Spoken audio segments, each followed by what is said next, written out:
Hello and good morning, Zelda Speedruns. I hope you're having a lovely day. It is time for more Multiworld tournament coverage. It is time for Team Dad, which stands for Decker, Alex, and Drew, versus the Good, the Bad, and the Shopskipper Game 2 in the semifinal. And your commentators today are Alexander Harold and Kamiko Sky. Folks, take it away. Hello. Hello, we have a race for you today. Yep. A one that's not too far from normal multi-world settings, other than dungeon shuffle and small key rings anywhere. Yeah, so if you've been following on with the current weeklies, it's basically those settings, except we're also shuffling the scrubs in the shops. Yeah, we got key rings, and small key rings anywhere, and boss keys are vanilla. But sorry. No worries. So at least World 2 starts off with basically a free song, so that'll be pretty nice. No, they don't. Oh, World 3, I mean. World 3 starts with the free song. Yeah. And I think World 1 as well. By the looks of things, Team Dad have 2 forest meds. So that's most likely the World 1's. Yeah. But no, World 3 will be starting with a Kokiri Emerald, which hopefully will help for OT. If we need it. Yes. Also, this is game 2. So the Shopskippers actually got the first game on Dad, so if they win again, they will be moving up to the finals. And we'll definitely be having a new champion. Yep. Whereas if Dad wins, we'll have a game 3. Now, I also know that didn't Team Dad and Good, Bad, and the Shopskipper meet in the Swiss? I believe so. It's been a while for me. It's been a while for me too. The Swiss was fun. Let's just say that. The Swiss was fun to play in. Yeah. The amount of times BK mode was quite a treat sometimes.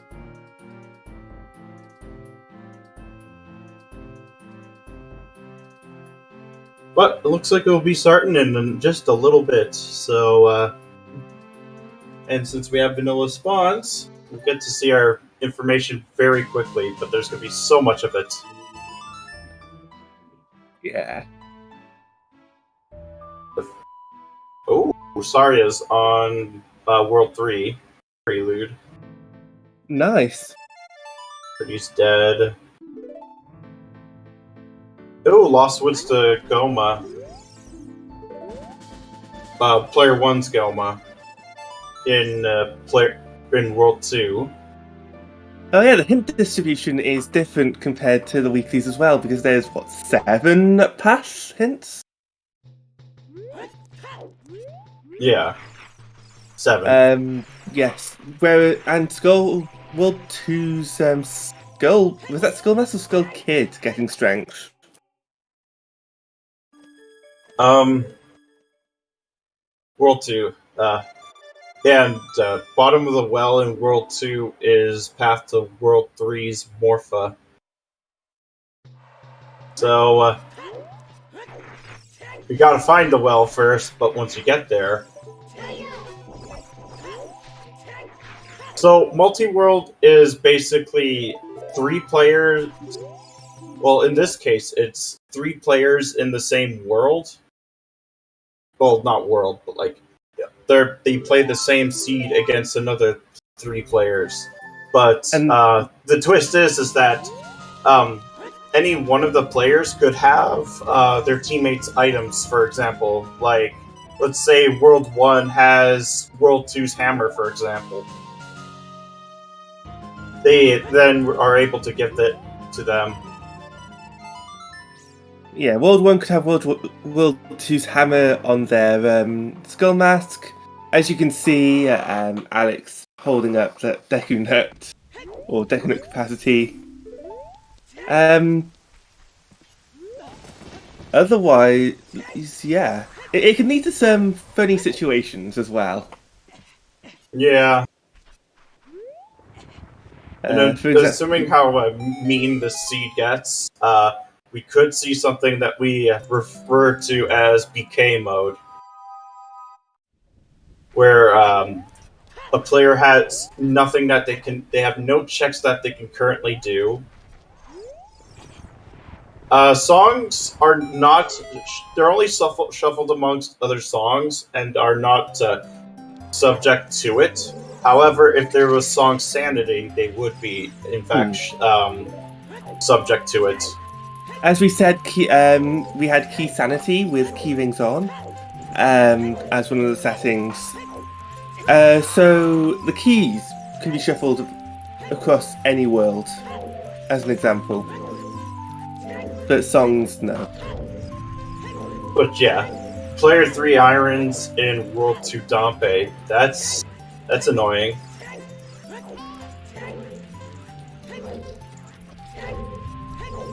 And yes, this is being played on a modified version of the standard rule set. It follows the standard rule set with the changes that we're currently banning the models.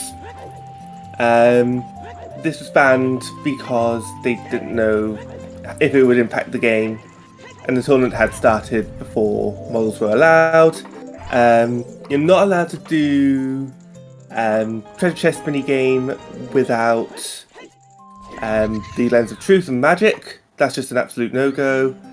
But you are allowed to do Fire Arrow entry, and that one is to help eliminate BK. Yeah, where you're just sitting waiting for Din's Fire and Magic and such. So, yeah.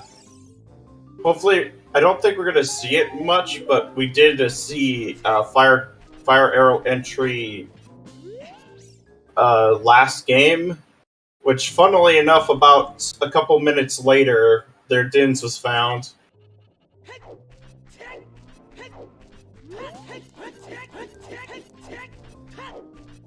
But, let's see, that was a...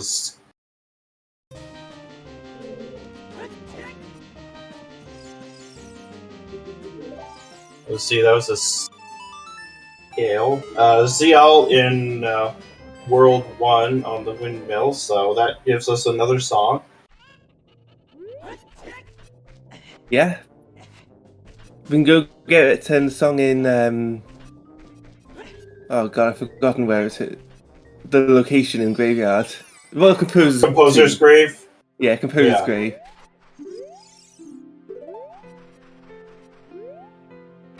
And also, Crimson A, thank you for the raid. Yep. Finding those ice arrows is pretty funny, because I'm so used to playing the combo rando now that they actually mean something. Oh, what's the combo rando like? Oh, there's been quite a few new changes. They just last night they added win cons, like alternate win cons to both Majora's Mask and Ocarina of Time. But it's crazy. Shared items is actually a thing. You can do cross-game dungeon ER and boss shuffle as well. Damn. And you could do cross-game warp songs, which means it works for both child and adult getting into Majora's Mask very quickly. It is insane how much progress has been made in the last couple of months. Nice, nice.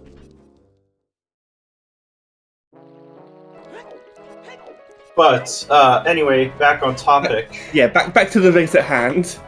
That looks Drew like a has- set of boots on top of the arch. I did not see. Maybe I'm misidentified, but yeah, that kind of looks brownish like boots. And World 2's spirit is the Forest Temple. So...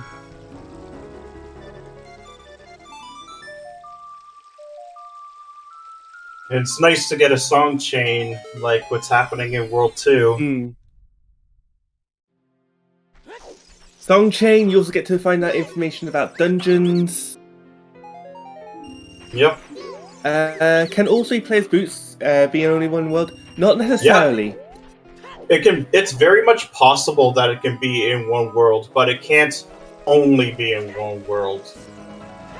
So, Not necessarily be in one world. Like, you could have it, like you said, it could be all three in one world, but not always going to be the case. yeah, you could easily have one set of boots like be in one world and then two in another.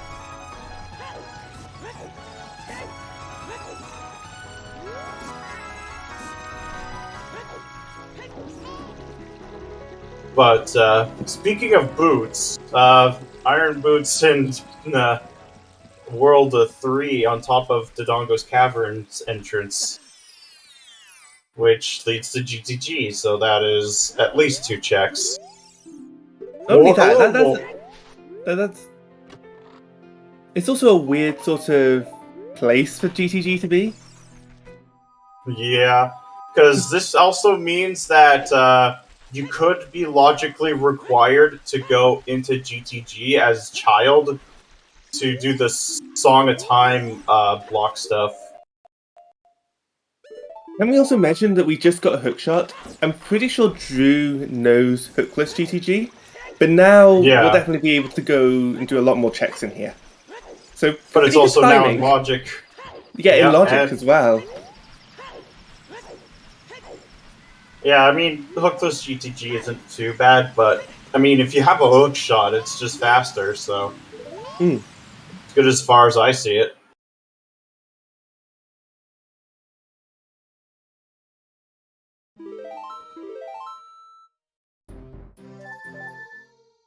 Yeah, you can't quite make that jump, fortunately. Yeah, there's a lot of information having to parse through 3 worlds. Yes. What was that changing age sound that we heard from Zelda? Shoot, I was listening to his audio. Okay, now I got it going. But can we just shout out? There's some amazing music that we get to listen to today.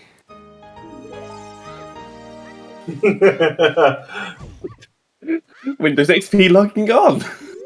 Now that is really nostalgic. Yeah. Oh, a bomb bag. Let's see what was. Darunia's Dance is a bomb bag.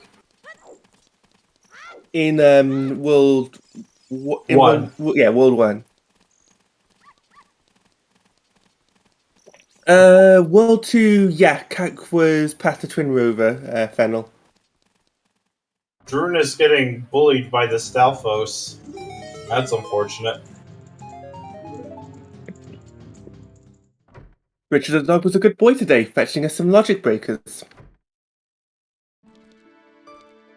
Oh hell yeah, I love bomb shoes. Oh, a locked wallet for himself! Oh, that's cursed! That might be the third wallet as well. That's at least the second wallet for his world, because it's only a single wallet locked. Because it's 145.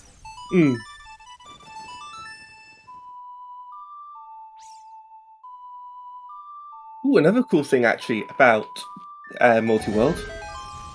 We do have double hints. So certain settings, certain hints can give us 2 hints, effectively. Yep. And they can get pretty powerful sometimes, especially. I know that the double frogs hint isn't there, but in some settings you can get the double frogs hints, which can be really handy because routing frogs isn't always the easiest thing to do. I know you can get Ice Cavern Song and Item. I believe you can also get Horseback Archery 1000 and 1500. Yeah.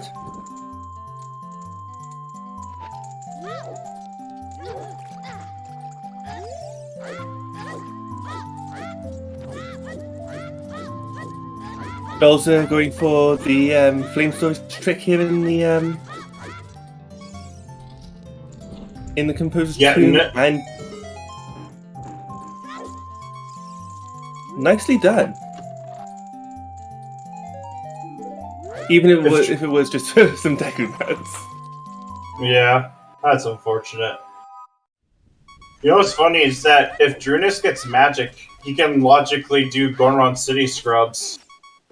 Oh, yeah, because, well, where did that nose love go? Was it for Drew? It was his own. Yeah, that's the point. Because of Scrub Sanity, we do have a use for Nehru's Love. Yep. The only other time it really comes up in is like Oko and Bonko. Or even just quad damage. Yeah. But at the very least, Bonko.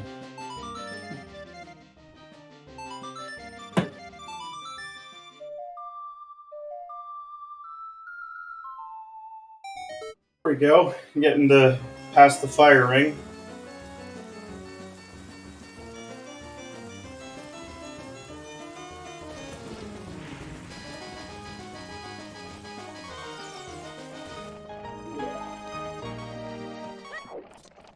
But yeah, with Shop Sandy, it's kind of a little bit more difficult to get a shield, or at least to find one. So it's nice when your teammates send it to you for free. From a small chest that they probably didn't have to open. No, but it's nice. Yeah, it is very nice. Oh, and that's a vanilla well. Vanilla well for Schultzer. And Desert Colossus Path to Player Trees Morpher in World 2. I don't know if we got that one already. We did. Man, I do not know this theme at all, but it sounds really nice. It does! Like, I'm struggling to identify it too, but... Oh, that's a big chest, but it's bomb locked. Ooh. Small chests, opening for that bomb chew. Yeah, hoping for logic breakers. That's all you can do right now.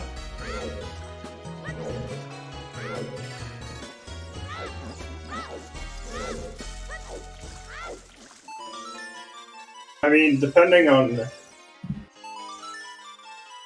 I mean, I think he has Nocturne, so if he needs to, he can always warp back, so it's not, like, horrible to get it's to. not the end of the world.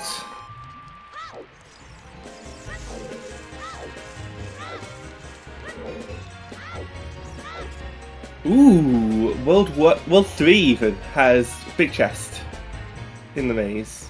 That's Hammer or Strength 2 locked. Yep. Or if you really wanted to, hope that you get helpers soon. Yeah. I need to practice that trick. I haven't used it in a long while. I need to practice it again. I had to come up There's a recently lot of for big me. breakers. Oh my god. Could you imagine if it was just like for World 2 instead? Oh, or even worse, World 3. And we don't get to see where they went.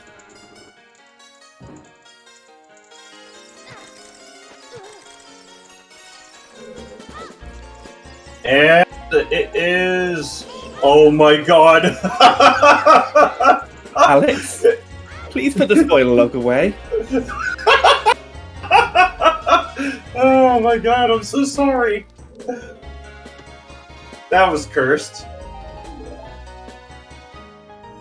That was well timed.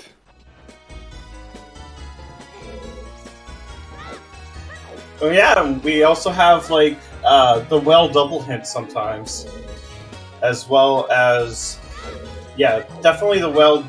Oh, and the shadow double hint. You know, the one with the closing walls. Oh yeah, you also get as a double hint in water temples past as well. Darklink.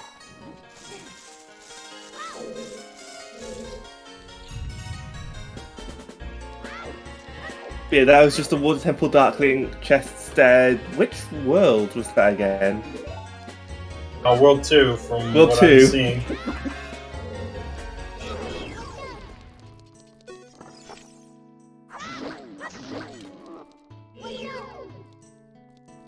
This is Animal Crossing. Oddly relaxing, you know, considering Yeah. you're fighting Dead Hand. Well, you're just fighting a mini boss in general. I mean,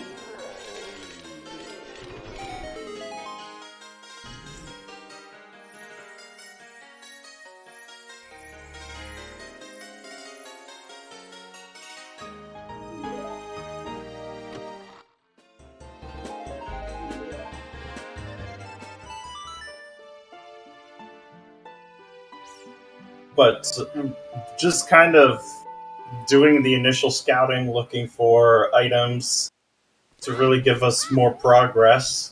I guess that's the thing with, you know, when you've got Dungeon ER and in a multi-world, you want to scout, you want to find where your locations are, but you also want to just scout for items, so... Yep, basically. Zelda! No! He got owled. Oh no. That's unfortunate. Honestly, he should put Ganon's theme for the owl. You know, like... This is why I always do those scrubs as adult, not as child. It's also easier to read the hints as adult, too, because you don't have to worry about going into the water.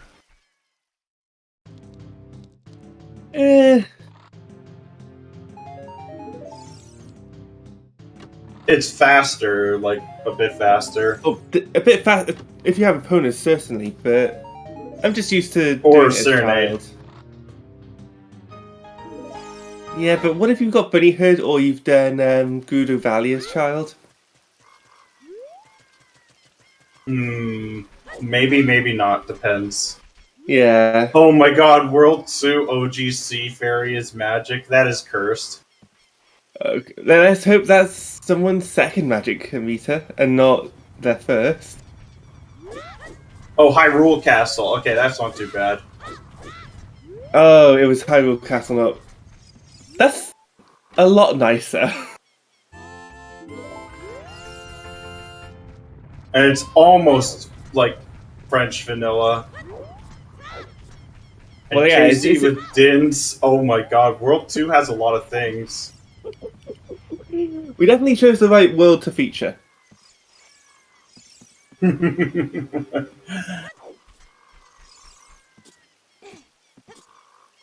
I think that Dins... Is that Dins needed for every world? Depends on Shadow Temple entrance, I guess. And if you need this item in there. World 3 doesn't necessarily need it. They don't need it for beating the game, but they may need it for OT or items. Oh, speaking of hovers, there's World 2's hovers. Oh. So the Kokiri unlocked the secret of hover boot technology. Apparently. Which Ramon should be getting soon.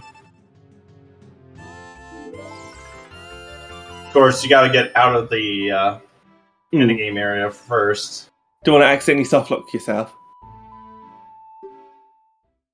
Shopskippers not skipping shops again. When will these lies end? Well, unfortunately, they could. I don't think they could actually ban shops. yeah. And I don't think... I'm not sure if any of the members of Team Dad are dads. I can't say. I don't know, so... I can give you two truths right now about us commentators. Alex, you were in Freaky Friday Fanatics. I was, yeah. And you guys are Freaky Friday Fanatics. Yeah. Unfortunately, it has gone down. Been so busy. But yeah, World 2 was really cursed. Hmm. Well, is World 2 cursed or just loaded? Well, someone's got their magic. Hmm.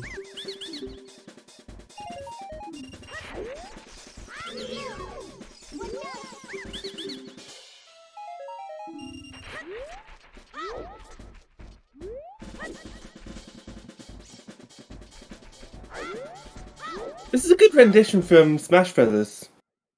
Yep. It's Melee, right? That we were hearing in Lost Words. It's shoot the targets. Snack Pack really love their snacks since they have M&Ms and cola. Yeah, they've got Mr. Mario and Mr. Martin. Trio of Cuties, the team that I was in. Jury's still out if, all three of us are cute or not, but that's for chat to decide. Yep. But Vanilla Sun's song in World 2. Is this even random for World 2? We've got Vanilla Bottom of the Well, we've got Vanilla Sun Song. We have pretty close to Vanilla Magic too. I mean, it's DMT Fairy that has the first magic. Oh, that's a good save. Good save. That was a real good save. So it depends on which fairy fountain you do first. Death Mountain Trial or Death Mountain Crater. You don't have to get the magic in Death Mountain Trail as a child. But I do know that you can't get the spells until you actually get magic. Because I tried. Yeah, I tried. When I was doing an MQ playthrough last year, I skipped the DMT magic. And then I tried to go to Din's Fairy, and she wouldn't give it. She wouldn't appear as I played ZL. Huh.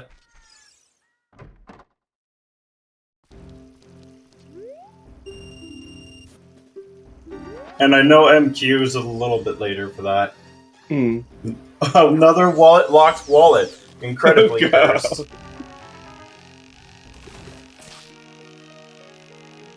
It's nice also seeing, different teams, the way that their team names came about. For example, Team Dad is Double Decker, Master Alex, and Drunus.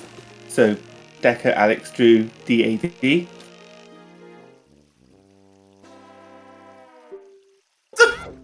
What? Did you hear that, the jingle on the fish? I don't know if that was timing for what I said, or just... No, it was the... What? It was the jingle. the timing as well. Especially getting Greg off of the fish. That made it even better. That made it even better. Yeah, we also had some team, especially newer Multiworld teams. We had teams that were two co-op partners joined by a third. Yep. That is actually, I think, both of our teams. Yeah, because your team was two-man army. your co-op, and you added BG fan. Yeah. Whereas myself and Isla, we were a couple of cuties, and we added New Soup Vi to become trio of cuties. Yep. Yeah, I can imagine.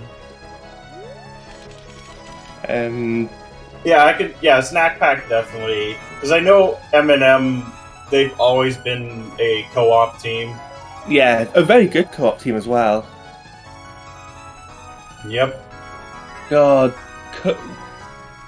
co-op season. What would we be on? Would we be on season 3 of co-op? When's that coming back as well? I don't know. I hope it's soon. I want to do some co-op as well. I wouldn't mind adding drafting to it as well. Ooh, that would be a nice one, to be fair. Like, what we've got with Multiworld with the draft, that would be nice to implement for co-op, and... It'd be even cooler to add another thing where you can either choose a setting or plando an item in a specific location.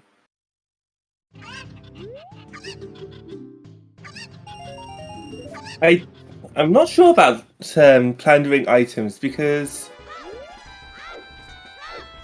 how do you make that fair? You can again, it comes down to metagaming, where you start...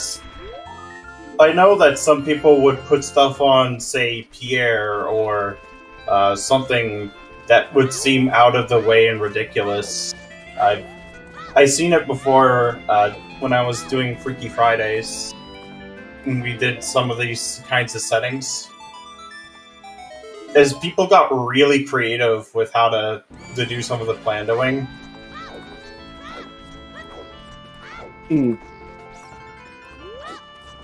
I remember. I remember when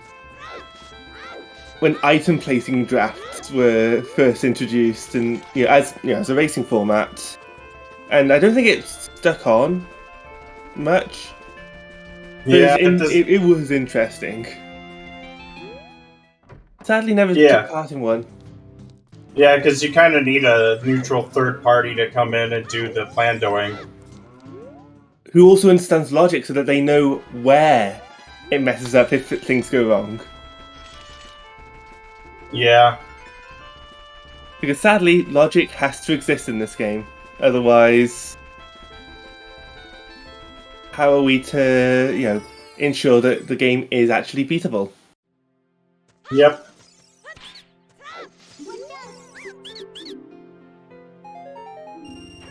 This is a song of healing from Majora's Mask in the grotto. Yep, that's uncomfortable. Especially since we're in a scrub grotto right now, so... I mean, given the fate of the Deku Tree, which is where this song is actually planned out for music... Yep. Inside the Deku Tree, it's fitting. And considering the next game in the line... Yeah. And what happens in there.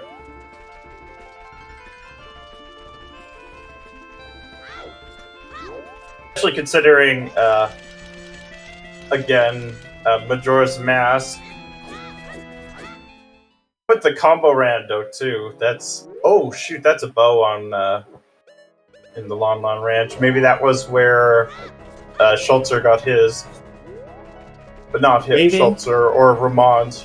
I think Ramond has Ramond has the bow, not Schultzer. Yeah, that is where Schultzer got their bow, as they find a hook shot for Xavier. Cool thing about Multiworld, you don't have to save when you find a major item for another world. You can just reset. The exception being Triforce pieces. You should... Because always timing, save. You should always save, because timing ends for that player when the screen fades to black, and it doesn't share if you save scummed one of your pieces. Yep. Alex, Oh.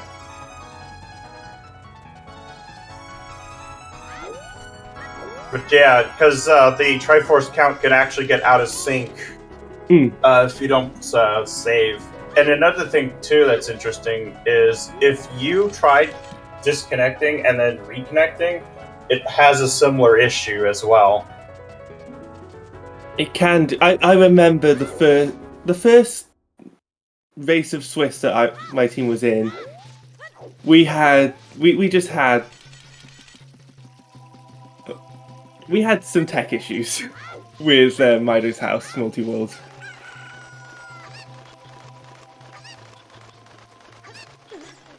Like, I am hoping for the ability to pause, getting items. Oh, like an archipelago, for example. Archipelago style, yeah.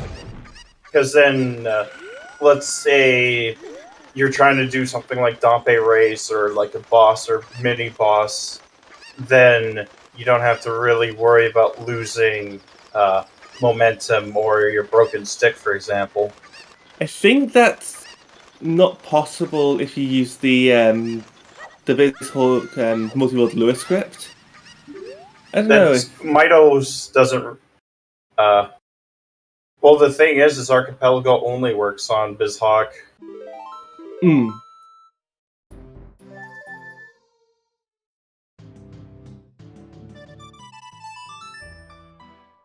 All it does is, like, it puts the items into a queue, and then once you unpause it, it gives them to you, basically. In the same way as when you load back in to a seed, you have your items queued up. Yeah. You know, when you save reset.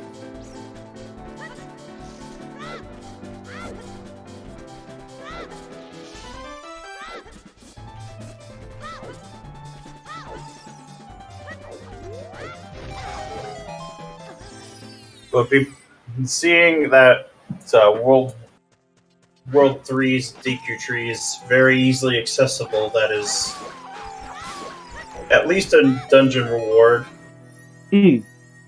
And looking at the tracker 4, Drew, that is Watermed as well. Yep. So just need a long shot, water. And we know that it's available because Zavi just got his long shot.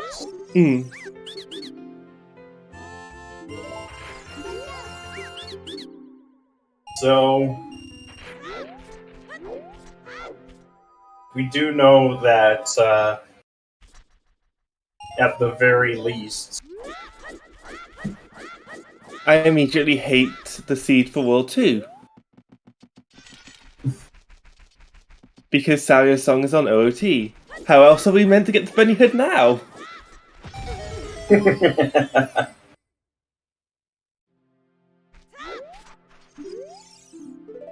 I'm hoping that the fast bunny hood is implemented in the combo rando. I know it's planned, but there's been a lot of other big.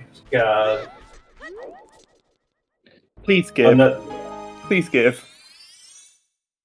A lot of other big changes at the moment to make things really fast.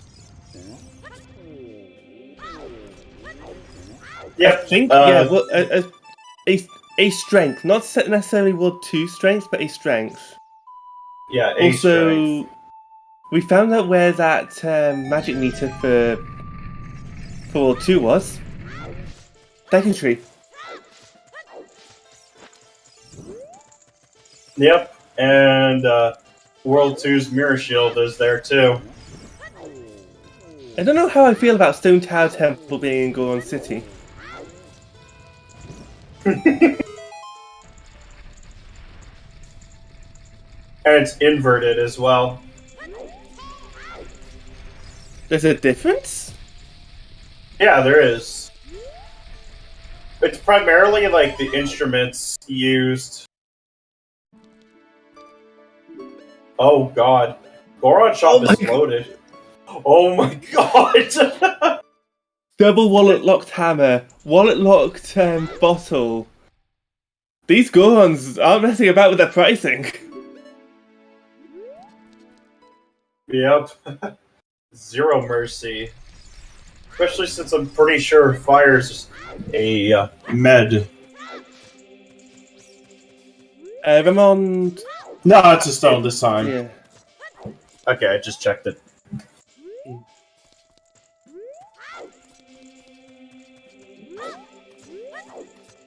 Oh, Ramon's song on OOT is Sarius, which is why I hate World 2 Seed now.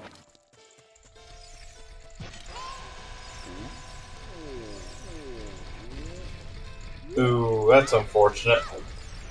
How hard is... this is one of the tricks I haven't even tried yet, but how hard is it to get the Goron pottery with bomb shoes?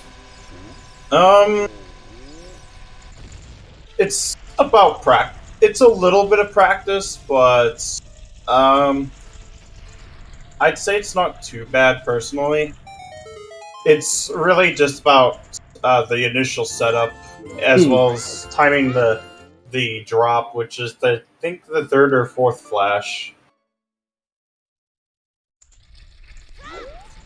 I get you. So once you know what you're doing, it's easy enough. Yeah, even just doing like Link the Goron from like the second floor instead of the same floor as him is harder for me. I gotta practice that. Oh, with the bow. No. Oh wait, I'm talking not about bow. I meant hot rodder with bomb shoes. My bad. Oh. Well, it was a strength. Oh, speaking of hot rudder, it's a strength. Yep. And Lake Hylia to King Dodongo. I think it's what World 1 is red, World 2 is blue, and World 3 is purple, something like that. I'm trying to remember. Okay, no. Yeah, World 2 Lake Path to KD, so. I didn't know that there was a change of colours for worlds. Yeah, it's for worlds. Where it's normally for bosses.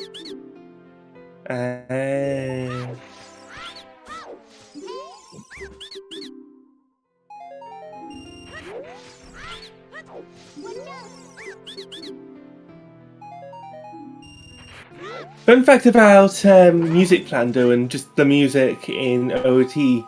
I believe it's Heart Peace Get. It's either Heart Peace Get or Heart Container Get that's shared with getting the fish when you when you do fishing.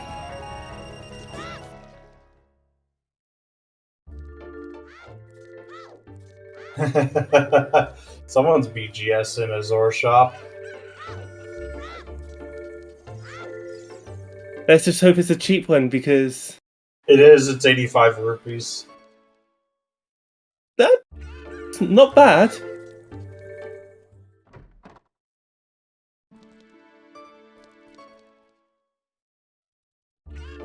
And considering where they are, I mean, farming rupees isn't that bad. It's easy enough. It's slow, but it's easy enough. Yeah, because you can use that time to also farm sticks as well, so... Sticks and nuts. But I mean, he doesn't really need more of them.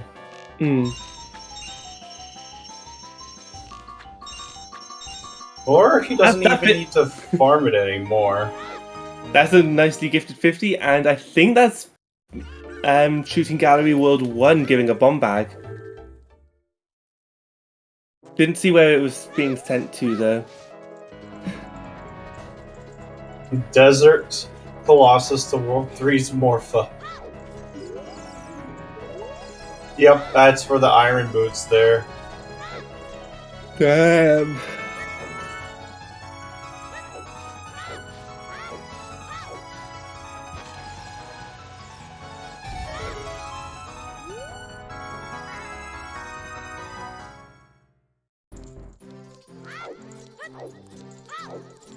But Ooh.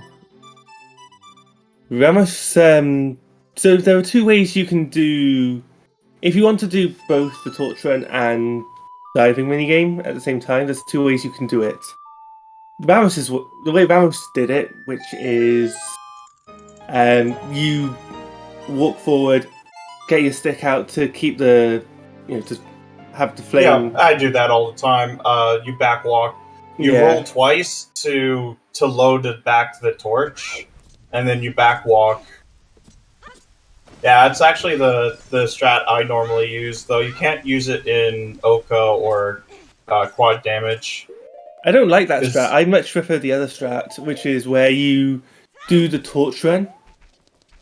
Well, you start the torch run, you save the flame storage, finish the diving minigame, and then light the torches. Sorry. But I mean, the strat that was used is actually faster. By at least a second or two. Huh. Because you're not wasting the time trying to do storage while doing the minigame. Although you can get screwed over if you got bad rupee RNG. Like, a 5 dive is really close to razor thin. With which method? The waterfall method. But if you get a 2 dive, it's infinitely faster. Oh yeah, it would be. Especially since you can grab the chest on the way. Well, we won't be needing to do 5-hour entry for World 1, I believe. Yeah. Just got Din's Fire. Well, that's why I said with the caveat that it's not that good in like Oko and quad damage, is because you're more likely to die from that.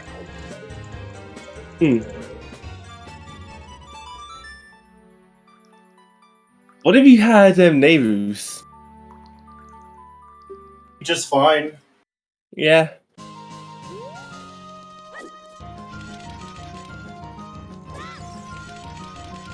I mean, you can heal up in Zora's Fountain, so it's not that big of a deal.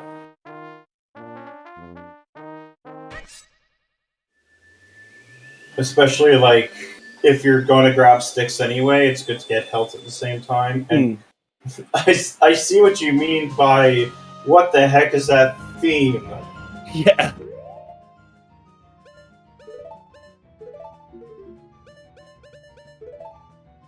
I can't remember what I currently have for mine, because I like to, plando my music.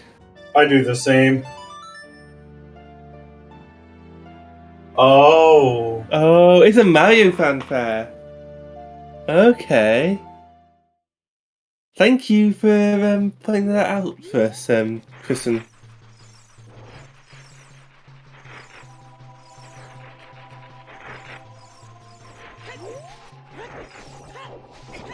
I mean, if you're farming sticks, you're gonna be farming hearts, nuts, and money.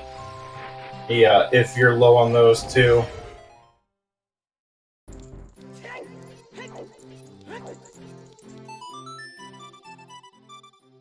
Even just getting hearts to remove the annoying beeping is nice. So it ain't Pokemon Gen 1 where having low health actually reduces the lag of the game. That's only in Gen 1. Yep, that's why I said Gen 1. Oh, I didn't hear the Gen 1 bit. It was a glitch as well, wasn't it? Red bar. It was, but it was on top of many other glitches. Oh yeah, Gen 1 Pokemon is a glitchy mess. Considering that Ocarina of Time and Gen 1 Pokemon have something in common, which is Ace, that's just ridiculous. Oh, I didn't know Pokemon had Ace. I knew OT had Ace, or... Well, I know that Yellow had Ace. Oh yeah, yellow does have ace. Or a form of ace, which you can... because you have to close the game whilst it's saving. Save corruption, and then that leads to Yeah. ace. And if you're good enough with ace, you can even add it to other games. Yep. Pretty much every one of them. I know that even modern games, or PC games at some point, had ace too. But those get patched out depending on the severity of the game. On its impact.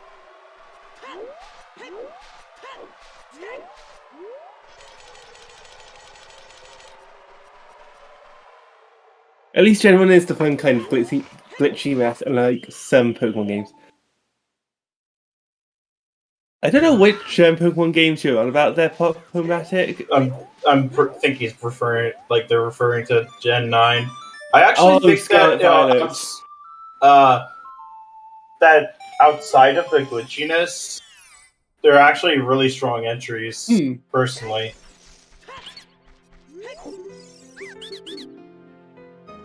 I remember when X and Y released, and there was a game-breaking glitch. The save bug, I remember that. Yeah.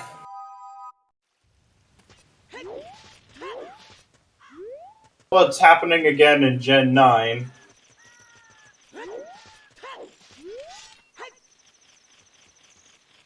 I wonder if it happened in Gen 3 then. Oh, we may need a hammer for Shulza. Yep, Lumiosity. That was where it happened, and that was one of the few times where they actually patched a 3DS game. Just like Skyward Sword. It was the first and only time where they actually did an online patch for a Wii game. Because even Other M, you had to send in your disc for them to patch it. Damn. Because it also had a similarly game-breaking bug.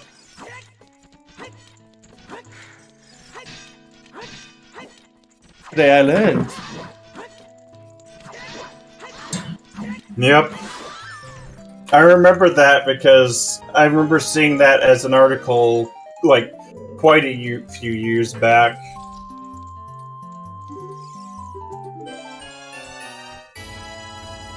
Played Other M because I was actually hoping it'd be more fun than it actually was.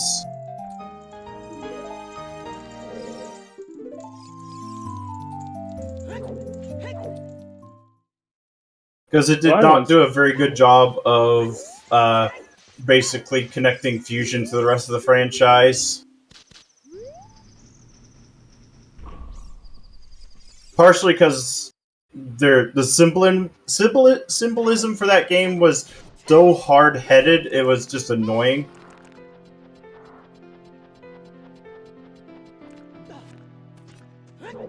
Wait, hold on. They had to patch a VC game because it could backdoor allow you to install custom firmware. I can see that. Damn.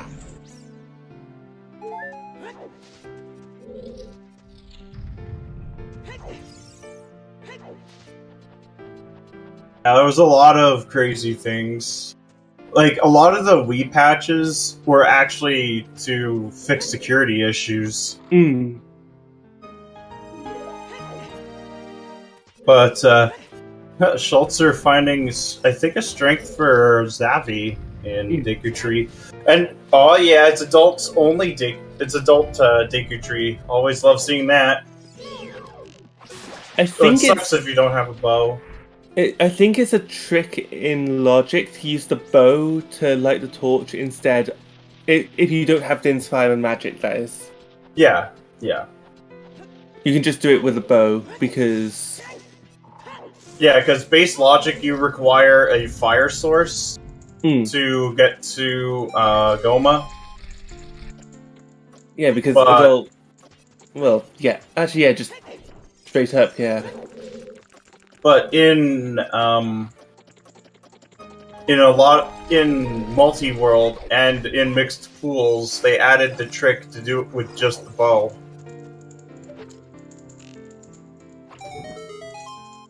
Because you know the weeklies, they actually do have. They don't have that trick on, and I've had a Wasp before for magic, like for Queen, like Path for Queen Goma before be magic, and it was in Shadow Temple. That was even better. Dang. Fair enough. Yeah, I'm hoping to see Child Dodongo's Cavern too, especially if like they don't have the slingshot, because you can actually beat it, but it requires a bit of precise maneuvering and finagling to avoid getting burnt. I used it a couple times when I was first doing the combo rando, because this was before Open Door of Time was implemented. Where was that? So I just seen Drew gets a small key ring for himself. Where was it for? Oh, I didn't get that, unfortunately. Speculated that it could. Fair enough. Firm pop. Yeah, that's fair. Don't you love it in your well-coded Ocarina of Time game where you want to jump and you just fall instead? Yeah, that jump in particular is the worst.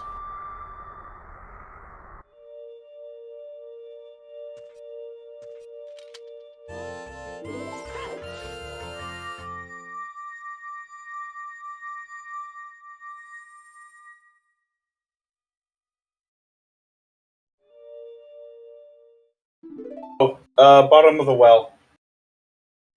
That is what I am getting. That's what I've been told as well.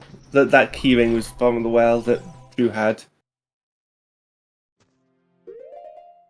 And a painful reminder that I don't want to be playing Player 2 Seed. Luckily, I wouldn't have been. I would have been in Player 1 because... Player 2 would have been me, so I would have had that. Like, I always go World 2. Always.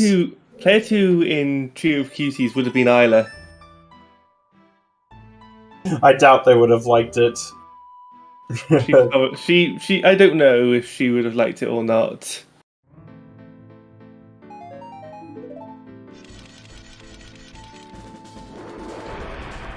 Oh, here's the worst scrub.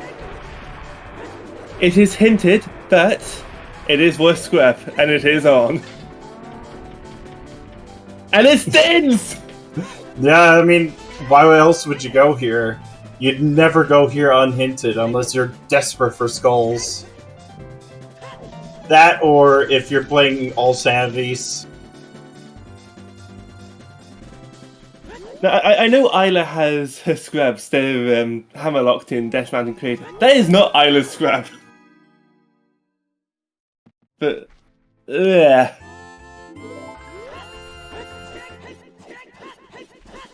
Where's the hint for that?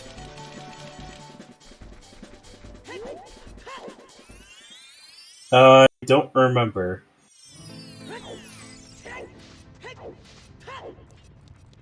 Does Ramond have their hammer? Because if not,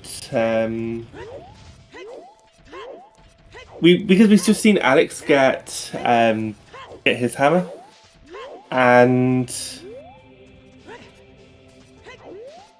where was I going with this trail of thought? Oh yeah, that hammer must have been on. Must be in World 1. Yep. There you go. Got there in the end.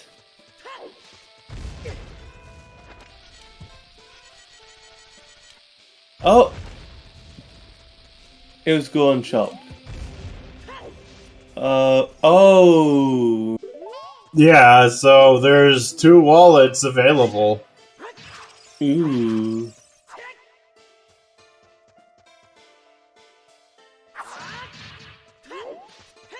Nothing in the maze. Oh my god. All 3 Iron Boots in World 2? That's incredibly cursed. It's possible. It's possible, but no, all of them are because, atop of DC, Archway, and Dompe Race. Those are all the Iron Boot locations.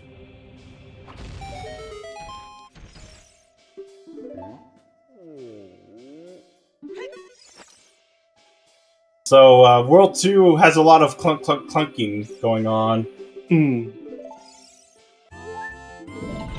World 3's Deku Tree on the path to Queen Goma.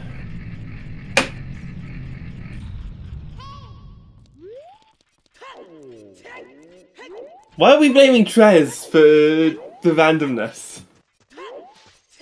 This wasn't rolled by Randobot, this was rolled by Midobot. Bot called Mido. Then again, it is Mido, so he is kind of sus. Yeah. I mean, did you see what he had in World 2? He had a poor fish in a bottle. That is mean. Although, don't we put a fish in a bottle to feed to Jabu Jabu? Yeah, but he puts it in a smelly old chest in his house, a small tiny house. And just leaves it to stagnate until Link comes and picks it up. I hope he changes the water regularly enough, then. Mido cleaning a fishbowl. That's a good one. Children don't do that. Especially like Mido, where he's like a complete prick.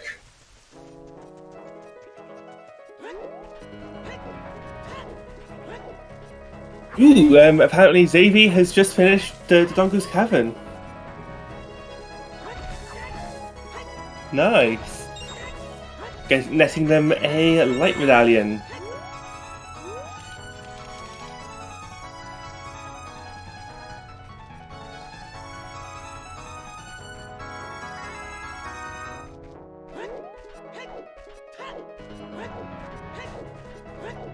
And we're just about approaching the 1 hour mark. Just a reminder, if you joined us recently, this is a Multiworld Tournament Semifinals match. This is game 2 of 3 between Team Dad and Team The Good, The Bad and The Shopskipper. We'd like to thank the runners who we are featuring on the restream. We've got Drunus, who is a World 3. We have Master Alex, who is World 2.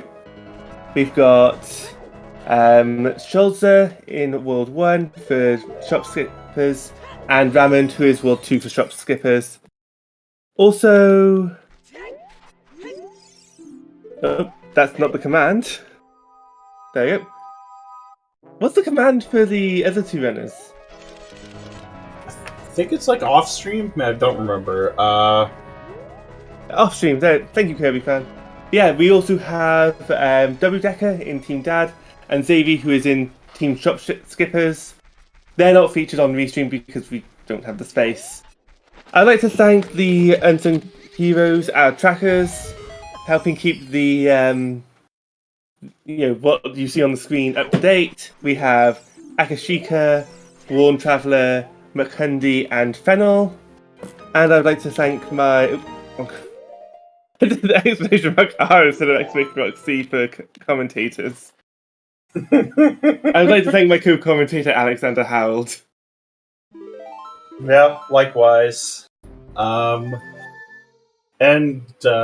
like to thank our restreamer Tobias as well. Yeah.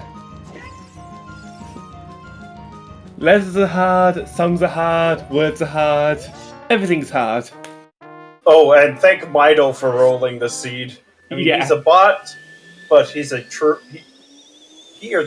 Let's go with he, because I think if we're going off of Mido, then Mido's, doesn't matter. But anyway, with that, yeah, for making this gem of a seed, I think. Because World 2 has a lot of hinted items. So, and a lot of major items, too.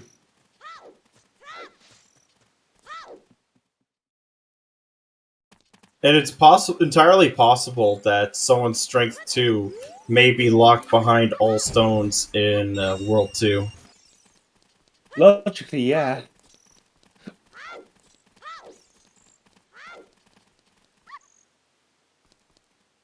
But I mean, there is at least a lot to do for World 3. In fact, I think World 3 has the most going on right now. At least in terms of progression, because if they can find Water Temple, they could actually do it. Yeah.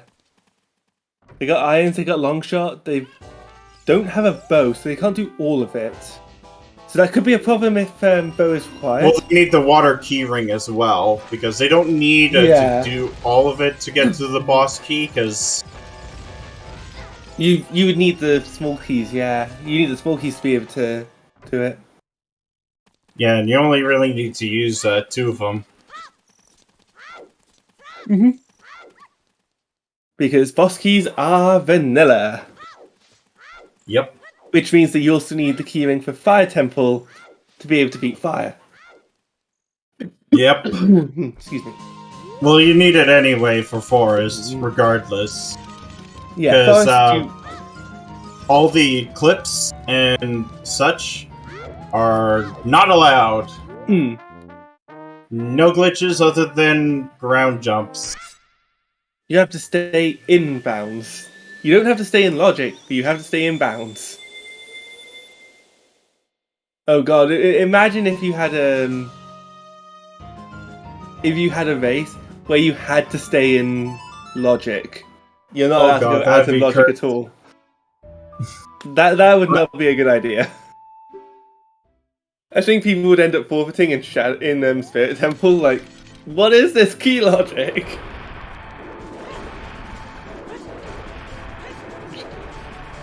Just ban Mido skip, same thing. Ban Mido skip, ban King Zora skip. You can't skip the B1 skip. Yep, B1 skip gets... Well, you can still do B1 skip if you've got the slingshot. Fire arrow entries allowed.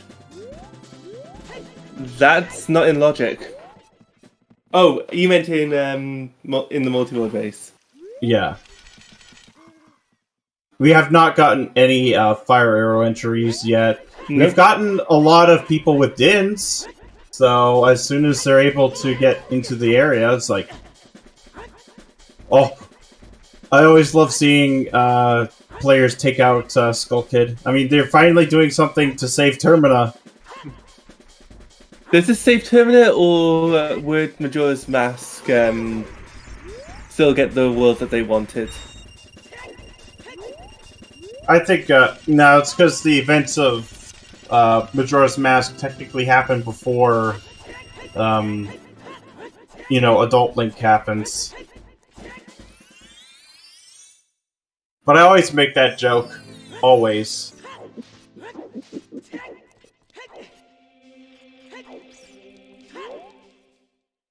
But, Fire Arrow entry is banned in every other set of settings other than, over the multi-world. Either multi-world or where it is required in logic. It's... are the only times where it's allowed. Oh yeah, there's also an obscure rule set. Called the glitchless and ground jumps rule set. That has That allows you to do fire arrow entry, because fire arrow entry is not a glitch. Yeah. I would say DDR, but like that's a you could just use Yeah. QPA instead and skip fire arrow entry entirely with QPA and ISG. Dungeon Door Requirement is a glitched rule set using glitchless logic. Yep, and I know the hint system also has magic being hard hinted rather than because you're typically going to be looking for that in those settings.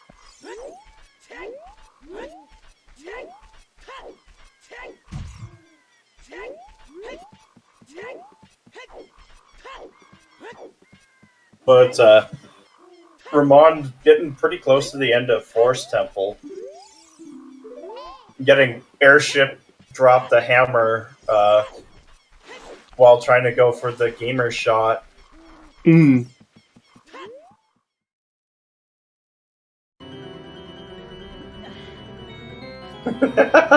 Water Temple is Team Plasma's theme. That's a fitting place for that. I think. Is it? Especially if you've played Black and White 2. Oh, that was a really good game. I never got to finish it before it was sent back to the rental site we were using. Oh, that's unfortunate. It's fine. I'll buy it at some point again. Well, it's going to be really hard with how expensive retro games are, especially Pokemon.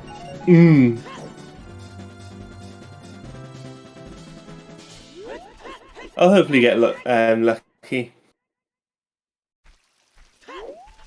Charge exorbitant prices for Pokemon, unfortunately. I'm just glad I own... Oh, is it... I own gold, silver... I think I own blue. I own 2 copies of yellow, for some reason. Pretty much all of them. Yeah, Heart Gold and Soul Silver, especially if you still have the pedometer, is ridiculously expensive. Yeah. I remember my brother saying that years ago. I don't know how much he sold it for, but he did sell it years and years ago.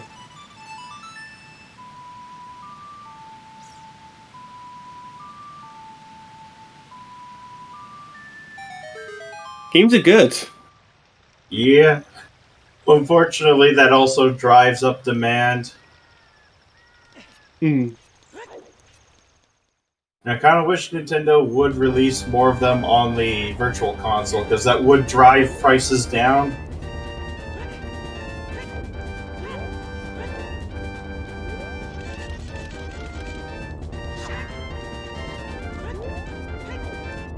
What is this song in Fountain? Not Fountain Domain, even.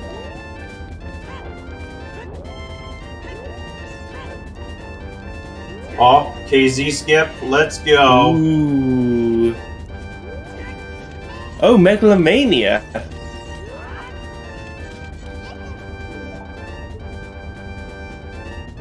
Ah, I see.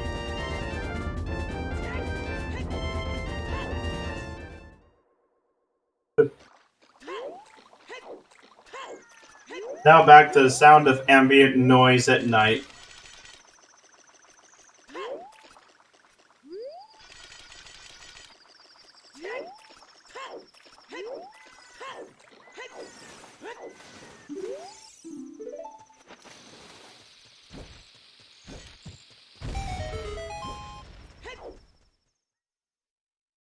Oh yeah, Gen 3 might be coming to Nintendo Switch Online. Long time coming, to be honest. I still own Emerald somewhere. Yeah, so do I.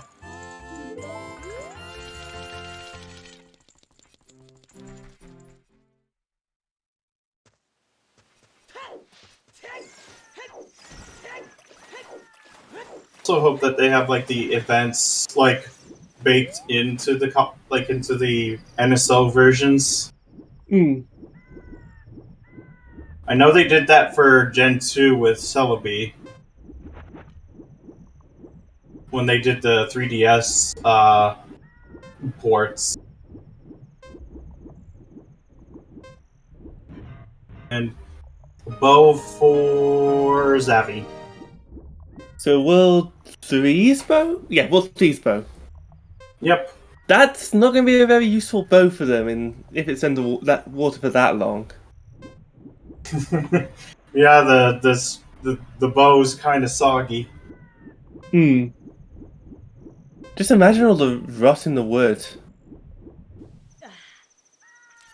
At least there would still be wood. Think about the drawstring. Oh yeah.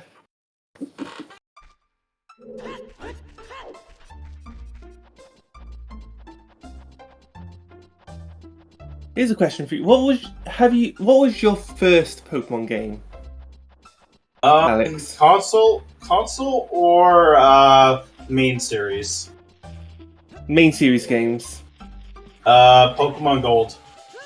Ooh. I was at the time though that I could have gotten Red and Blue though. So. Fair. Because my first Pokemon game I actually did get was Pokemon Stadium. At the international release. Because there is a difference. So Pokemon Stadium 2 in Japan. Yeah. Whereas my first Pokemon game was Pokemon Link. Pokemon Trophy over in the US. Yeah. I remember getting that pretty close to when the... Because I did get a DS with, Metroid Prime Hunters. I think it was the beta or alpha. Where it was like basically testing the hardware limits of it. But no, my first Pokemon main series game was Pearl. When Platinum was out, so... Yeah.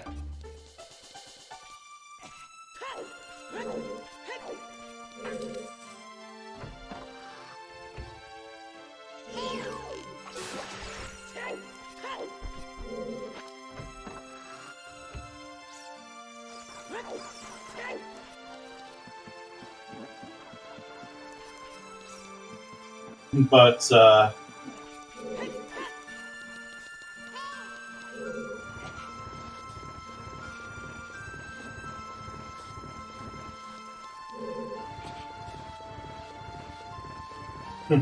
We're just going through a nostalgia trip right now, aren't we? Like we... Yeah, sorry about that.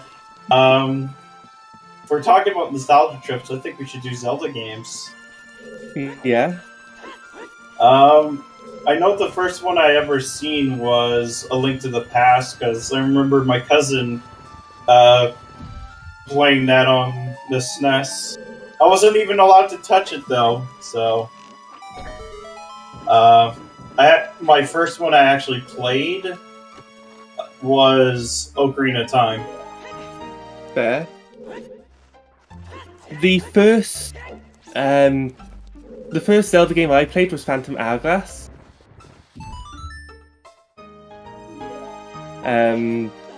Because my brother had a DS and had Phantom Hourglass, and yeah.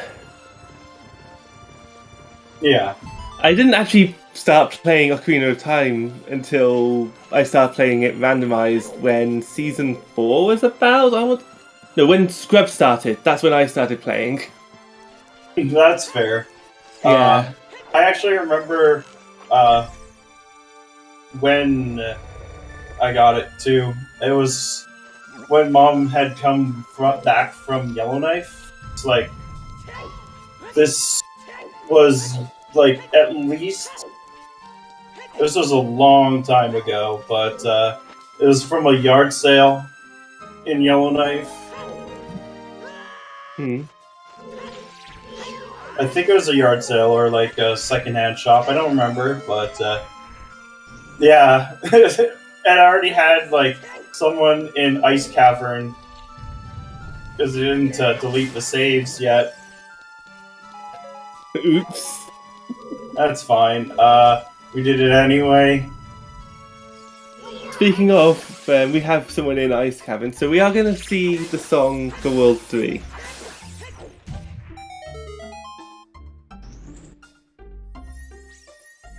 But yeah, that is the Windows startup sound for getting items. I remember when I got my first games console, actually. As well. Yeah, I've always had a games console in the house. My mum didn't buy me one until I think it was 5. Because I went to my nan's for Christmas and New Year. My cousins all had Game Boy consoles. Not me. Oh god, that would be terrible. So my mum bought me one for my birthday. It wasn't the end of the world. My cousins were quite nice to let me borrow theirs. Oh, we found light arrows. Where are those light arrows? World 2 scrubs in Goron City. Damn.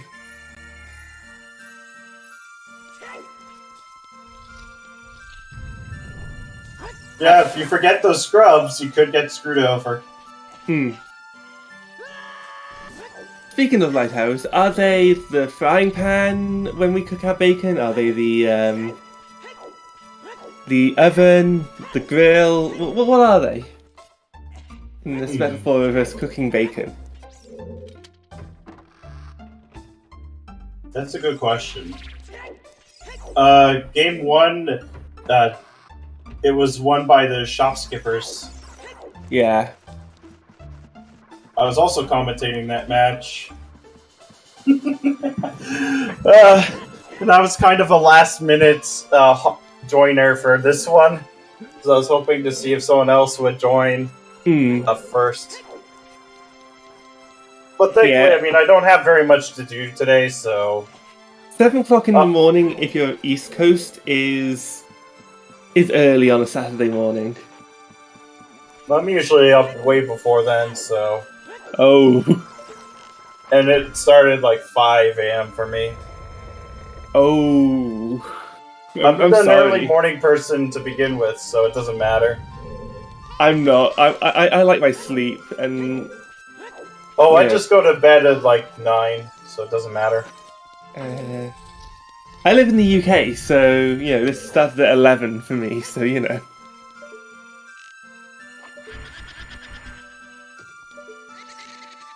But yeah, I do have a MMR Blitz match this afternoon, so Ooh, it'll be good luck in fine. that. Well, my opponent is like one of the finalists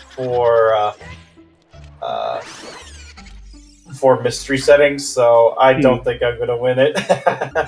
Fair enough. I think at least one member of Dad plays Majora's Mask. I don't know if all of them do. I know Drewnis does. I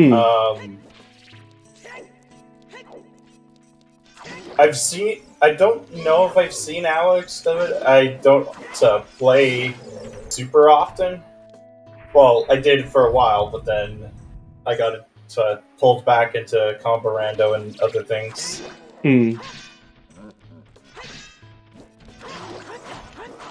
I know there's been a few other people starting to pick up MMR because of Blitz settings. Majora's Mask, I'm going to be honest. I've not played Majora's Mask. I didn't like playing Majora's Mask because of the 3-day time limit. That's actually what made it so fun for me, was that. I might try the Rando at some point. Like...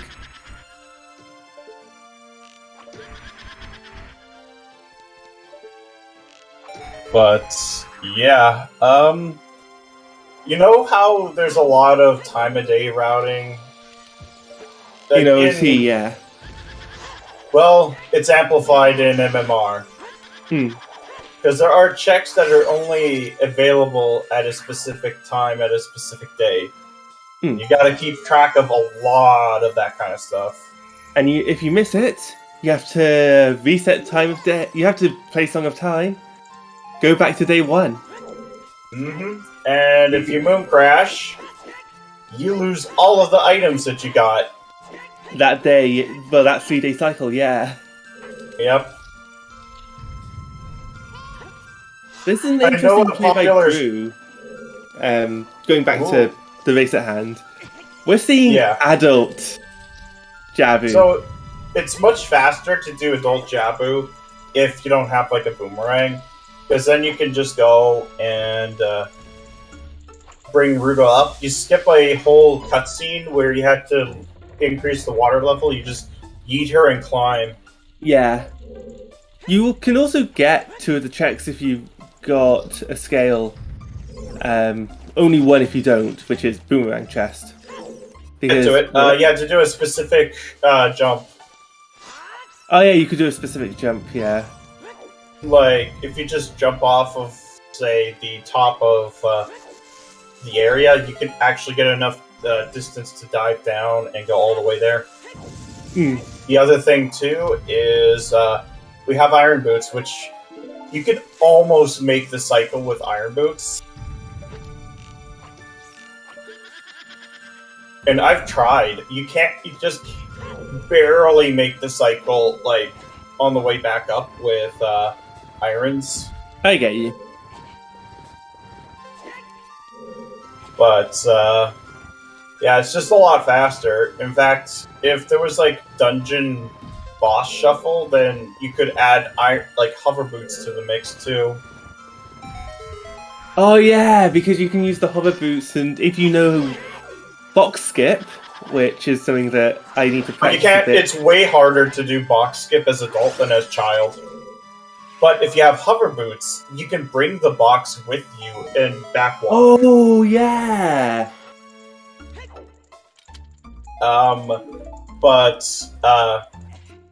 Then you have to basically hit, the switch, which you can with long shot or like.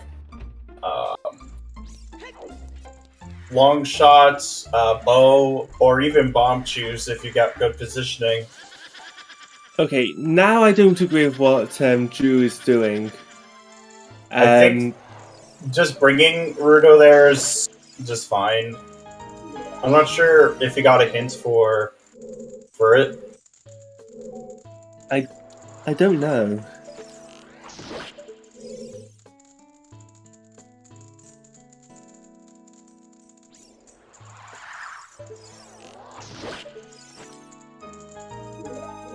Oh, I suppose.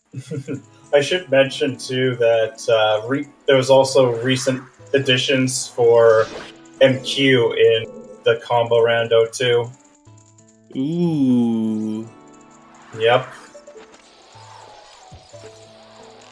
So, if someone was to make a random settings league for it, it'd be really interesting to see, like, say, MQ Jabu inside, inside Woodfall Temple, for example. There's been talks of trying to get full entrances ER at some point. But it probably won't be for a while. Well, you've got the 3-day cycle you need to get through. Yeah. Well, it's not just that. It's more or less that MMR really only has Dungeon ER at the moment.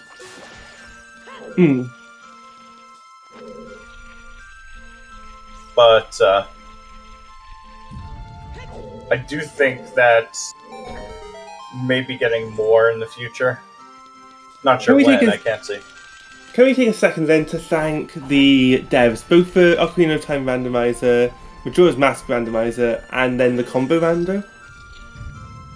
And Yeah, just all of the randomizers in general. I mean it's a lot of work that goes into it. Mm. A lot of troubleshooting and a lot of bug fixing as well. Where sometimes you get those annoying little bugs that that can just barely impede your progress, but well, not barely, but sometimes completely impede it. Mm.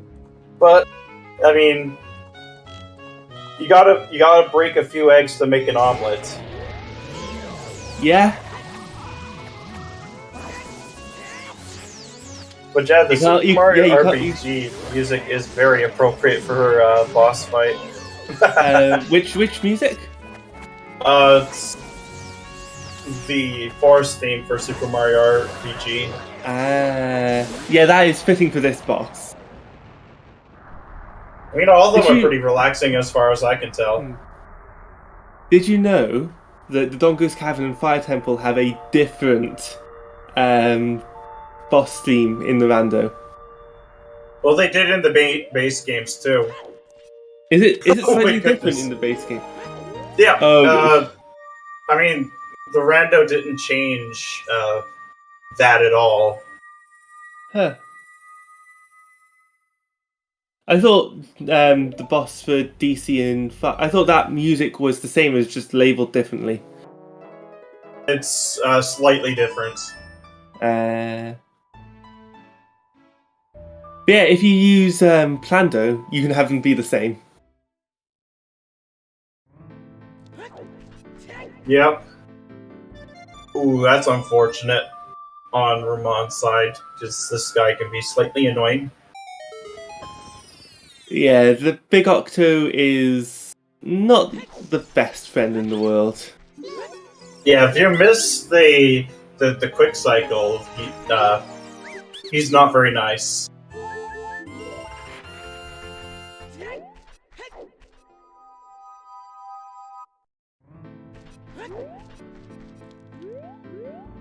Do we call Big Octo Octavio from Splatoon?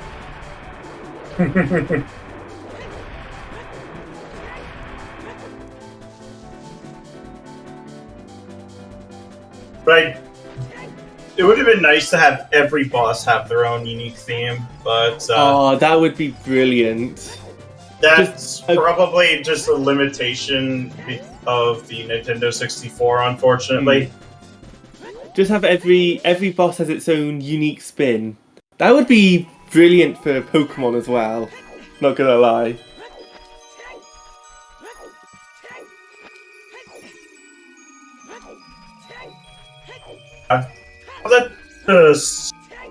The sound is better on SNES because it actually uses like the sound that they use is from Sony. You know, back when Sony actually made quality sound devices. Now it's kind of just alright, but slightly overpriced. I'm just remembering in the console wars, Sony only started making video games after Nintendo went back on their deal. Yeah, but it also wasn't a very good deal for Nintendo. Because the way they worded it was basically Sony would get a lot of power like on the IPs. Like it was definitely a deal, but not. It was a messy deal. Yeah. That's kind of why they went back on them. That's why you read your contracts. But, let's see. Hello, Celestial Panda. What kind of shenanigans? Well, I hope you like Dungeon Entrance Rando, Key Sanity, well, Small Key Sanity, and Key Rings, because that's what we've got, as well as... Honestly, pretty tame settings. Alongside scrubs and shops, yeah. Yeah, I mean, the thing you gotta understand though is Nintendo won a big court case against Universal that basically lost the rights over King Kong. Ooh. You know, the whole Donkey Kong court case, which is why they're so defensive. In fact, if you want another case of how trademark get you royally screwed, Velcro. Velcro was a company that, you know, the Velcro straps you see on a lot of kids' shoes, especially. That was originally from like one company until everyone started calling that kind of strap a Velcro, and then that basically killed their trademark. That's why Nintendo had such a big campaign to have parents stop calling video game consoles Nintendos. Because they didn't want to lose the trademark. Yeah. Because trademark law is like trademark, patents, and copyright are just really, really messy. Yeah, it's the same for rollerblades. Whichever bot was used to roll the Multiworld, that was Mido. Mido has no mercy. Yeah. Why is it always, if the bot has no mercy, the coder is kind?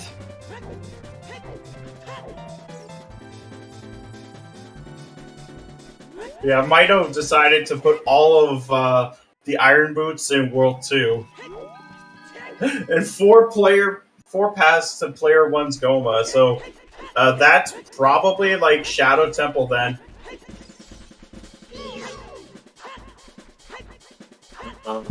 Oh, Drew missing out by 60 points. Oh, that's unfortunate. Yeah.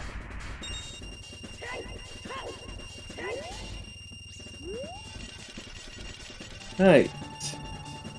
If you could excuse me just for one moment, as Master Alex is getting another medallion. I believe it's a medallion.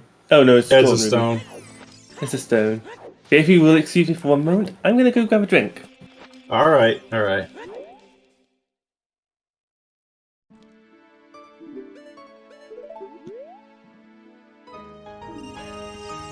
He got its own scale, but yeah, it's a clean 720. Very clean. Hold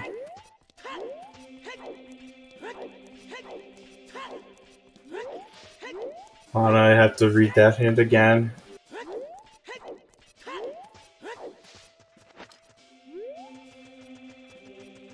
Okay, let's just Skull Mask dead. Nothing important.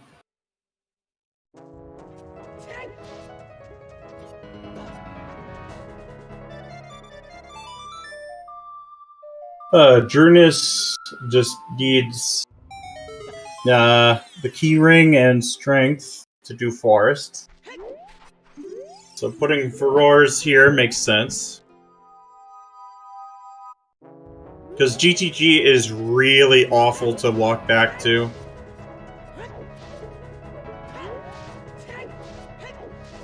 Yeah.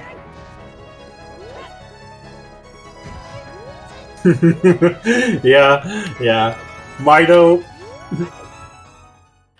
being a bot just makes too much sense. So we have Shadow Temple here, but we could do 4 checks.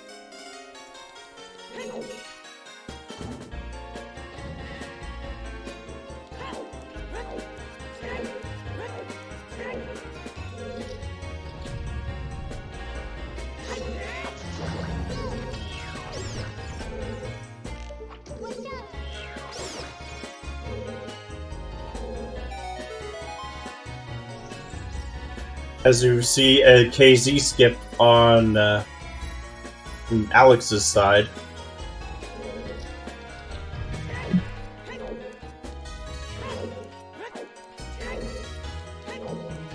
Getting it very clean. I return. What did I miss? but not very much.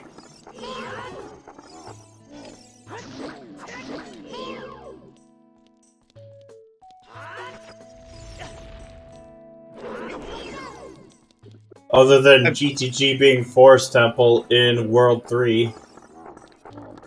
How did they get there? I don't know. It just happens.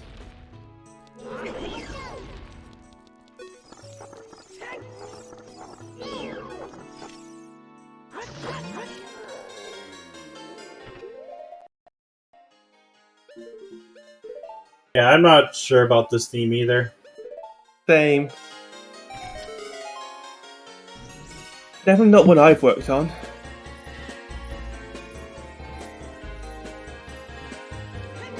But it sounds really cool. Yeah, I know the mini-boss one. Yeah. Animal Crossing is just always really relaxing music. The game's fun too. Yeah. But it's also depressingly realistic at times. It can be, yeah.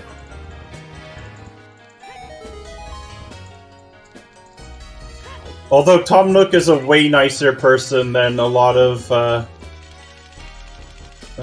people. Hmm.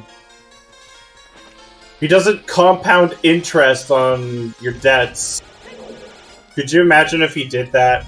Oh god, you'd never get out of debt in that game. Like even with the stalks. Yep.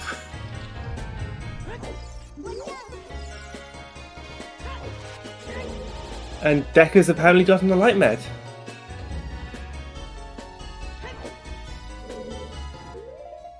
I think it's currently advantage Shopskipper because they've got the two of the fire meds. Yeah. And they're about to get another medallion or... Mm. No, they're gonna get another stone. Because Ramond is chasing after all stones at this point. Following in Alex's footsteps, and Alex is also going for the stones. Makes sense. I mean, Saria's locks at least one strength. Hmm. Oh no, Drew drowned. This totally was unintentional that it happened. But yeah, Who am I kidding? Nook, as much as a meme as he is, he's a way nicer person than people who would actually be in his position. Hmm. Yeah, he even gives you a part-time job to start working off that debt rather than just telling you to go screw off.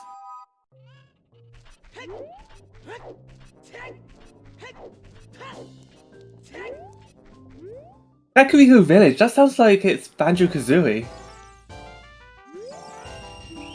Oh, I know I use this theme. Welcome to bonus game! Yeah, there's no interest, nothing. Like, Tom Nook, he truly is a nice guy. Hmm. He gives you, he loans you money. He asks that you just pay him back in full, no interest. There's no term time on this debt either. And he lets you live in the house that you bought from his loans. A 0% mortgage interest. I mean, the worst you do is, like, if you write some slander on on the board in the GameCube version, he just gets a little peeved. I always did that. I always wrote slander. I only started playing Animal Crossing in when New Horizons came out on the Switch. It was a lockdown purchase. I actually have the GameCube version, and you know the fun bit about it is you can pull out the game disc for it, and you can play the game without needing to put it back in. Oh. because there's enough space on the GameCube's memory to put the whole game in there. Because it was originally a Nintendo 64 game. Wow, that's just... Wow. Yeah, if you want to share, if you're playing with friends, you can just have one disc, multiple GameCubes, and they'd be all running the same game just fine.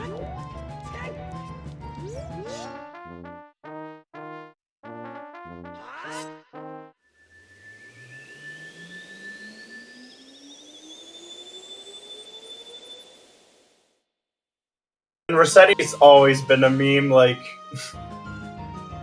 Sometimes they just intentionally save, reset without saving, just to see how annoyed he'd get.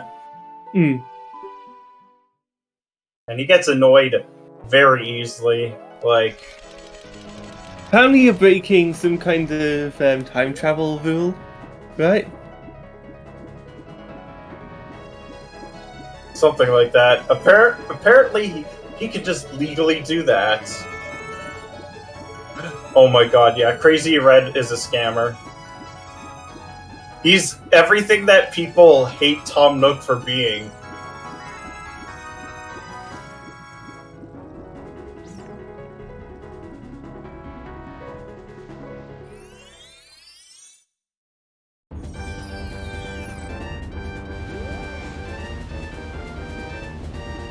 Drew getting strength 1. That first strike. Oh.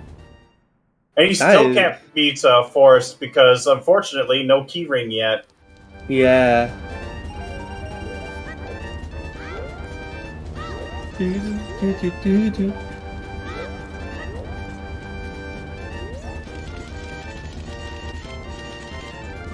But in better news, we do have our first ability to do Ocarina of Time. Yep, on Alex's side. Yep.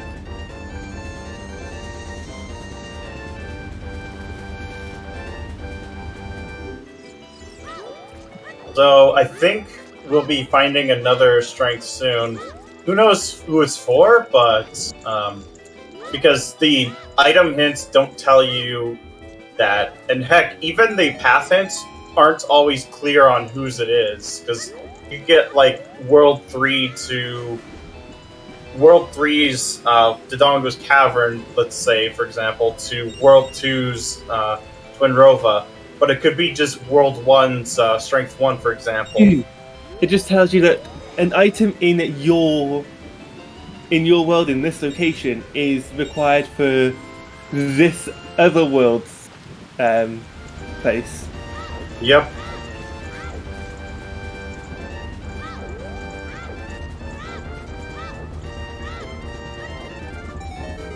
That's strength 2 for Drew. Catching up.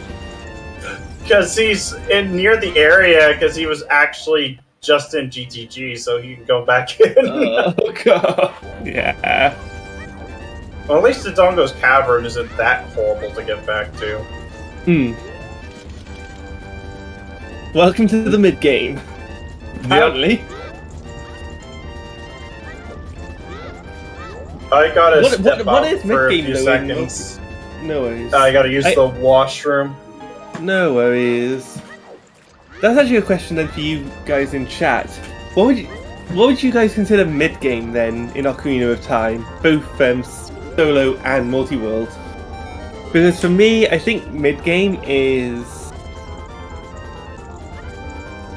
You've done your openings, and now you're doing your checks that where the hero checks and your dungeons. That to me would be mid-game.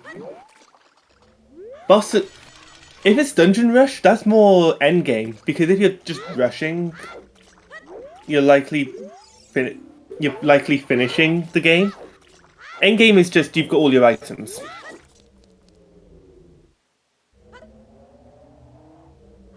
I think the line gets a lot more blurred in Multiworld, because it's Multiworld. You've got BK mode, But I think mid-game is when we're able to start seeing BK mode.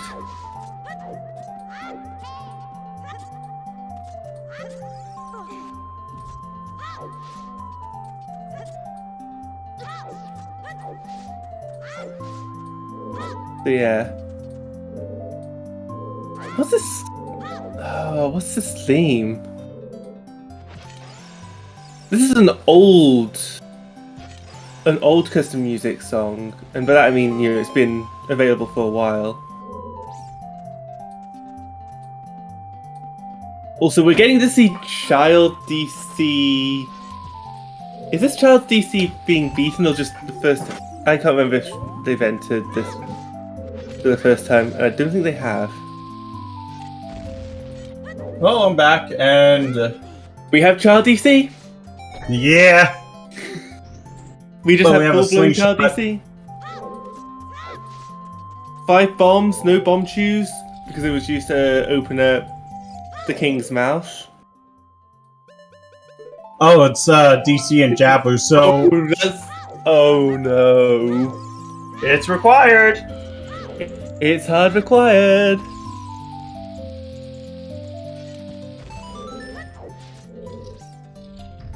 Which team is in front? So that's a bit hard to quantify. If you're going based on medallions gotten, it's Shopskippers. If you're going based on potential progress, I think Dad has a slight advantage right now. Yeah, it all depends on like what we can find as well. Yeah. Team Chat's winning. Well, yeah, Chad always wins. That's the whole point. The house doesn't always win. House always wins. What do you mean? I mean, No, the house doesn't always win. Although, to no, be of fair, course not. Because usually they need like House needs to market towards people so that they can show that they're not obviously rigging. And, yeah. yeah.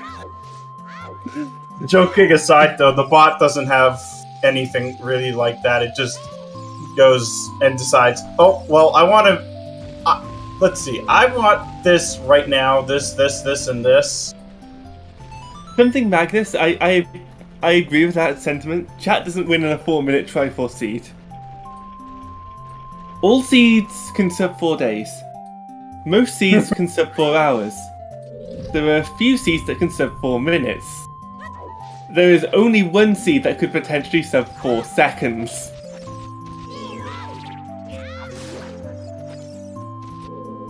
Oh, I know. You start with a Triforce piece, and it's a 1 Triforce piece hunt. Is that possible? I don't think it's possible for the generator.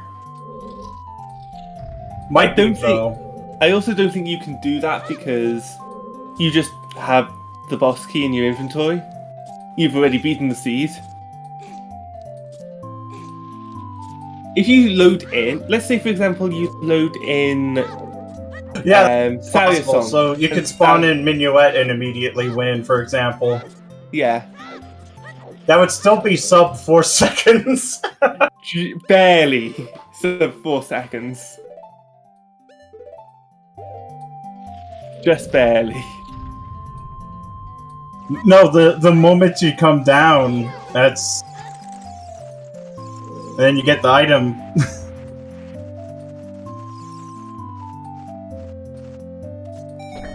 Although 4 microseconds is definitely impossible. I don't think you can even load in that time.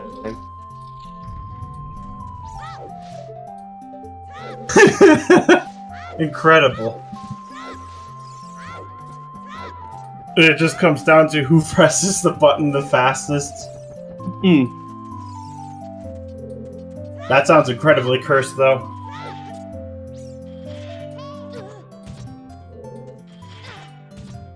But as of recent, I've been taking more and more of a liking to Child DC. I'm not sure why. Maybe it's because I've been practicing the trick when I was doing the combo rando before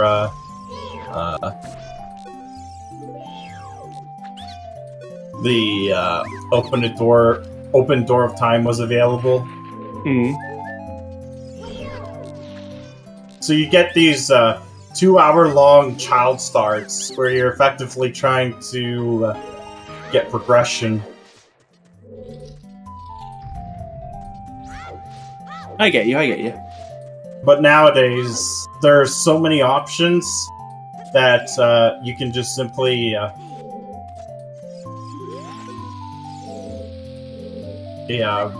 there's a lot of things you can do to make things faster or more crazy. Hmm.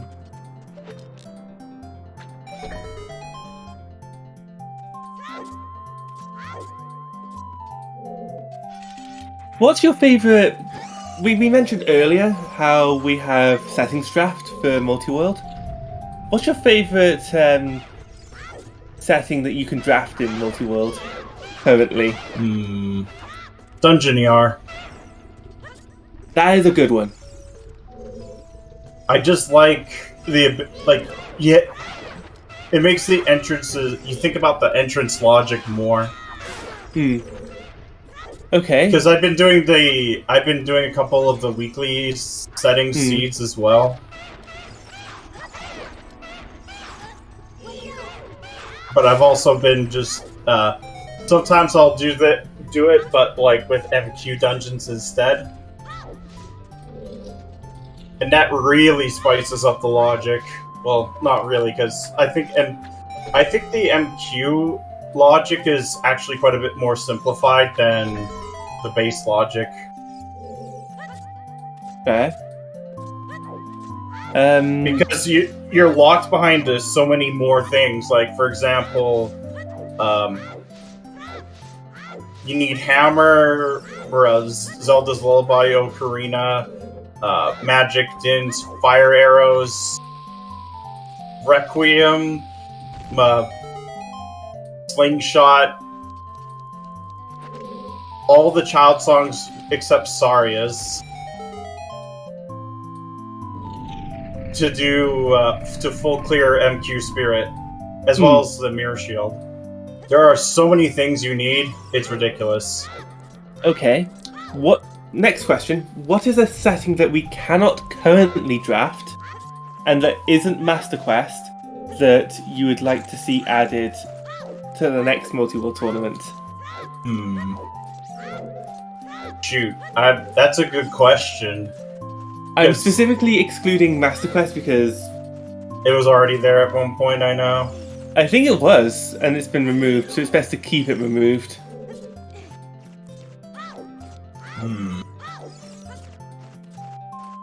That's hard to say.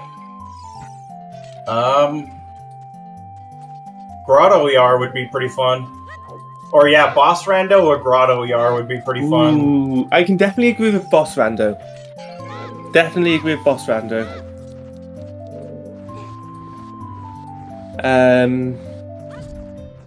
I think my favourite setting that you can draft currently is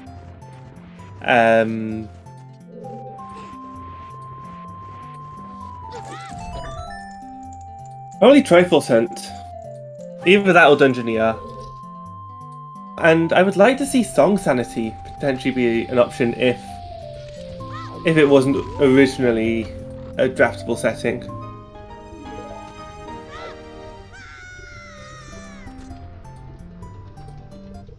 Something in water.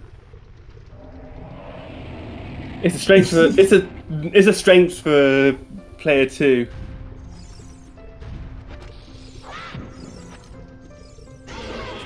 This seed has a lot of strong people, that's for sure. Yeah. A lot of legends in World 2 as well.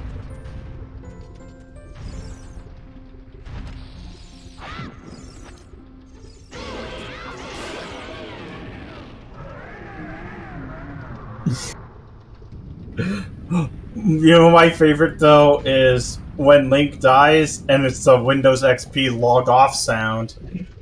Oh gosh. Yes. So, as I said, I tend to play with a custom music plando. I don't have anything plandoed on major item get. Yeah, I'm similar in that way. I also do Plando. I even do like it for items and such. So I normally use the Roman branch or Fennel branch. Sometimes the real Rob ones. Depends on what I'm looking for that day.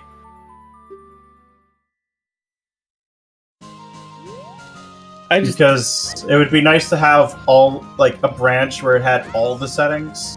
But I know that's because it'd be crazy to see mixed pools with dungeon boss doors also in the pool. Silver Rupee Shuffle for all sanities. Is all the really, really, really bonkers settings.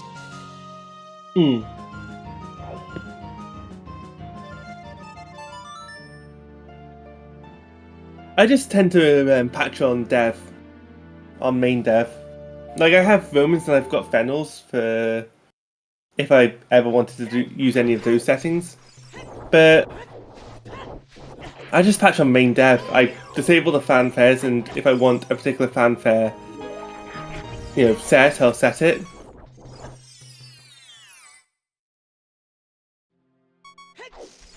Oh yeah, and Randomizer as well. Oh my god, the fire bubbles are the absolute worst.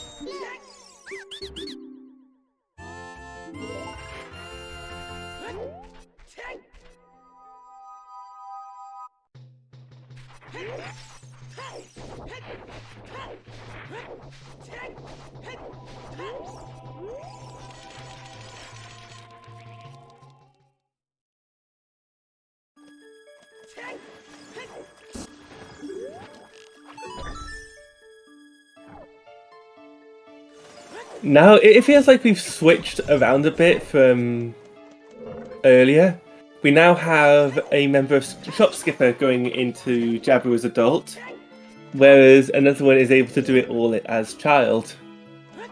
I wish that we could use the boomerang as adult, because then that would make Jabu infinitely more tolerable.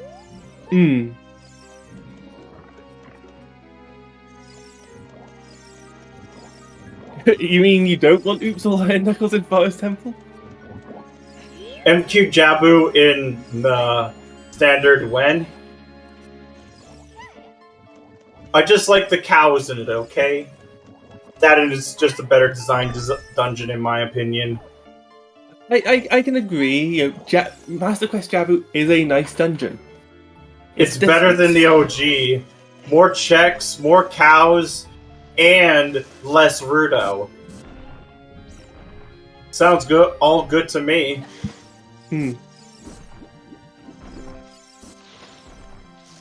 But then there's also the there is the counter argument though of if you're enabling one Master Quest dungeon, enable them all. Yes. You have to learn a new a new dungeon, and people may not be up for that. Especially with some of the wackier ones, cough, spirit cough. But also, if you enable one, why not enable them all? So, people would it'll probably end up being like all side dungeons, and Ganon's Castle just being normal because they're more check dense. I don't think you've ever played or seen Master Quest Bottom of the Well. That would be... It's absolutely barren. Yeah. Yeah. That's why I said all side dungeons and adult dungeons would probably be like vanilla. Because people who do all sanity seeds, those are like typically vanilla because they're more check dense. Yeah, I've played MQ. I play MQ Randomizer for quite a bit.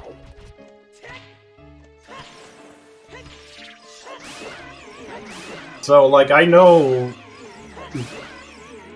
that what would end up happening is that Well would probably be the first one to go back to being vanilla if they wanted to do it based on check density. I think GTG might stay vanilla as well. Oh, 100% it will.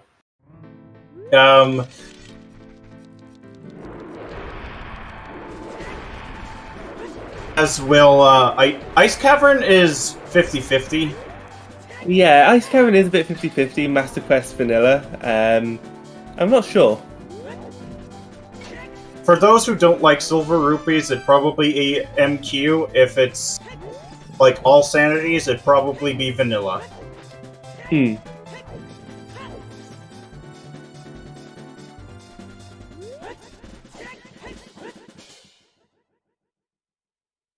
then for Ganon's Castle, realistically, it's probably just going to be vanilla. Just because there's more checks, and it makes... Not only that, but in Master Quest, you have to defeat enemies to be able to get into the main chamber. Yeah. Yep. Iron Knuckle, two big bubbles, and two Armoses.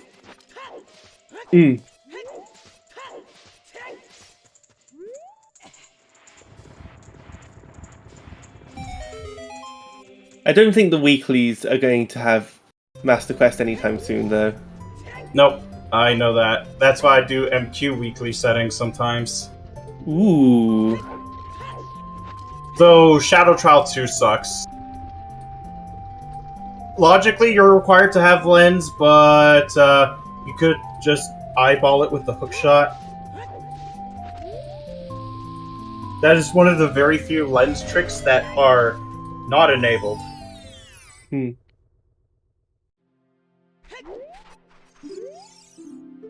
And for good reason. Well, even I'm going to restart that thought.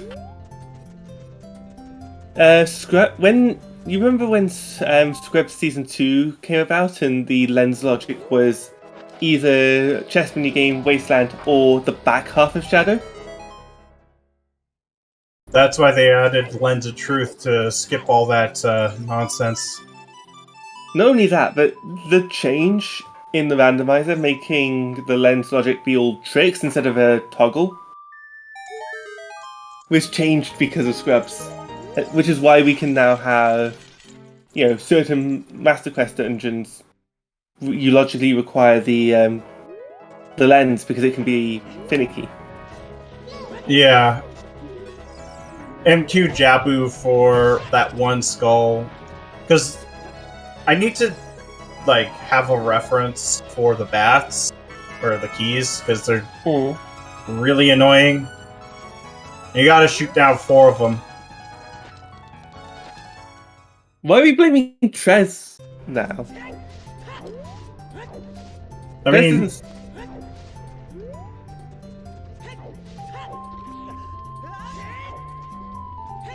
Chat always needs something to blame. I mean, they have pitchforks and torches always at the ready. Got one of those Zippo lighters ready to just start the whole thing off. Yeah, in case of something break glass. Yeah. That's like chat. I think we know where all the light arrows are, and I think we have all of the light arrows as well now.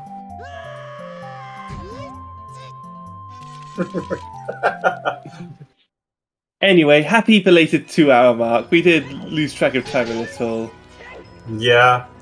This is Black and White's title theme. Yep. Yeah. With that, we'd like to thank all of our trackers. Hold on.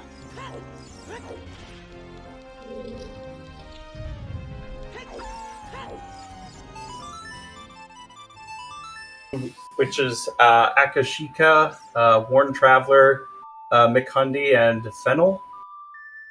As well as our commentators, especially my co-com, who had to basically wait more or less last minute for a co-com.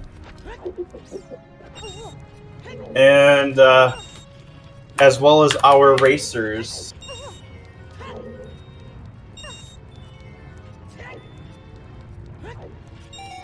From Team Dad, we have Drunus, Ramond, Zavi, Decker. No. Okay, sorry. Me bad. Team Dad is Trix, Drunus and W. Decker. Yeah. And on the Shopskipper side, we have Schultzer, Ramond, and Zavi. But, and our restreamer, which, starting it was Tobias. Trez has taken over as Tobias has stepped away. Has had to step away. Mm-hmm. And if you have joined us recently, welcome to Zelda Speedruns. This is the Multiworld Tournament Season 3. This is the Game 2 of one of the Semifinals.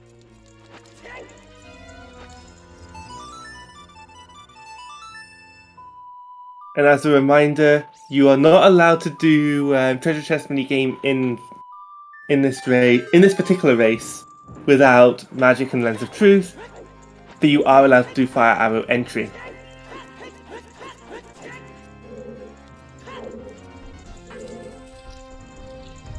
Yeah, Multiworld can be a pain to schedule sometimes. Oh yeah, 100% is. Like, scheduling anything with chess. 6 people is a pain. I know that from experience because I used to speedrun MVM, which requires 6 players. 13. Oh, God.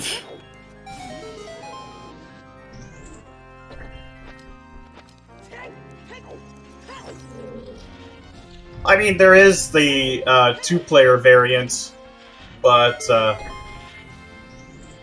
it's a lot harder to get into that because, as a surprise, the missions don't actually scale up or down by player count.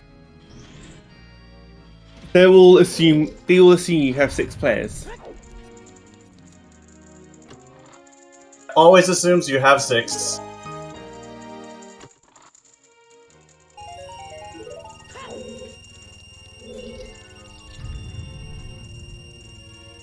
Yeah, it's even more chaotic.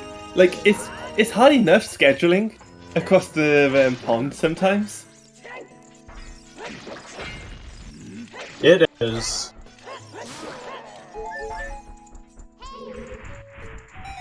Especially, like, I know it's pretty common for it to be like EU and like North America. Mm.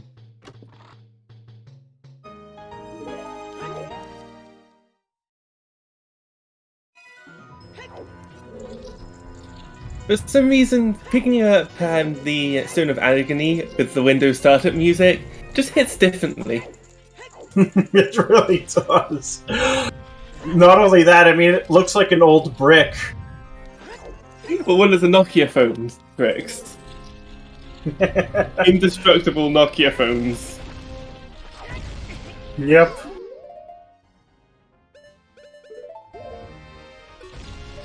And I kid you not, they made a case for that phone. Well, they made the case not to protect the phone, but to protect the user.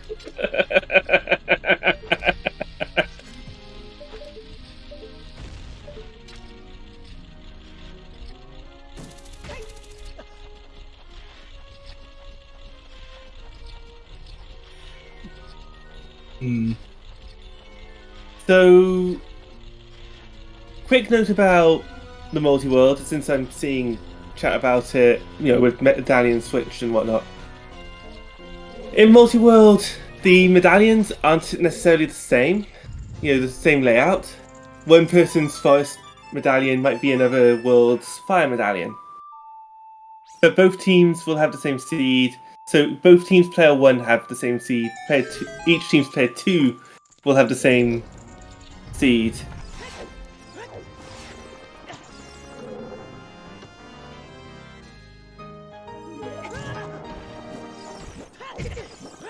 Moblin, how did my spear pass through Link? I think it was lag in that case. Not jank, lag.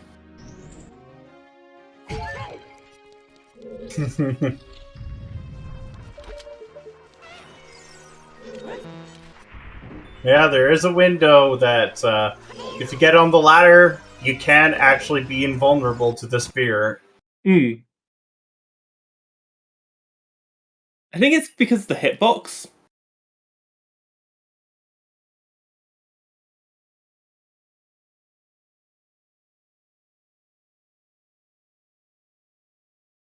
But Drew going into Jabu, since he can do that immediately now with that boomerang. Yeah.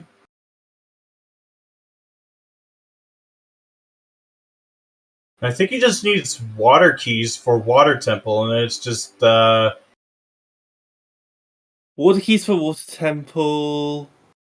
What do they need for Spirit?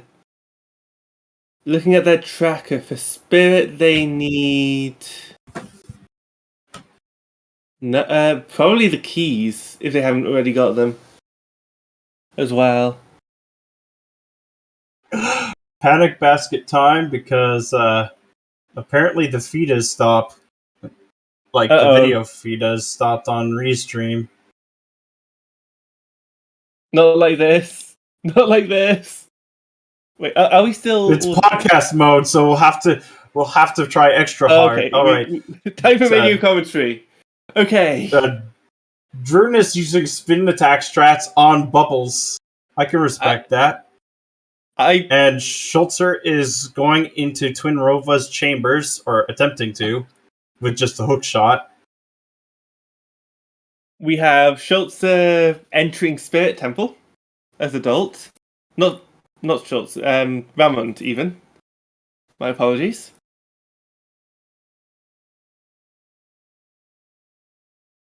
But we have Alex going into Goron's shop. Just I think he's farming sticks. I can respect the stick farming. And I think we're back. We are back, and hey, yeah. we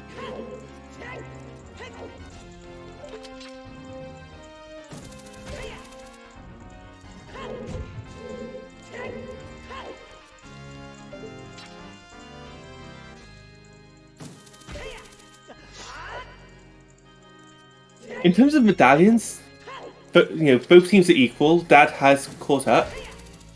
I don't know. It's hard to say because we don't know where Zavi is or what Zavi has. But yeah, because last game Zavi was just a dungeon completing machine. I didn't see the last race. Missed out. I missed it, yeah. But yeah, he was like completing dungeons like crazy. He was probably the one with the most dungeons for quite a while. Apparently Xavier is riding the boat right now, so in Shadow Temple.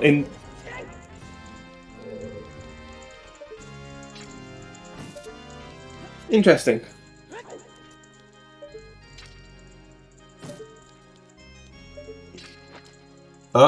Yeah, the tracker needs to be refreshed. If the tracker needs to be that bit, I'll restart that. If the central tracker is missing, we can always just update people, periodically. Yeah. Well, it's fixed now, so yeah.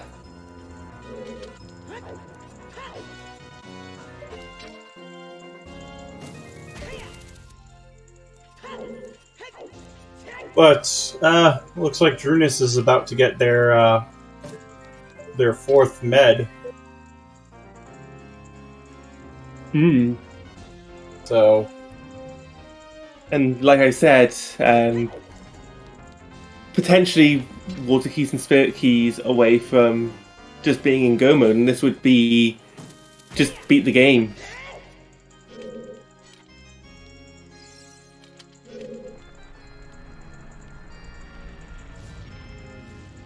Yeah, basically. Of course, they'd still have to go around finding things for their teammates, but getting the fast time is very important in Multiworld. Certainly, it is really important to be able to just get that first time finished. Because last race, Team Shopskippers, they had like a 22-minute buffer from first place to second place.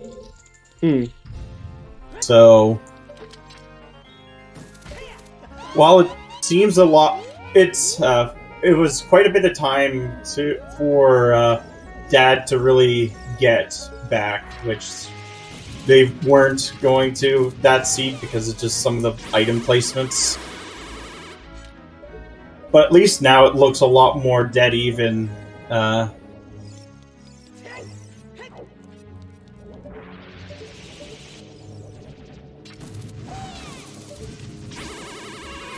was just quickly looking back when with the brackets, the race that my team was in just then.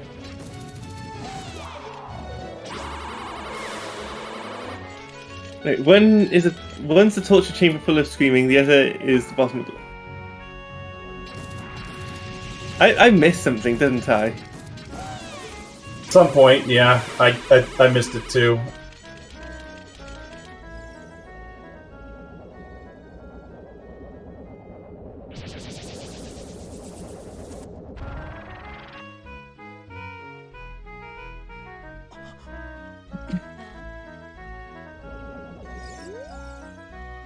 Well, we're about to get a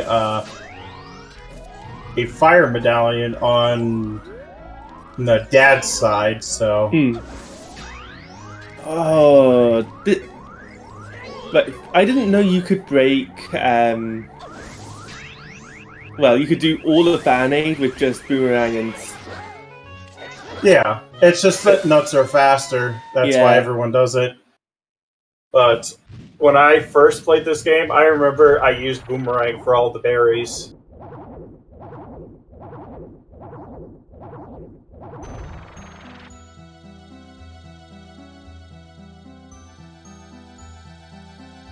But we're gonna get a orange and a purple Skittle on each of the different teams now.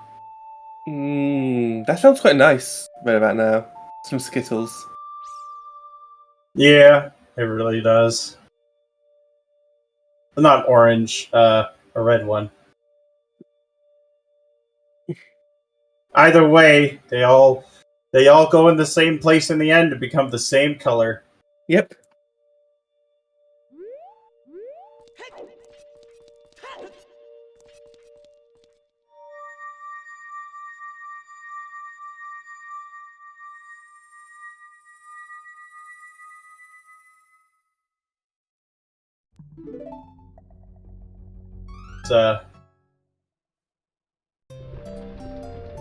Looks like it's I kind of want to say Diggertree or Bottom of the Well here.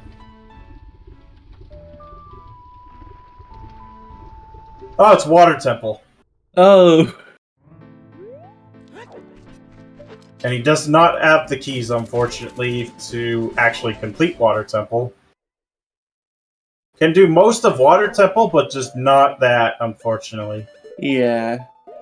Need the keys to be able to get the boss key. Need the keys to be able to get the items locked behind Dark Link. But you could do everything else as adult. Yeah.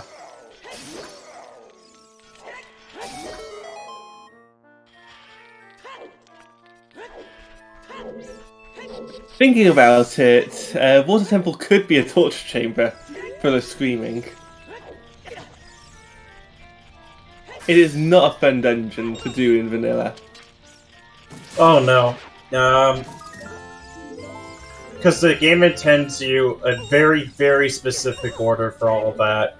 But honestly, Water Temple, like, with the boots, is not bad. The reason why it's so bad, like, in vanilla, is because you have to keep going back and forth between the pause menu to equip Iron Boots. Had Nintendo implemented D-pad items, that would have made Water Temple less of a meme than it became.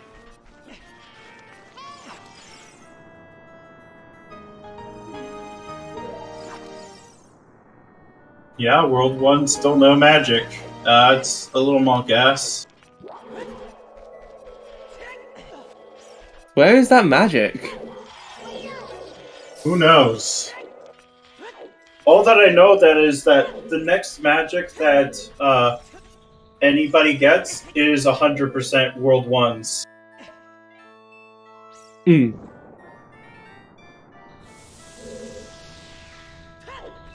I guess the question is, does Deca have magic?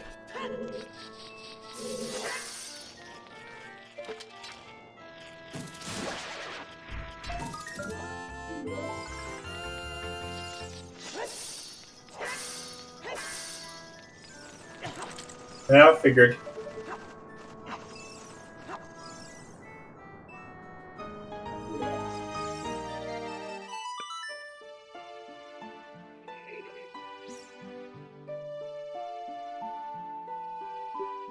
I think did we get a double hint for Ice Cavern?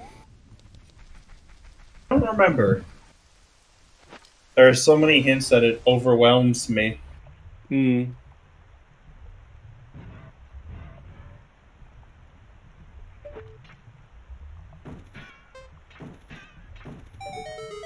Bingothon, thank you for the raid. Welcome in. You join us in Game 2 of the Ocarina of Time Randomizer Season 3 Multiworld Tournament. Yep, where we are looking for World 1, we're mostly just looking for small key rings. This is Metropolis Zone in Fire Temple.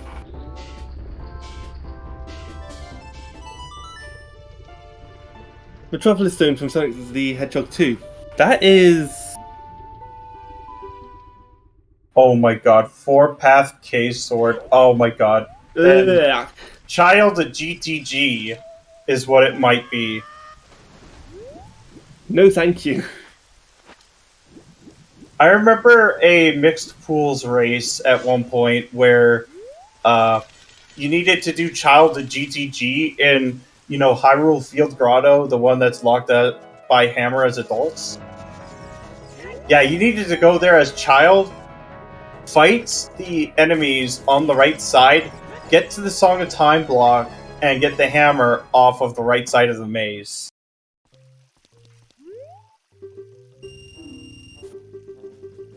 Yep, that was terrible. That was one of the few seeds I forfeited.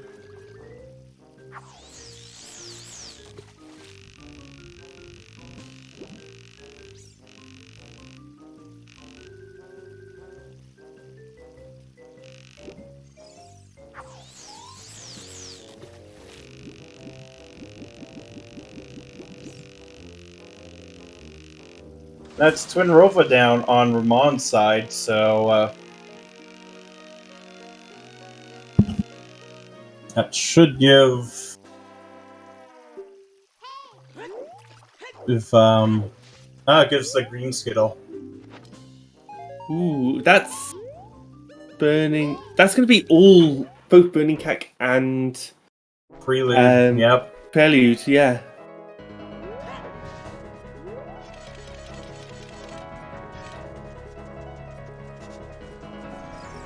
Gives a lot to do.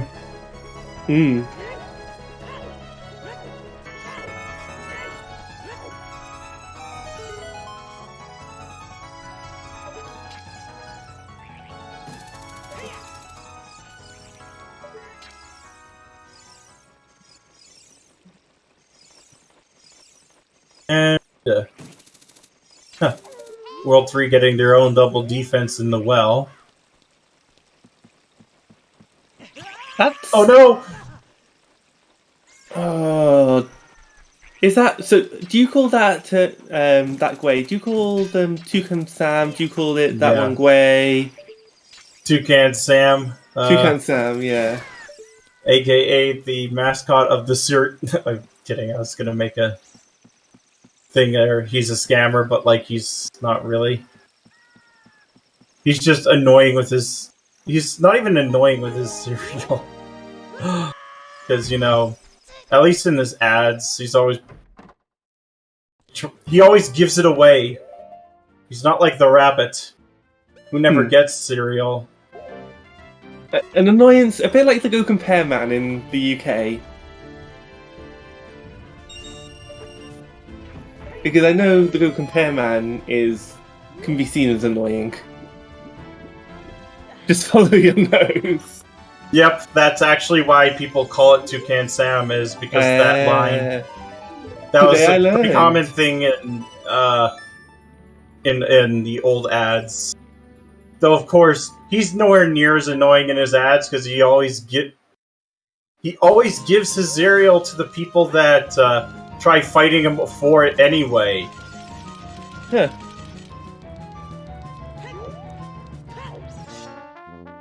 Davey has finished Jabu, apparently. Yeah, I can see that. I mean, Drewnes just did that recently, too.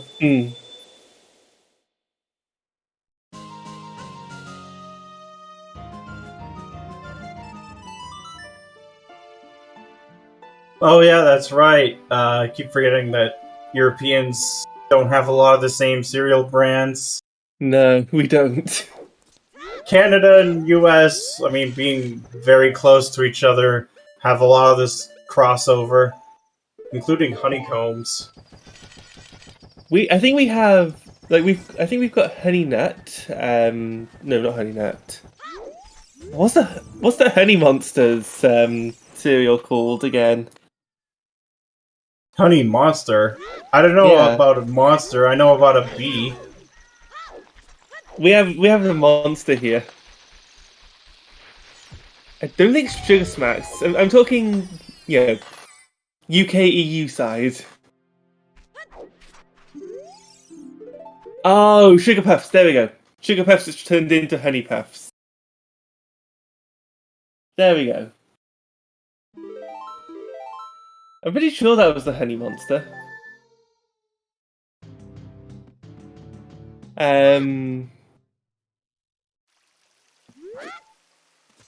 Oh, Frosties and Tony the Tiger, yeah. That's... We've got that. Tony the Tiger is like a really old mascot. Yeah. So is Sam the Toucan, to be fair.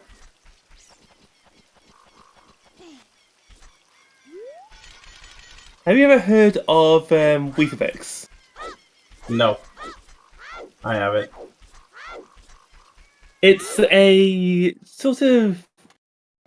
I guess it's wheat and barley, kind of. It's a brick. It's essentially a brick that you put into milk and it dissolves a bit and it becomes a bit mushier. Yes, Rice Krispies is Snap, Crackle and Pop. Or Crick, Crack, Croc in French. Oh. We have Cookie Crisp in the UK and Cocoa. We don't have Cocoa Puffs. We have Cocoa Pops, which is basically Rice Krispies but chocolate instead of just sugar.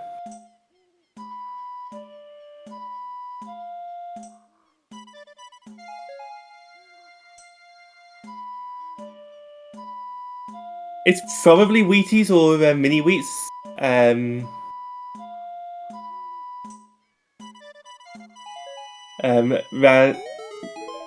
I can't pronounce your username, sorry. 2 hour, 30-minute Ocarina game. You love to see it. You've just had so much to do that it's a location you skip. It's understandable. Yeah, I know. It's just funny to see it.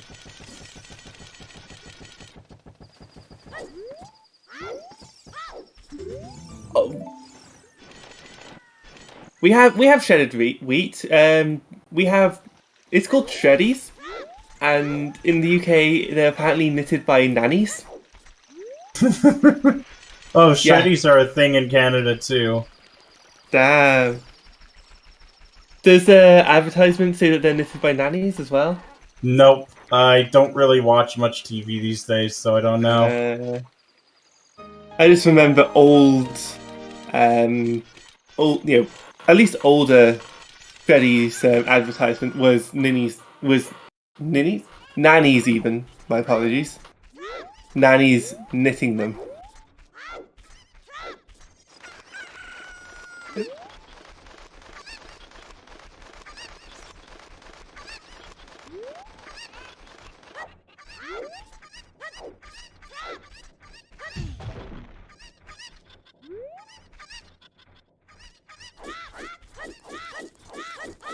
Yeah, they do dissolve into like. You know how with cereal, usually you put the cereal in first and then the milk? Weetabix is the only cereal where I would always pour the milk in first. Well, I don't have cereal with milk at all. Fair. Oh.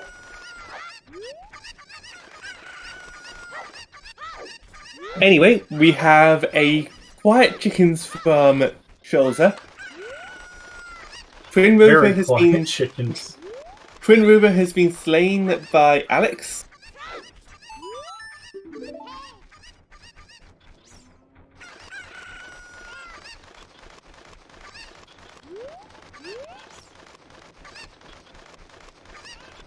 I think Vermond is just doing the Hyrule field loop at this point.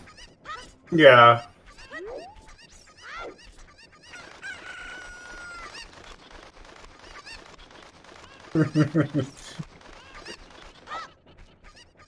No, I completely agree with the cereal debate. I do agree it's milk second, cereal first. But Weetabix just goes to mush too quickly for me to have it, to do it that way around.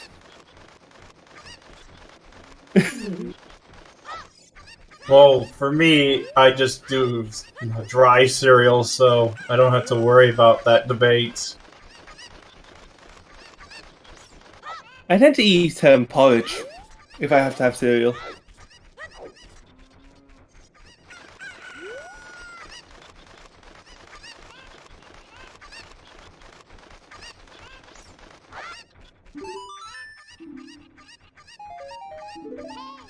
Chickens only having explosives.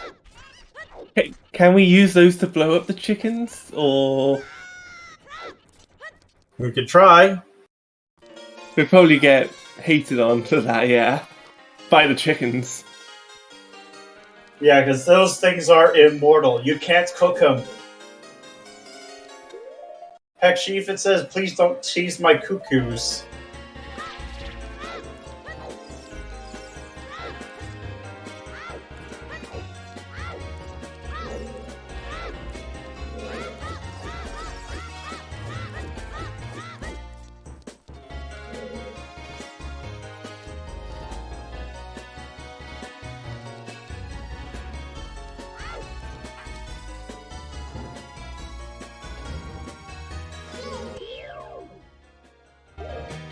Who's back in forest?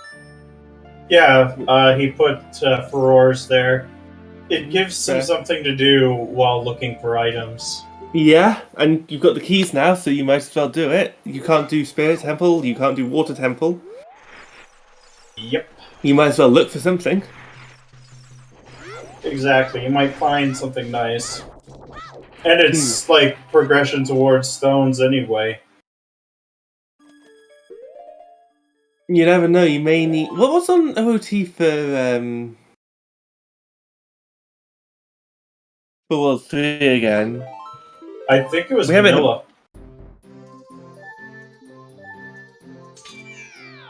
So yeah, it is vanilla. It's Song of Time.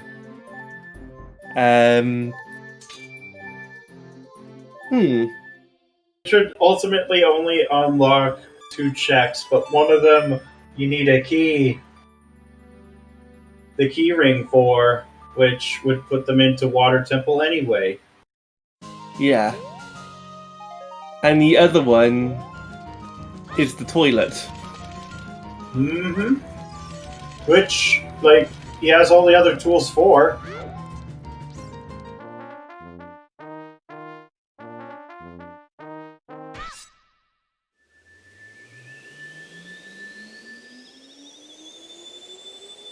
That would So, be like- a mean sort of twist in the seed if World 3 needed to do AD for their completion.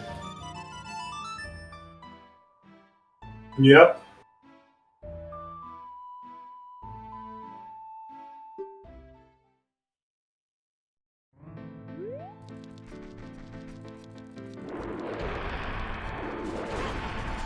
But there is a lot of hiking.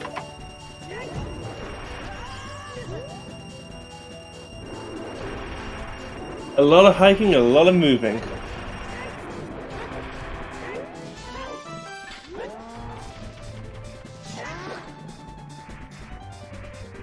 That's a bad moblin. Take care of that.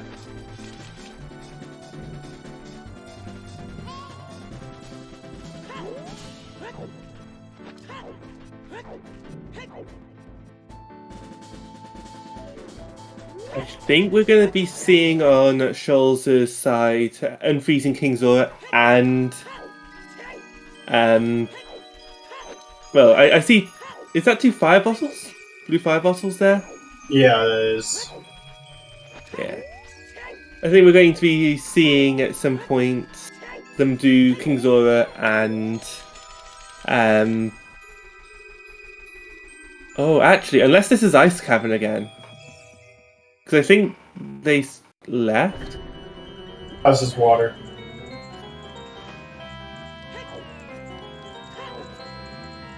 Entrance Rando is hard. You lose track sometimes.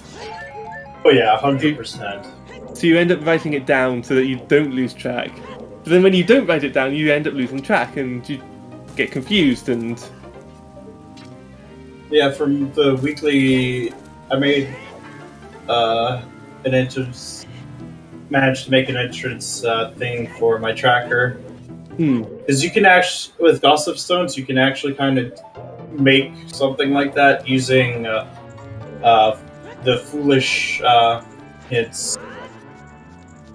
Huh. Yeah, I've been fiddling around with the tracker after seeing Chloe do it, and yeah, you can use multiple instances of like Wath and Foolish, which makes it a lot easier for note keeping. I tend to use hamsters. What's it called on Emo Tracker? I use hamsters package, and I write my hints on a notepad, and I just put my entrances on that notepad too.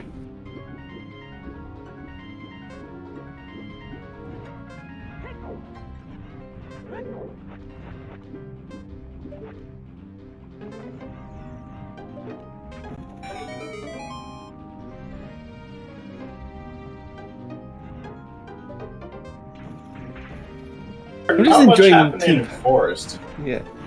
It's Forest, what do we expect? Considering Usually how you- many checks there are there, you think a little bit more things would drop. Shelter, no! Ugh. Got shivers just from that. Sorry. Yep, and it's gonna have to do that all again, by the way. It's not easy. Wait, he has a tunic?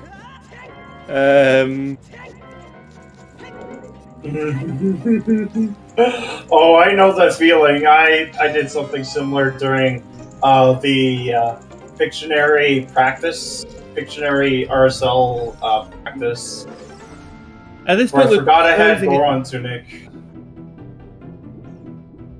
Look, at this point, we're closing in on 3 hours.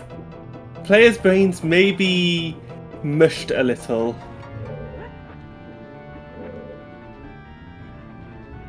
But yeah, it's 3 bottles of blue fire. You've got to draw a giant red shirt. Why red? Why not blue? Because I was in Fire Temple Oh god. with like 5 hearts. Well, I actually had 3.5, but I could actually do Fire Temple with 5 hearts, but not 3.5. It's close, it's close, it's close! Also, there was a wallet in Forest Temple.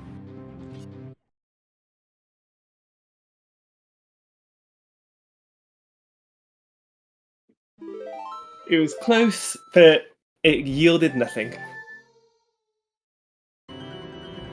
Those clams do still suck, yeah. I can't remember what their official name is. Hellblades. Oh, Shellblades.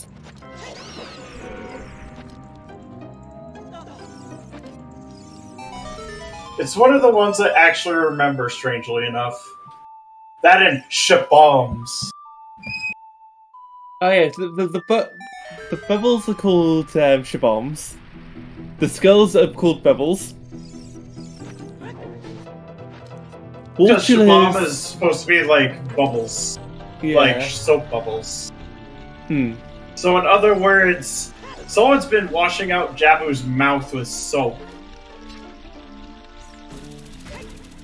I don't know how I feel about that. The spiders are called skulls, yeah. Well, Skulltula is their full name. Tula is probably the actual name. Hmm. It's kind of like Tarantula. Would make sense. Although Wool tarantulas don't on... hang off of webs. They actually No. they do spin webs, but they're typically like burrows if they do that. Hmm. Whereas the ones that they are... Sorry. Go ahead. are hands. But yeah, typically what you'd see in like what you see on the giant Skulltulas are more like orb weavers, which are completely different. Hmm. Yeah, I was going to say Wooltulas don't hang on the wall; they hang on the ceiling. No, Which is an orb weaver tree.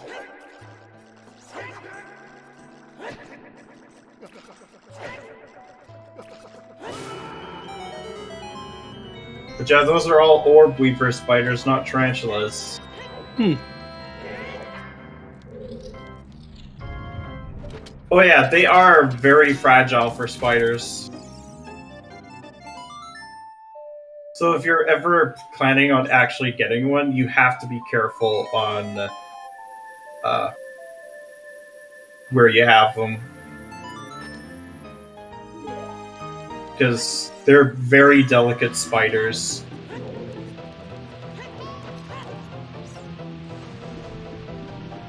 But they are friendly, if not just a little bit tickly.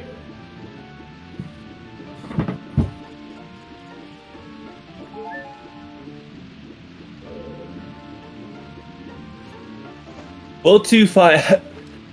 if that's... So World 2 Fire having World 1's hammer, if that's not ironic, I don't know what would be in this seed.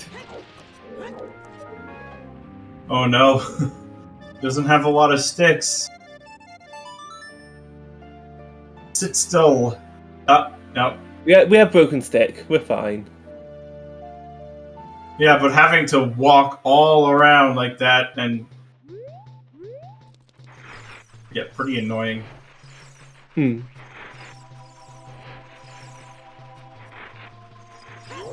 Let's see. That's Phantom Ganon's down for World 3. So it's a stone, but it's still. Yeah.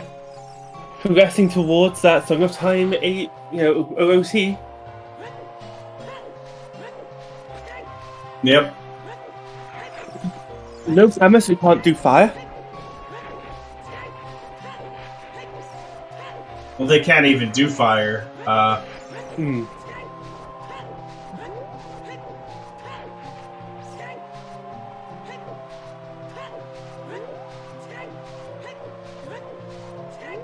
Oh yeah, I just noticed that. Yeah, World 1 does not have names on the dungeons for med trackers. It'll be fine. Oh, and stones. That's unfortunate. Yeah, but it's weird that it's only World 1.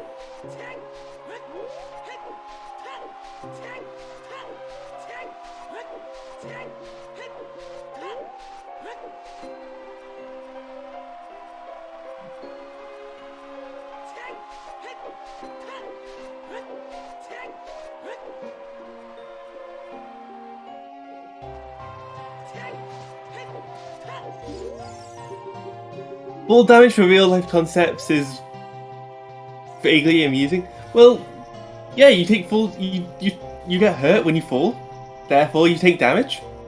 Some people are able to mitigate this damage by, for example, they know parkour, know how to land safely from a higher height. In some cases, cats negate full damage completely if they're falling from a certain height.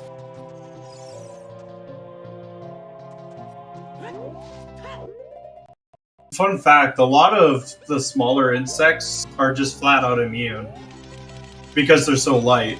And the air resistance is actually pretty significant the smaller you are. So you're falling even slower. In the case of cats, they just open themselves out. They always land on their feet. Yeah.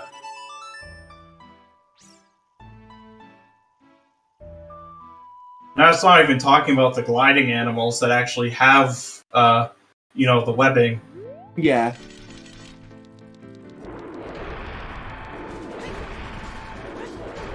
Yeah, Child Dodongo's Cavern is a meme if you have dungeon entrance rando and have that specific trick on, the one for Armos push. Because normally you would never see Child DC in OoTR. The only times you would see it is if it's required with closed door time. Because DC needs to be accessible by both ages, unless you can do Armos push as a logical trick. A 2-minute push. Not only that, but you need the boomerang as well. Wait, you would also need a boomerang? Unless you're, really good at getting the jump. Huh. Today I learned. I did not So know again, that. typically, when you get that kind of setting, with Child DC, either, in RSL, it's beatable only, where you're not ever going to get that skull. Or, with Skull Sandy, I mean. But the other thing would be where you typically run settings without Skull Sandy, so you could just get other skulls along the way.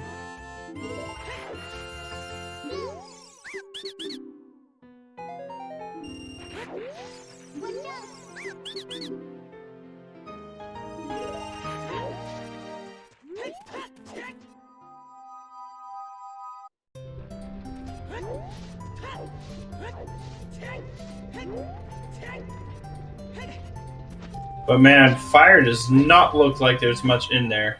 Oh, never mind. It's a key. Shadow Temple keyring for someone. I think that's for... I want to say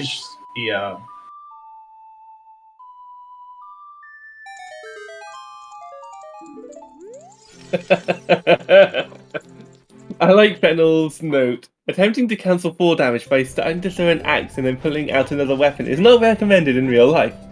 Cancelling and then sponge. Cancelling 4 damage into the water by shooting it also does not work if I remember correctly. Nor does actually having a grappling hook, surprisingly enough, because that all it does is rip off your arm if there's enough forces involved.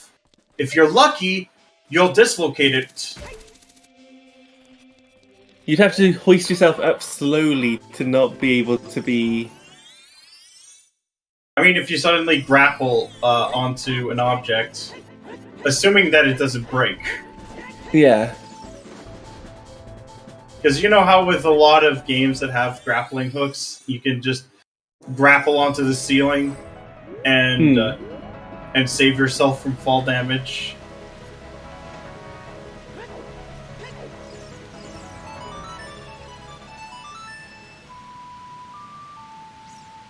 I don't know why, I was just thinking of DRG. I'm just thinking of the game theory video, which actually talked about the damage of the hookshot to Link.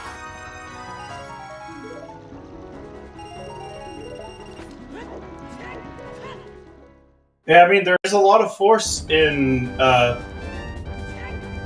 because you're basically shooting a gigantic arrowhead, like a gigantic spearhead.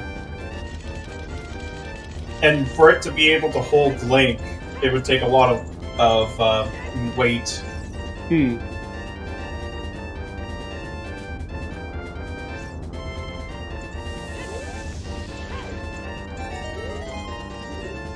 It's a handheld harpoon gun with an impressive winch inside, yes. That is the hookshot.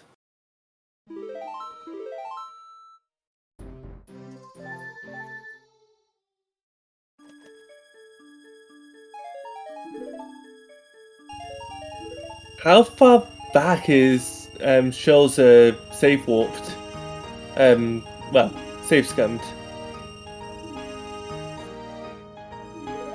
Oh my god.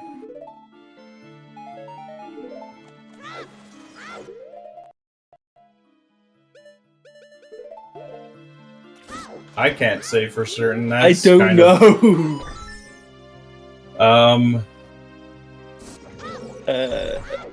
But that could be dangerous, especially now that Dad actually has kind of the advantage at the moment. At least a one med advantage. I don't know. Like, because there was a lot of items that, looking at their tracker, they hadn't done Jabu, apparently, so... I just gotta grab something really quick. I'll be back in a few seconds. I'll hold down the fort.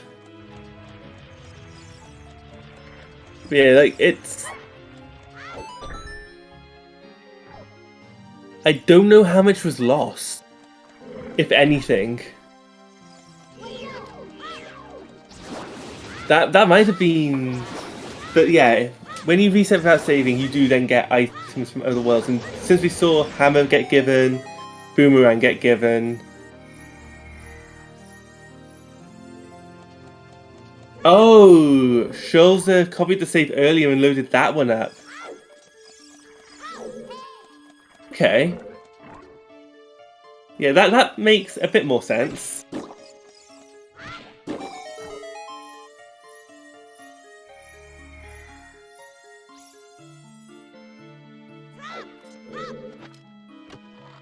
You only have to beat one of the seeds in order to beat the game.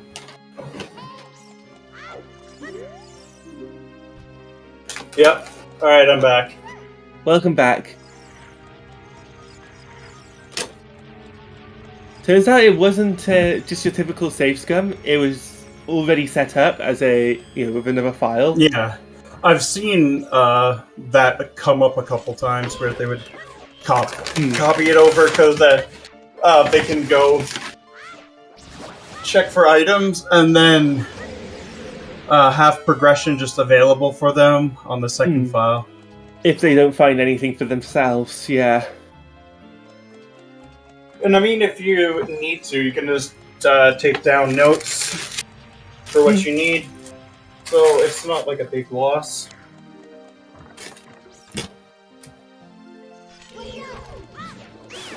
Just having the information is advantage enough.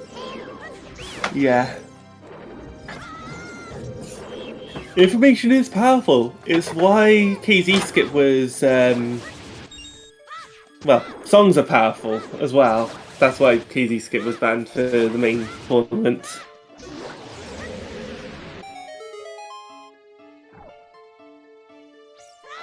Yeah, so it does lose its power in RSL because it could, with Song Sanity, it could easily just be an item. Yeah. And with Dungeon Entrance Shuffle, well, you get the information of what the dungeon is. You know, it's... If yeah, you can't but do it, then you might have to go back in anyway. And you could always just reason it out through the hints alone.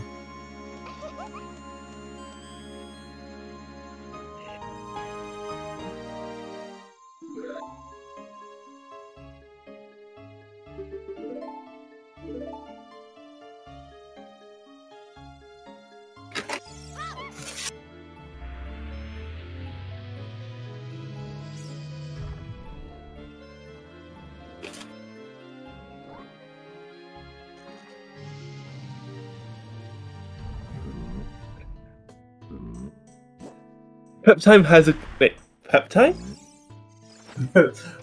Pup Time has a nom time.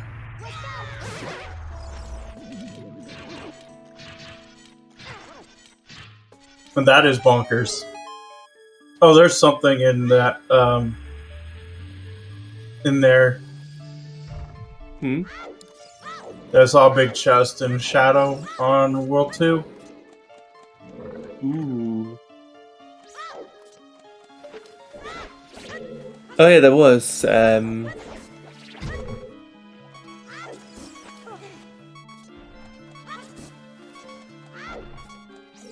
It's a wallet for Zavi, I think. Yeah.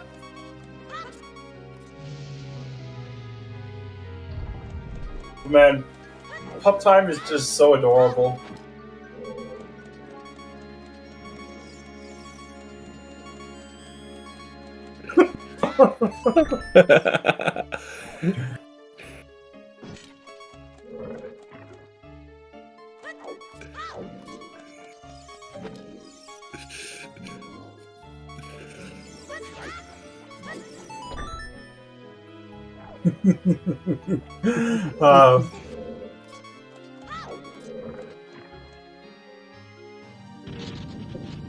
I have to try something.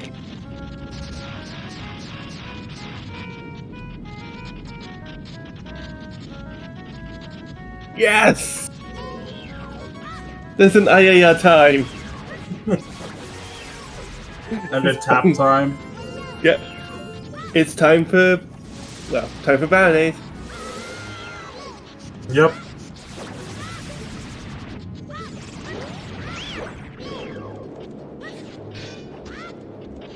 Pizza time. That's what the can't remember the name of the enemy. The enemies that are on Baronade that you break. I think They do berries. look like berries. They do look a bit like pizza discs, don't they? I mean, so do jellyfish if you look hard enough.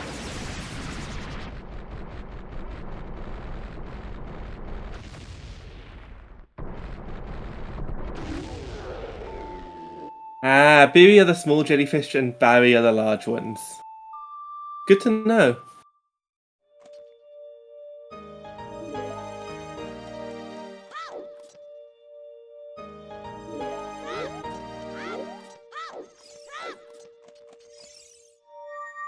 I did not know that's how Baronade got their name. Well, today I learned. Mm. Oh, that's a scale in Shadow in World 2.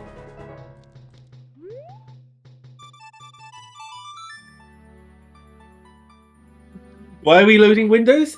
Because that's the item get sound for Shulza.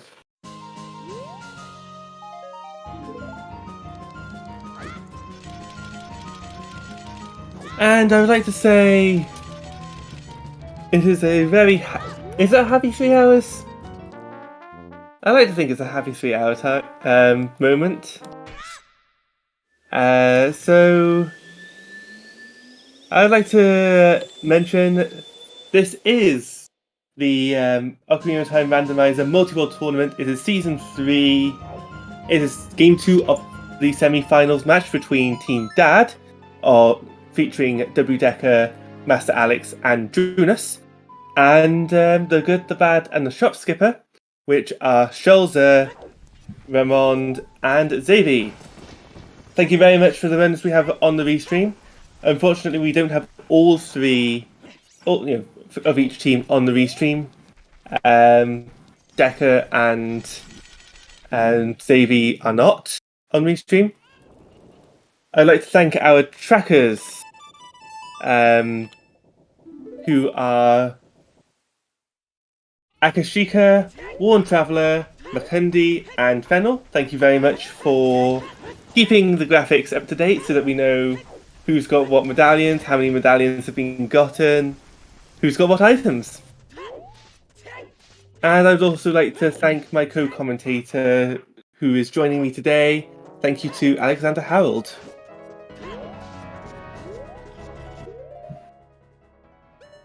Yeah, it's been nice. World 2 would definitely been the most fun for me, that's for sure. Which was my world when I was doing the tournament. And I'm glad I'm not in World 2, I'm in World 1. Because I would not have wanted to do 80 Thessalias, because then Bennyhood's not worth it anymore.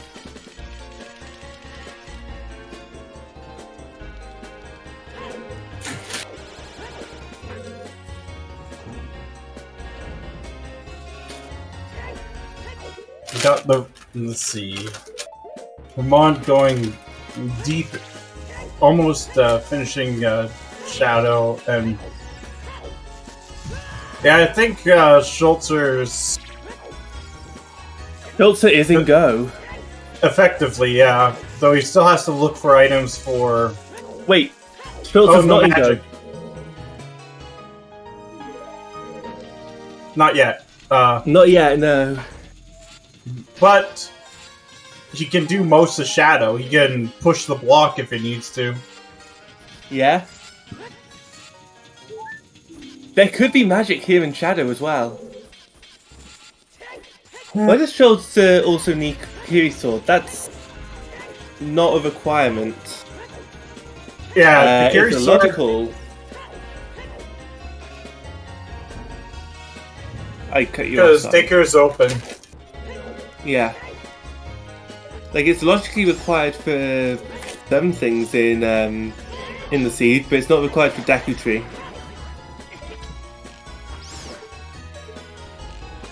Yeah, World 1 Path to Goma wouldn't be for for Kiri Sword because you use sticks. It's probably it was for access. Oh, wait for because Deku Tree for World 1 is. I'm lost. I'm trying to remember what it was too. You don't need to be in logic to beat the game. But I mean, if it has that many hints, it's probably for like Water Temple entrance, GTG entrance, or even Spirit Temple entrance, depending. Or Shadow Temple entrance.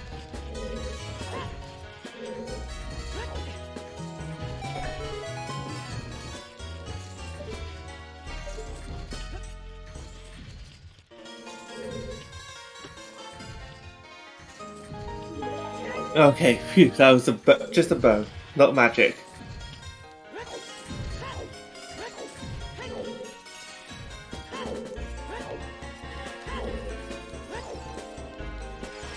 And Schultzer needs magic to beat Shadow, so he'll have to come back later if he doesn't get magic soon enough.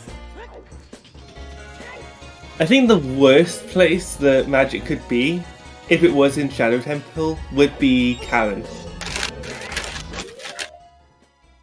Oh my goodness, yeah, it would be. Like, at that point, it's a case of, do you come back to Shadow? Do you bail? Okay, yeah, so GTG, that makes sense.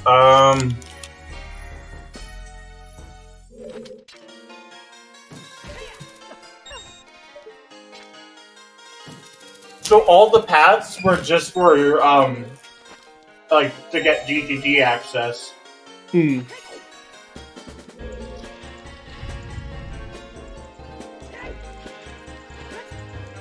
Because, you could easily just get paths just for access to a relatively easy dungeon.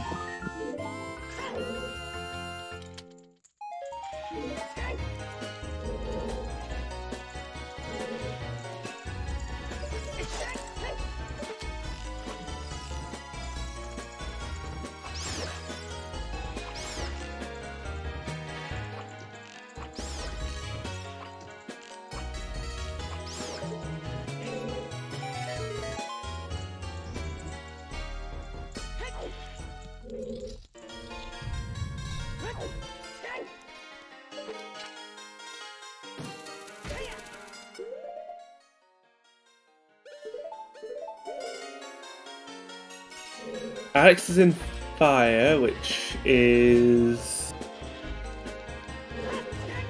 Oh, probably just cleaning up fire. Yeah. Fire's really check dents in these settings. You get the key ring, you just go beat the boss, and then it's up to you if you go back. Mm-hmm.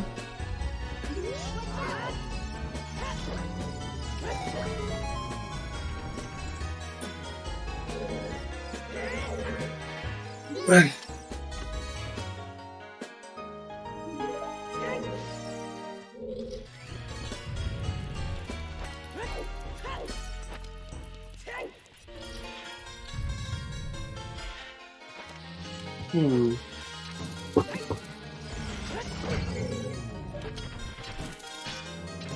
Whereas Drunus is just a water key ring from Go. Yeah. So what will happen first? World 1 will get their magic, or World 3 will get their water keyring? That's actually a good question. Oh no. Drunus got put in the freezer.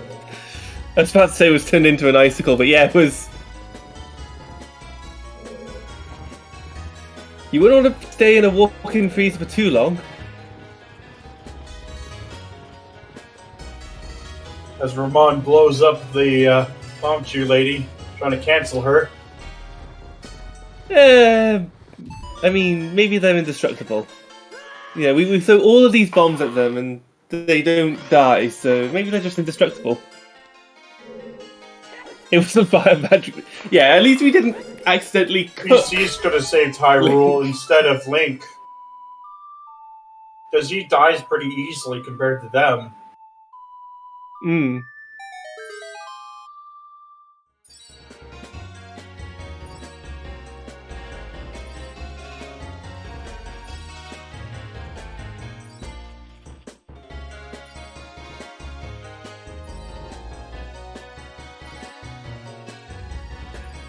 It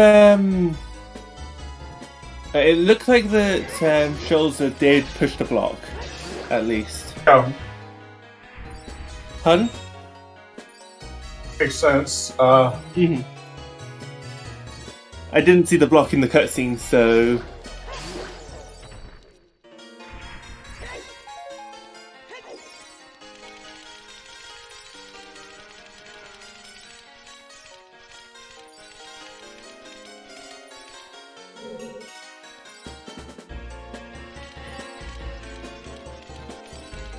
But, let's see if Karen actually does have it. If Karen has it, then... I don't know. I don't know. I'm just hoping Karen doesn't have it now. Because I said it, therefore it's gonna be true, right? Well, if that's the case, then you'll have to put away the spoiler log.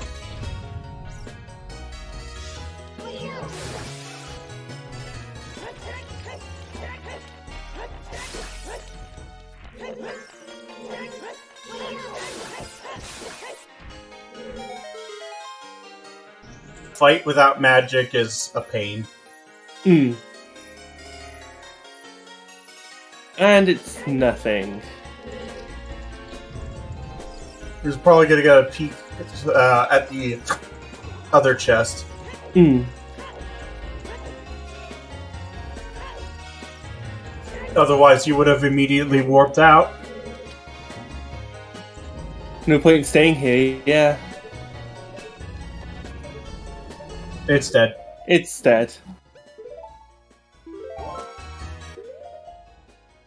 Like, there's an argument for using Furor's Wind, but There's no magic. there's no magic, yeah. Otherwise, yeah. Yeah, we need magic. And if we have magic, there's no reason to use it here. Yeah.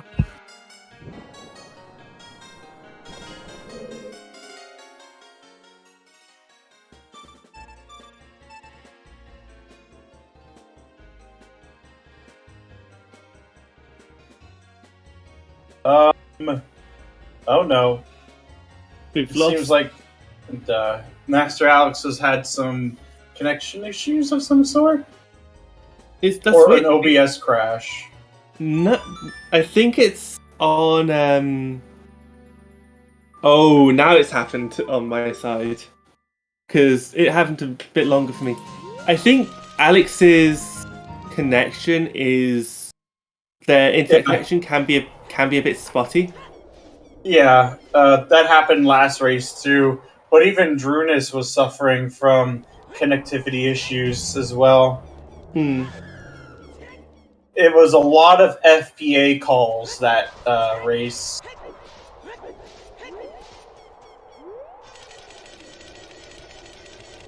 Which was truly unfortunate.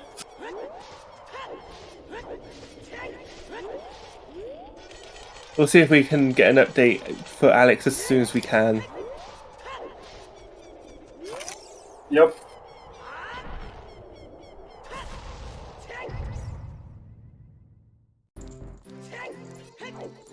As Schultzer yeets the rock. It was a 9.2 so today. Unfortunately, the drop is a 2.1. And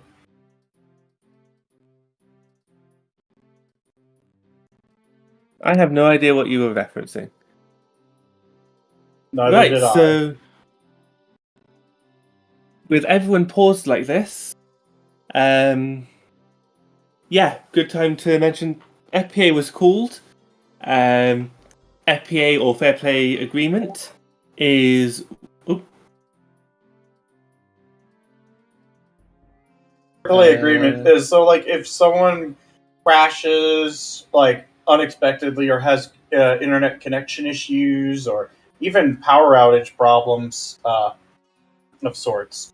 Assuming and for the crashes, this is assuming not any of the well-known ones that are documented. But if anything that's like truly unpredictable happens, then the players they get 15 minutes effectively to get things back in order if they've lost progress. If they didn't, it's basically waiting until the internet or power stabilizes. Yeah. There can be exceptions to the FPA rule. For example, Scrubs does 20 minutes instead of 15 minutes. And there are certain events that the moderator team may deem so great that you get even more time. There are also cases where, in retrospect, you don't need to call FPA, and therefore, you don't end up using any time. And there are also some documented things like the bubble crash with Dins in Spirit Temple, for example. That is not covered by FPA. I'm talking about ones that are documented but are covered by FPA.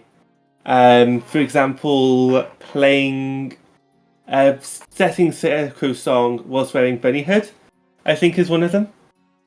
Or if you have Bunny Hood. If you VVC crash, which we won't be seeing on here, but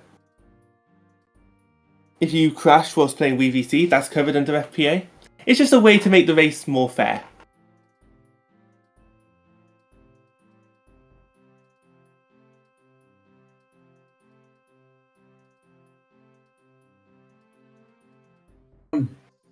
Yeah, we're just waiting for all the players to come to an agreement to when to start back up. Oh, yeah. Never mind, they did.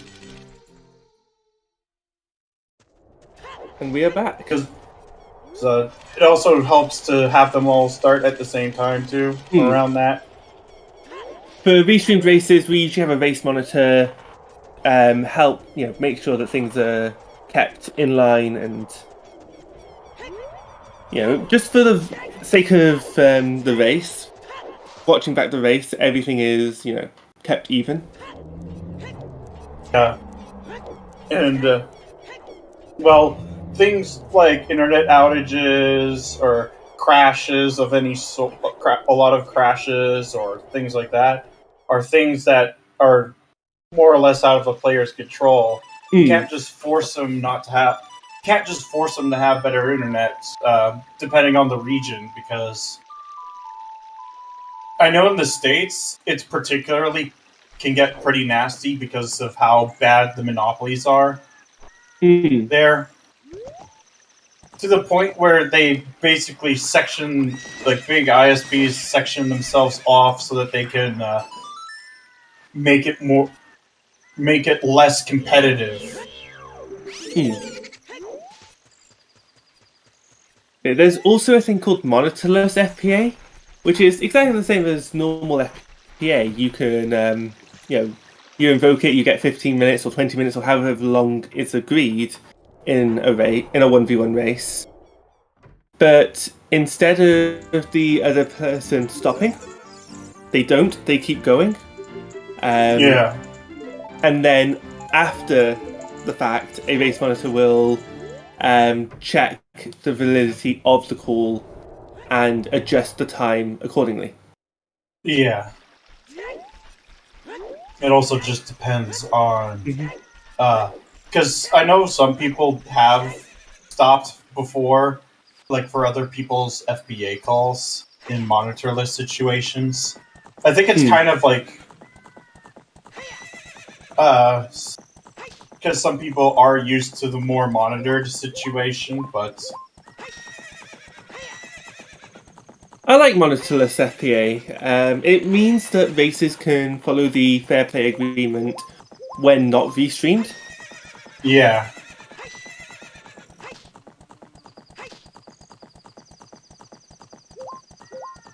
BFNL mentioning in the chat that they are the monitor for the race. They hopped into the team voice chats to make sure both teams were ready to go before counting them down, basically. Yep.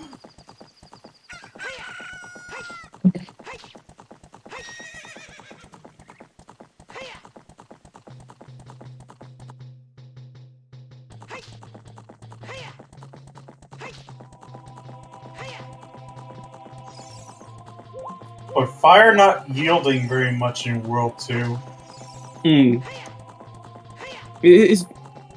I've found that with in some races you have one world that is completely you've got all the items. Another world where you're able to progress and you're doing everything right.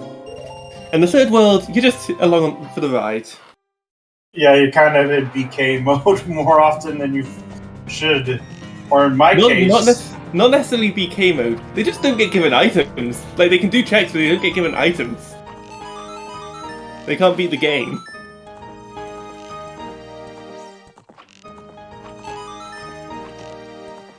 Oh god. Schultzer has to hit all of these shots. He can afford only one 60-point shot here. It's over. He's gonna have to go for another cycle.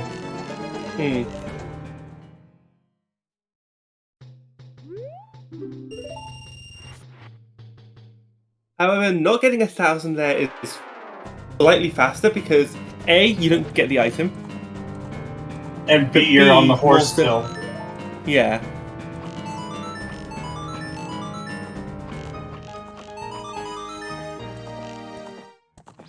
Alright, he has a lot more leeway this time.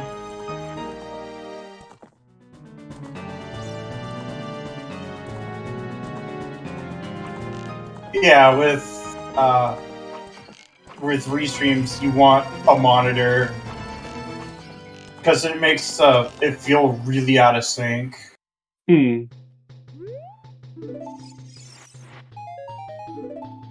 Alright, there's nothing here, and nope. Seems like shooting your best shot in horseback archery isn't that rewarding right now. Yeah, it truly isn't most of the time. Even when you feel like you get good shots on a day.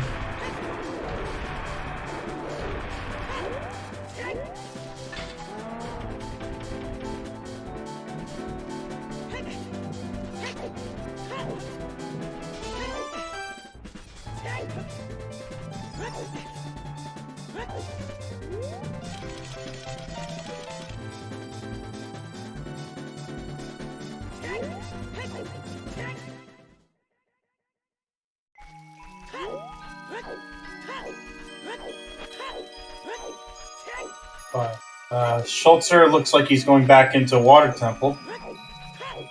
There's probably some checks yet to do, so it makes sense. Looking for your wait, Deck has just finished Jabu. Okay.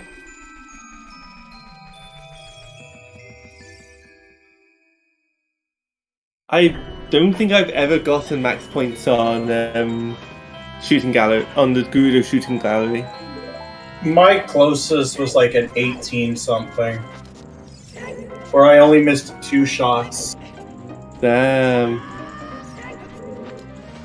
Wait, this is beating Water Temple. You can beat Water Temple. Oh, what it? Please, Morpher, do not have do we want Morpher to have magic, or do we not want Morpher to have magic? For Schultzer, it'd be pretty good because yeah, you get magic, you go to Shadow Temple, you beat Shadow, you're in go. Yeah, effectively. Well, speaking of there's magic.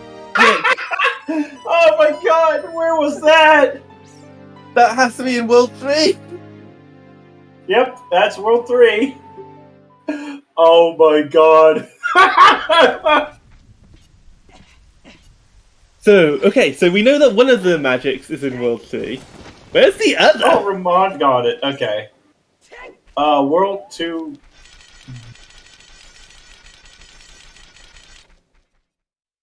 Okay, it's actually in World 2. God. Oh, he bought it. So it was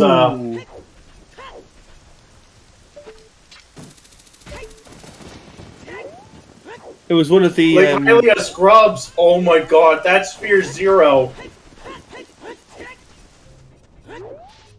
That's oh. Hylia Scrubs are so hard to route.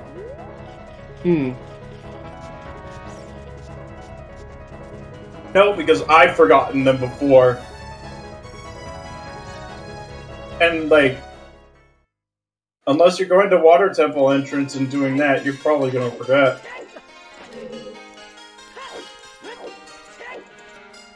So the question is, when is Alex going to go and do that? That is a good question. Yeah, because Decker is only missing Shadow.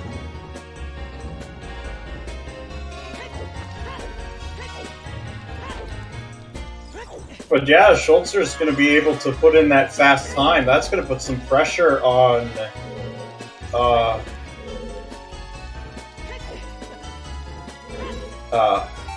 Dad again.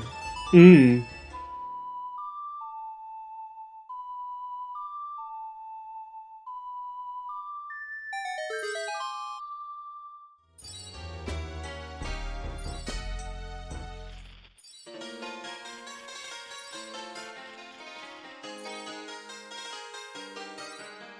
But yeah, what was I going to say about...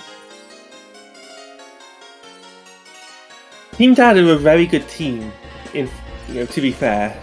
And so are good, the bad, and Shopskipper. I don't want to say that they're not, because they are a good team as well.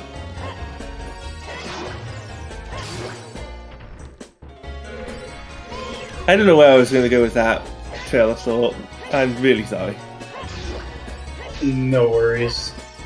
But it's just really crazy that we're going to be getting our first fast time, and it's not even like sub 3:30. Because that's how bonkers this seed is. That's just how grindy a multi-world seed can be. Like, you look at the qualifier and async, and times from on there were, for the most part, sub 3:30. You had some people who got to 4 hours. I think before FPA times, my team, we were over 5 hours before FPA reduction. Yeah, and the only reason I think was because one of my items I couldn't get to, because one of my teammates had just left the area with the item after getting one of the other items that was also necessary. I think it was Death Mountain Crater that's screwed us over.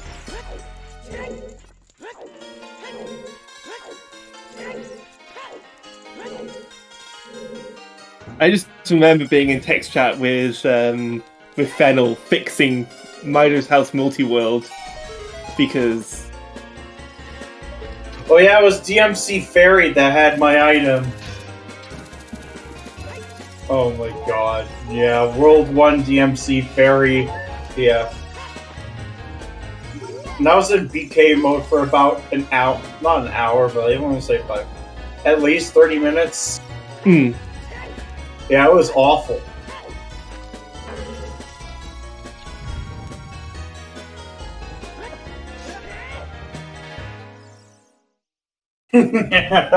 Real Hollywood hacking, all the clacking on the keyboard, saying techno babble just to appease. Sorry, that's what Hollywood hacking is for me. It's literally just tap tap tap on the keyboard and saying techno babble.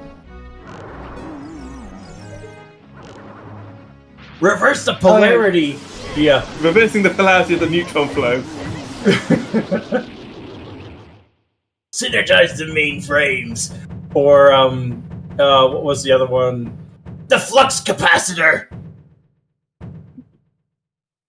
Oh my god.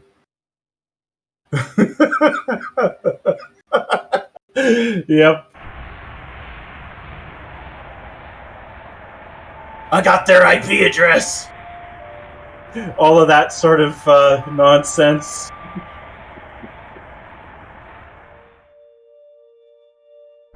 Which is when you could tell that someone didn't research a lot into computer security.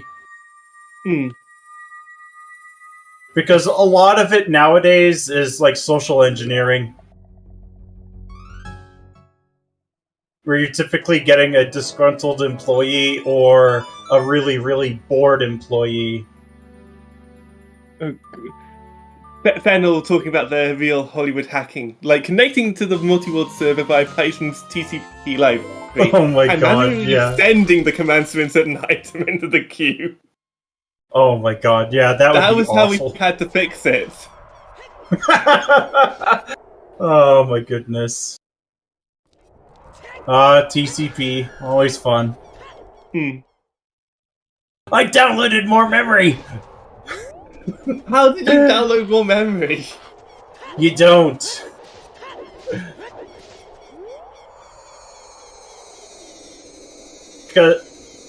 Like, at least until someone finds a way to speed up hard drives. You wouldn't download a hookshot. Oh my god, now that's making me think of those piracy ads. Oh, those are anti-piracy ads. Wait, hold on.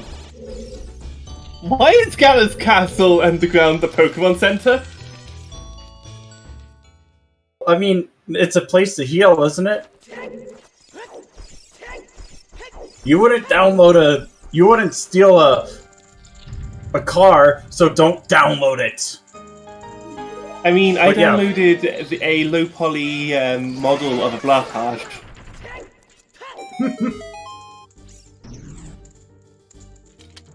Yeah, I would download a car. The other one is GTG, I think, in World 2. Yeah, that was GTG, World 2 GTG. Oh my god. Wow.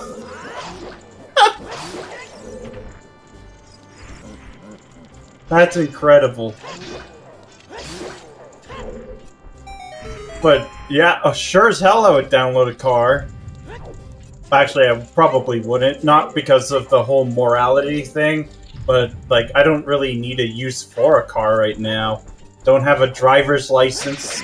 I walk everywhere, and if I don't walk there, I use the train or the bus. And if I'm really desperate, I can just carpool with someone else. Same, except in my case, I have a bus pass.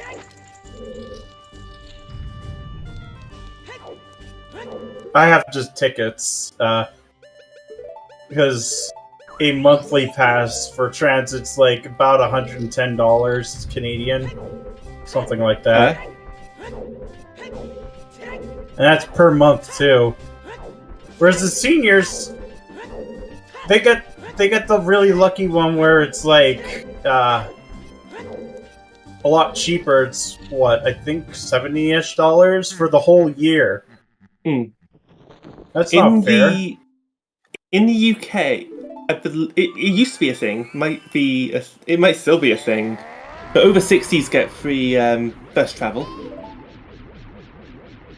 The only ones who get free bus travel are pets, or more specifically, seeing eye animals, and toddlers.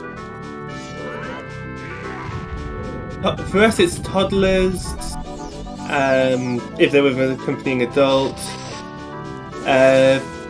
people with disabilities, although they have to meet certain criteria for that.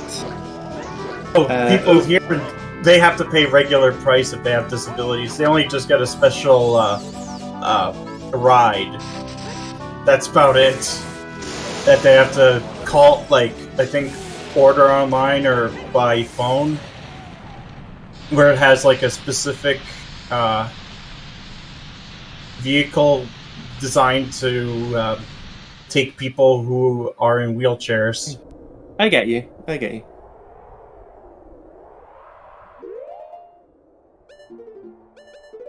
Yeah, North America is kind of merciless on those who have difficulty walking.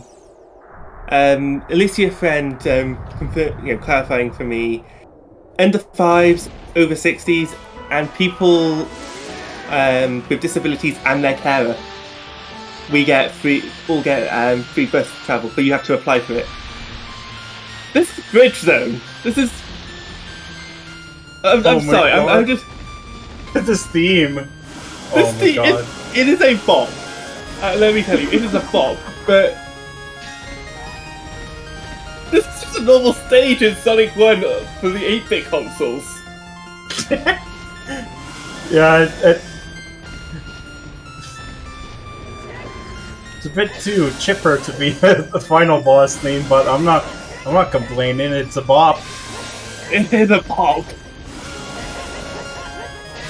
I mean, that is how trivially easy he is. He's basically like the first level, but placed in the wrong area. Red Zone is the third stage. Well, it's close enough.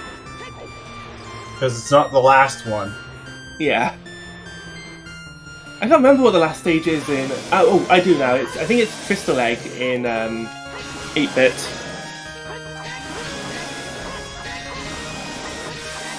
Yeah, yes. Schultzer is actually kind of required to. Because he may have the items for his teammates. As for Ganon's castle, while it is definitely possible, it's less likely to be there. But there'd definitely potentially be some items there. So that is 1G. Because we are looking for... we're looking for 3. For 3 this time.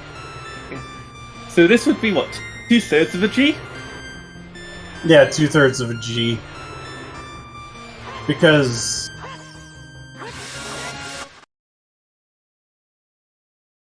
And there's the official finish.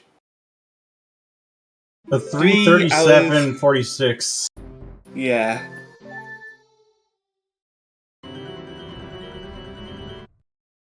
Oh. Oh no.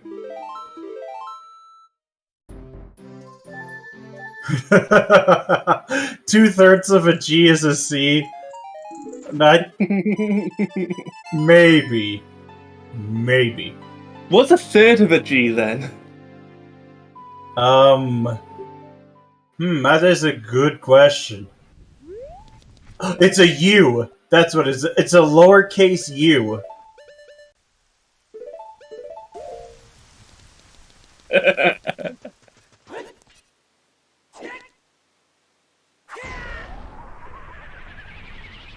So we go C into Goo into GG.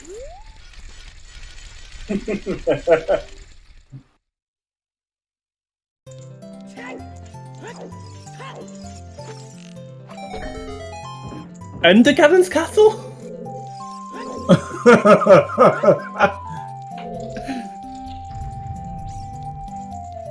UGC. Oh my goodness. It makes me think of another thing too.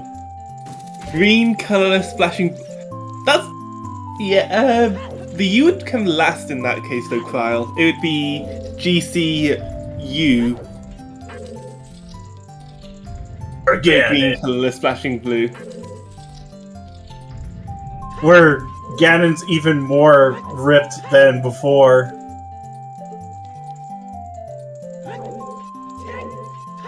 The best to unfreeze adult silver domain is UGC. It is... You are correct, Kryle. It does follow Wooburg convention for doing it that way. Oh no. It's the Lunker all over again. Which I was also there for. Fennel, you have to understand that we were talking about how we would split up a G, and G could be turned into a U for 1/3 and a C for 2/3.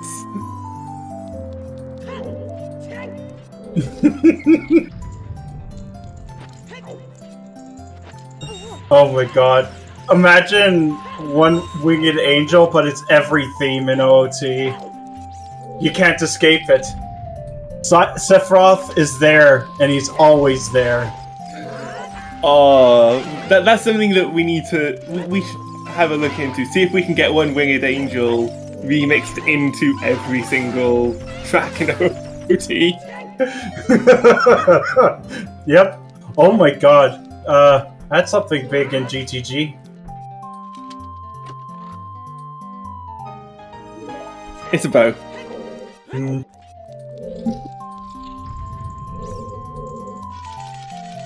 Like every different sound font of Ocarina of Time just remixed with it. That sounds so cursed, and I love it.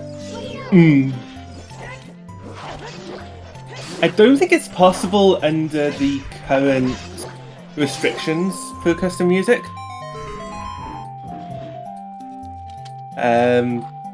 But it would definitely be cool to see. Yeah, imagine Cal Kibora, but it's Sephiroth. Oh god. I'm just setting a bad precedent now, because now we're gonna have it so we have a Sephiroth model for child and adults as well. And his voice, like from the Final Fantasy VII remake. Actually, that's the thing I would like to request of OoTR devs when they get a chance to do it. Please give us the option to add more voices for Link.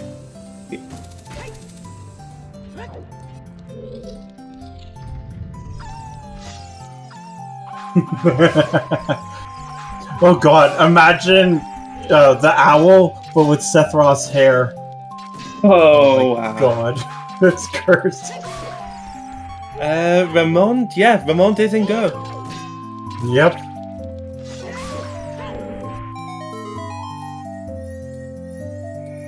So definitely going to be... Oh, nice quick grab. Hmm. Oh! Ah! Dang. That was so close. Not only did he almost get ISG from that, but like... like, he almost lost that too. What would happen then? Like, if you accidentally get ISG and then you kill... You know, I've always wondered about that, because that's really tricky. Deck has now got their magic. Yep. I think it's just Drunus looking for, need to just find Drunus's water keys, and that's it. For Dad.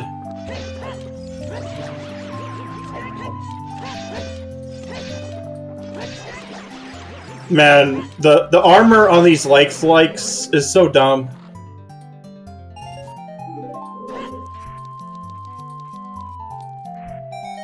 It is annoying, the armor. Alex? Yeah, I think it's just long shot. Long shot for Alex, yeah. If you get ISG, but it doesn't give you... Yeah, but you technically get an advantage if you killed the bot. Because you do get, like, one hit in, at least, if you don't do the shield flick fast enough. So that means you have to hold that shield button down as soon as you get it. Yeah.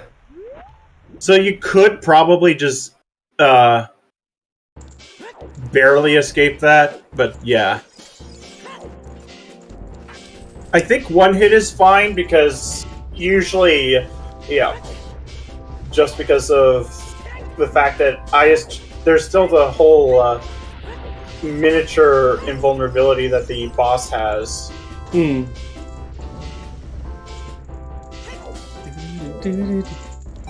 Back to Metropolis Temple.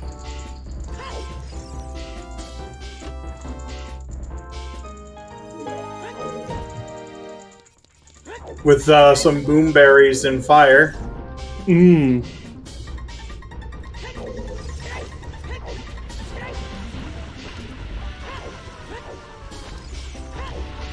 Alright, be right back. Actually, I'm not going to be right back. I'll still be here. But I think I'm adding Metropolis Zone to a potential song in Fire Temple now. Yeah, it doesn't sound too bad with it. It sounds quite good, yeah. Like, it works. It does. But, yeah, getting closer and closer. That is all dungeons for Drunus. Sorry, I had to take off my glasses for a second. That's and I fair. cannot see very well at all. Mm-hmm.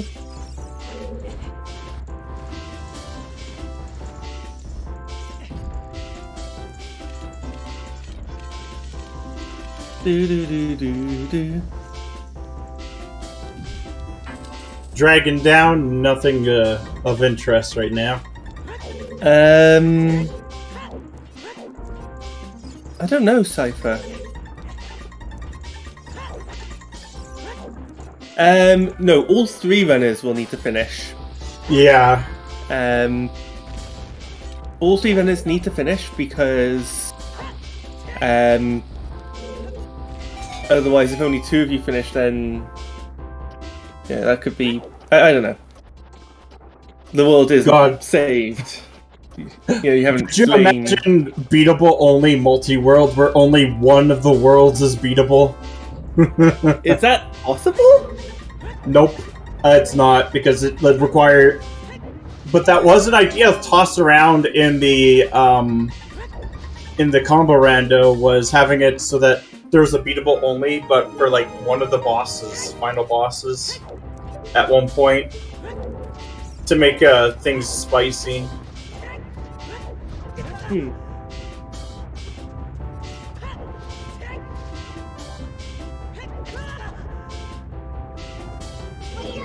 Oh, Cypher's saying that Xavier is missing the mirror shield and it's in BK. Oh no, that's awful. Where was mirror shield? Oh crap! I do not know. It's been a long time. Yeah, it's been a long siege.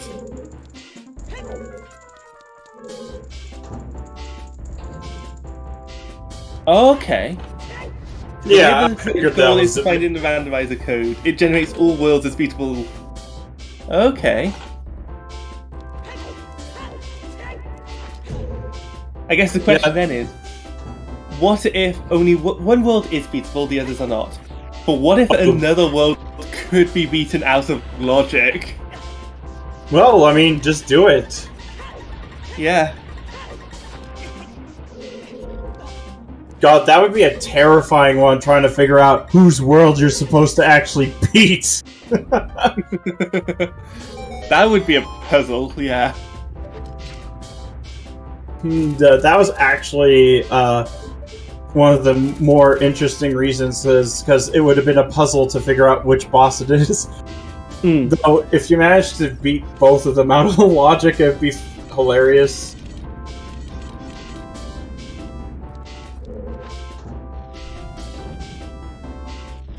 But yeah, Dad's going to be put on even more of a timer.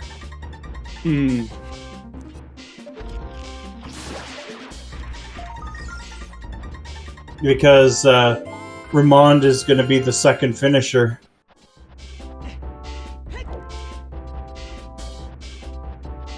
Yep, time to slay it. Well, time for some more bacon. Like we're cooking a feast here, not just for one. So we person. got our first 2 Gs. This is Right. Would it be goo?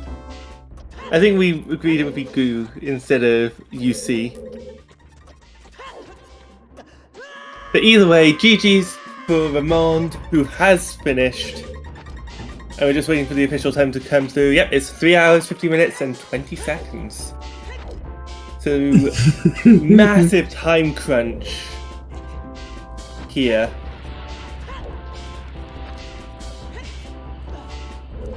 Once Xavi has the mirror shield, things are going to be just fast. Smoked pork. What's next? Pulled pork? Actually, I could go for some pulled pork now. Pulled pork sounds quite nice, to be fair. It is.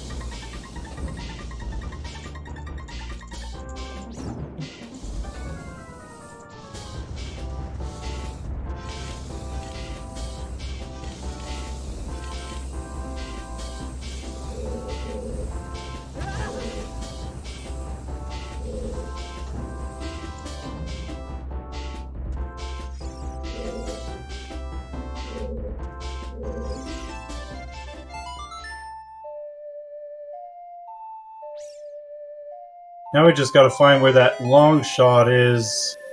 Hmm.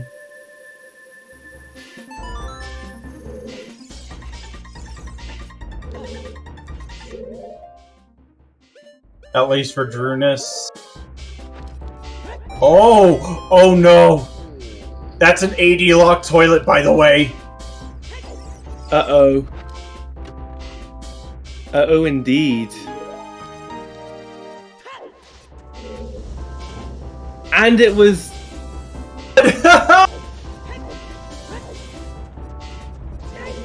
Yeah, It Decker was- just finished. Yeah, Decker 352 on the dot. Jump scare G. Yeah, sorry about that. That's an AD locked long shot for World 2. That's where the long shot was. Wait, this Yep. means that Team Dad are all in... Not quite all in go, we're still missing... Water. World 3 still keyring. missing their keyring, yeah.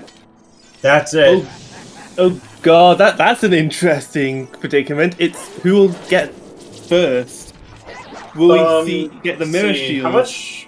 Or will we get the water temple keyring? They have what effect? They have quite a bit. They have some buffer time though. Quite a bit of it actually. Yeah. By my reckoning, I would say about 17 minutes buffer currently. And that buffer's only getting bigger. Yeah, I'm trying to remember. It was a long time ago. Yep, Zavi is like BK'd on 2 items.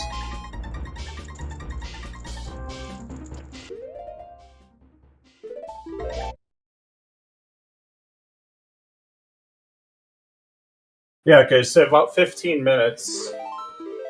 Yeah, because Alex is going to be done soon, too.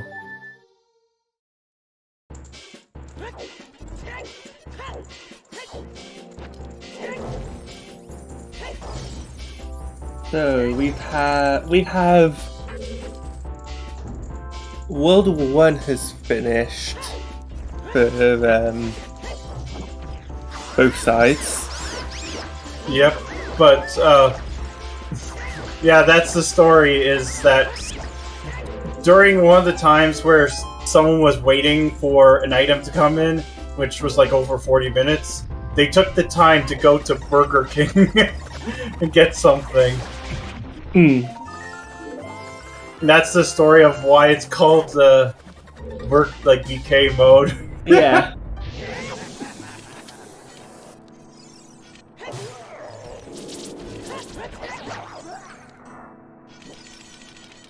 Honestly, for me, it would probably be Subway mode. Because that's like one of the closest places.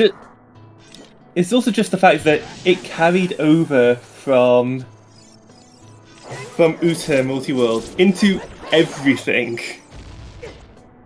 No, when they came back, they got one thing they could do, they did it, and then they were back in BK.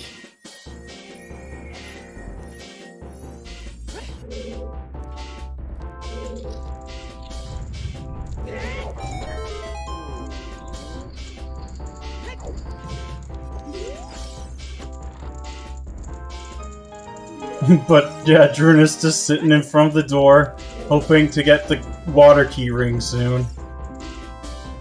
We got some fancy footwork.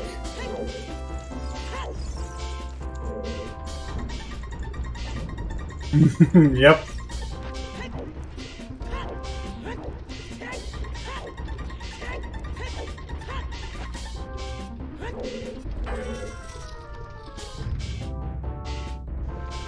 He's cursing the door lock, which I understand. It's a shame we don't have any lockpicks or a hookshot that we can just jam into the keyway and break the chains and... Yep. You know what's even sadder is that that's a one-time use lock with a one-time use key. Hmm.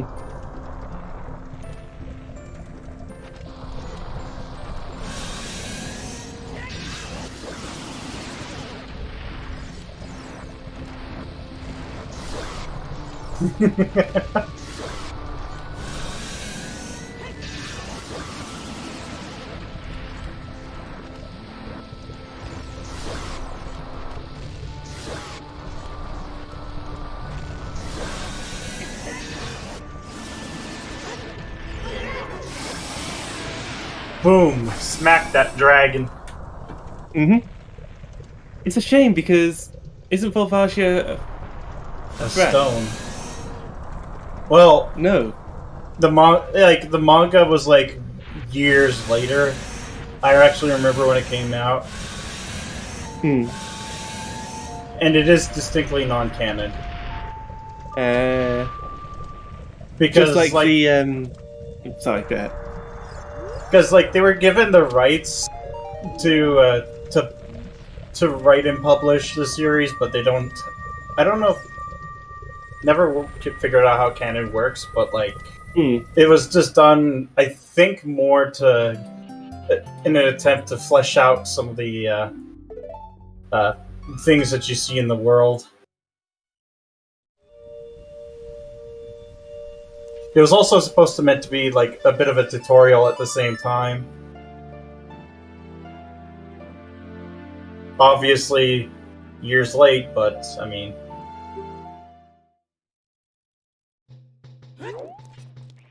people are gonna watch and they probably consume Zelda content regardless. Hmm.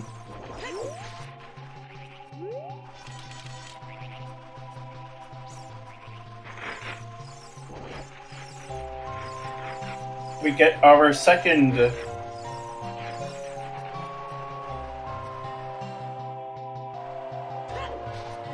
And for Oh another my- serving of bacon. Oh, where is it? Because I have a feeling it might be a while for the shopskippers to find it. Hmm.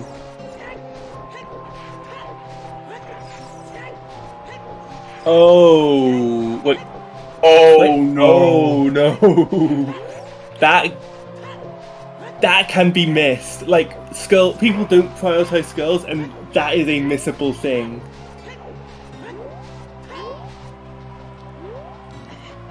I guess the next question is, where are those small keys for Drew? We found them yet on either team. Wait, is Xavi also missing them? Oh, Oh, Xavi is also missing. Oh. So that is a...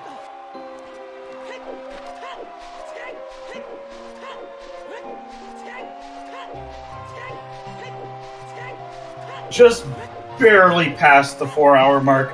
Oh, Drunus is in go. Wait, what? Decker found it. Oh, dang.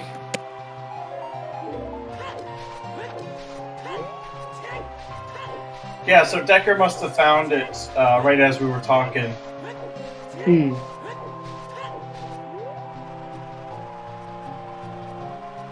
With a slash and a crash, that is Master Alex finished with a time of 4 hours and 37 seconds. As it stands, the good, the bad, and the shop skippers have a 24-minute advantage. Yep, but it'll start trickling soon. Hmm. Because remember, Schultzer has to find so the water keyring is in Schultz's world as well. Yeah, and I don't know where it is. Like we as commentators, we're not necessarily tracking Decker, so we don't know where in World 1 it is. But yeah, happy 4 hours. Do you want to do the? Sure. Show? Let's start by thanking our racers. So, on Team Dad, we have Drunus, Master Alex, and Double Decker. And on Team Shopskippers, we have Schultzer, Ramond, and Zavi. For our trackers, which we should be thanking too, we have Akashika, Worn Traveler, Mikundi, and Fennel. And for putting up with my near last minute's inclusion, we have Kameko Sky? I'm not good with pronunciation. Yeah, Kameko. Okay, thank you. And thank you to the restreamer. Initially starting off with Tobias, but he had to step out. So it is Trez. He was currently behind the curtain. Mm-hmm. And also a shout out to Fennel, who is our race monitor for this race. And that command doesn't work. Oh well. Maybe a monitor? I don't know. No, it would be it's Anne, the monitor. Okay, yeah, fair enough. I thought it might work. He's purposely playing the wrong song, and I love it. It's Team Dad. That's how when they're in Go. That's where they show up. They go. Yeah. Yeah.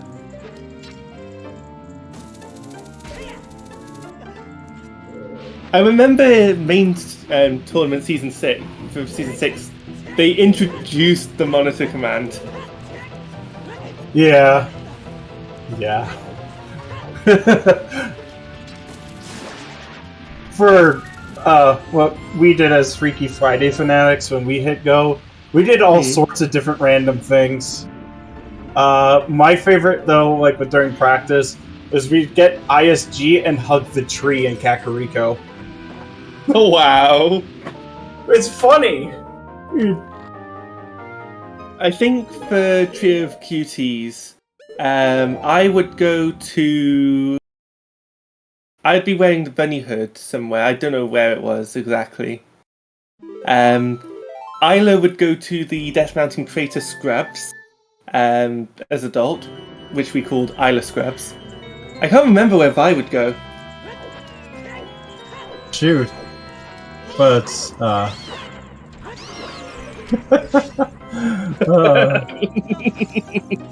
but yeah, getting confirmation that Schultzer's is only at 11 skulls right now. That's not good for, World 3. Zavi's is going to be waiting quite a while unless Schultzer suddenly decides to go hard rushing skulls. Just so that people are aware as well, we have switched out Ramond. We now have Xavi on screen. So...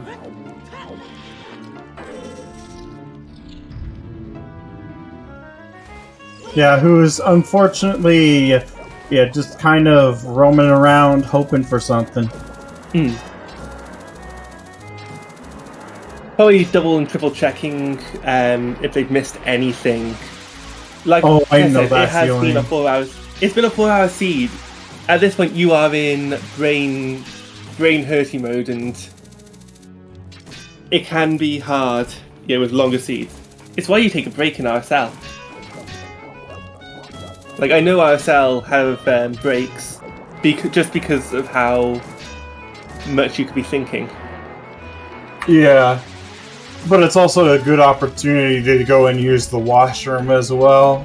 Mm-hmm. And it can be decided between like 2 or 2.5 hours, even longer if you really want, between breaks. It was also the case for mixed pools, where you could decide between having a break or not. For me, I'm used to not having breaks, but I can do breaks for sure. I remember asking for breaks in Scrubs tournament races, just because we were able to do it in the beta testing for League, and it just felt nice having that break. I think that's partially why they decided to go with like the whole Stones Bridge, Vanilla Bridge, or Vanilla Stones Bridge, and Vanilla BK. Vanilla BK. Not Vanilla. Shadow and Spirit Lax BK. BK. Yeah, Yeah, Lax BK. because that made seeds quite a bit shorter. Because you only need to finish 5 dungeons rather than 6. Yes.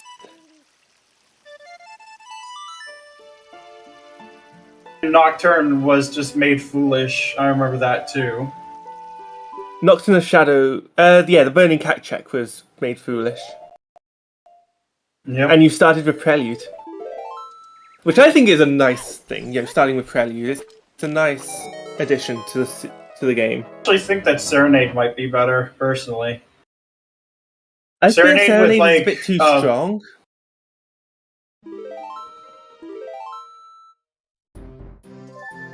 With random spawns.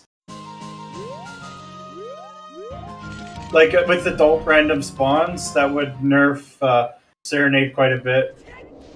Because then you don't have the reliable adult spawn of being in Temple of Time. Because adult save spawn is really good, child save spawn is not that good. Yeah.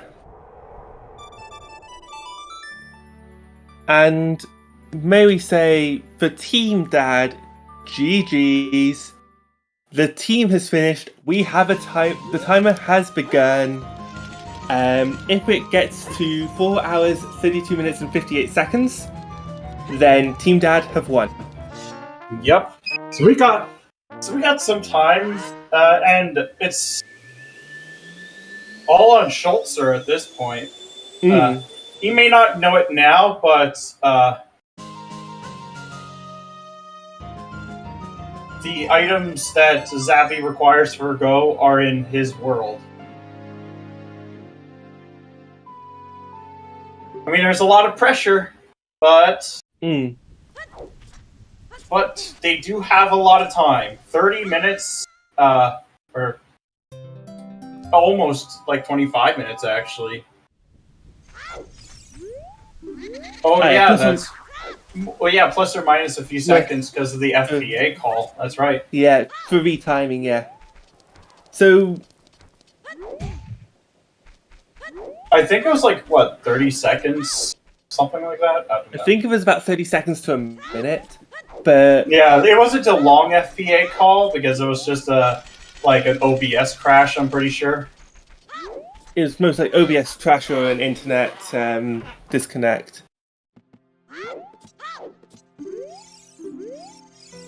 It was 10 skulls. Wait. So Mirror Shield was 10 skulls. Yep.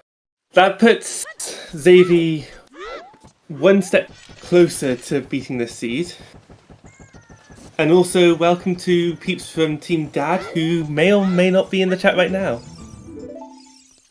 And it is a water key ring from Go. We know it's in World 1, but we don't know where in World 1.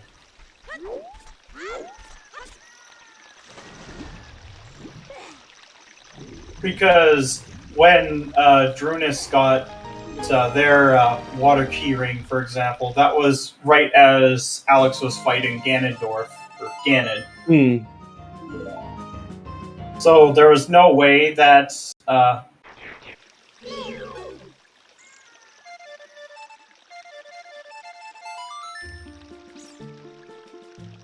So now Schultzer is looking for him and... well, everyone here is actually just looking for that water keyring, but... Oh.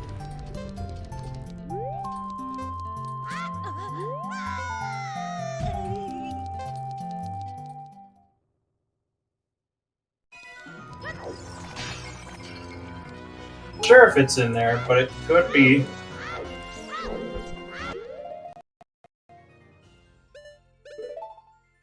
Oh, that's. Oh, wait.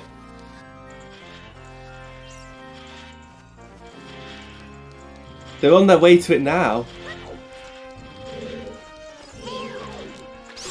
Oh no, Yep. this is.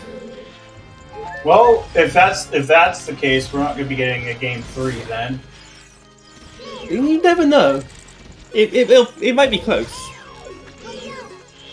Yeah, but it doesn't take that long to get. True. Like.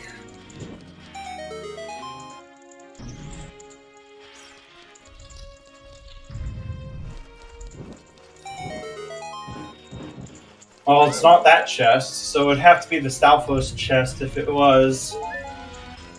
Yeah.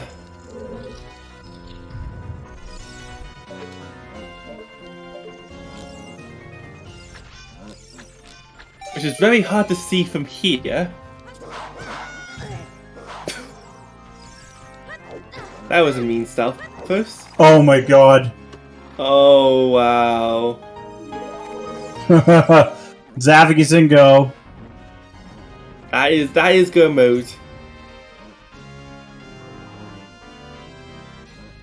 Morpho does not take that long. No. I think the longest part of this is going to be either the climb or beating Ganon. Twin Rova is going to take longer than that. You think? Well, it depends on how good the RNG is wanting to be right now. Roll over, gonna troll.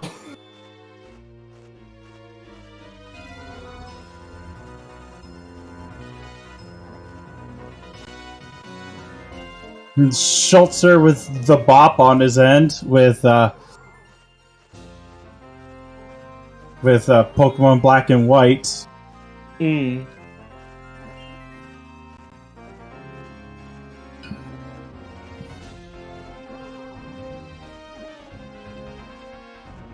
Whereas Dad is looking at us disappointedly for playing the wrong song. Because he wants what he's hearing in the Lost Woods. He does not want anything else. Hmm. Black and White title screen is a good theme, to be fair. Yeah. Just the Pokemon music is good as well. Like, have you heard the music in Scarlet and Violet? I did. It was exceptionally strong this gen. Mm. Like, I played through it on release. The worst part was Ed Sheeran at the credits. Oh, with Celestial. Yeah. The song's not But that the bad. The battle themes were bangers, though. Like, Yeah. I'm avoiding spoilers, but the final boss theme. Like the theme for when you're in the end game, the theme at the end of each story, you know, the theme that plays for each of those fights, those are also beautiful. And then you go back with Sword and Shield, that's also got some good music in it. Yeah. It does, like... It's always been... Pokemon music's always been particularly strong, even... even, like, relatively weak stuff, like weak gens mechanically, have really strong music. But, yeah, the theme of this gen was, obviously, developer crunch time. Yeah. Because the kind of glitches that you saw in the game were typical of a team suffering under crunch. So I they didn't have to keep out, getting yes. a lot of where like a lot of big features are added, but a lot of the smaller ones, like graphical and performance related issues, are crunch.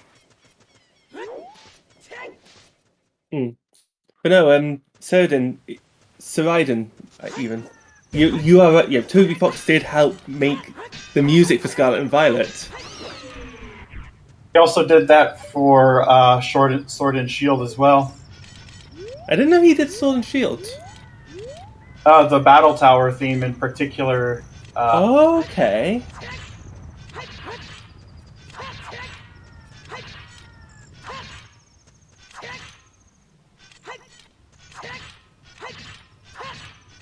Good to know.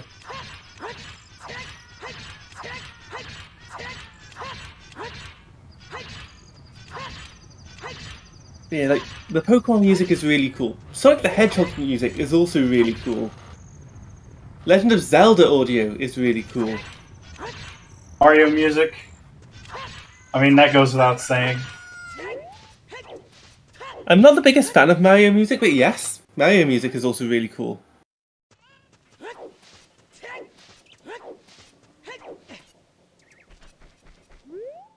Zaby has defeated all the bosses. We've now got the climb to do, and I am all of me. The theme song for Shadow the Hedgehog.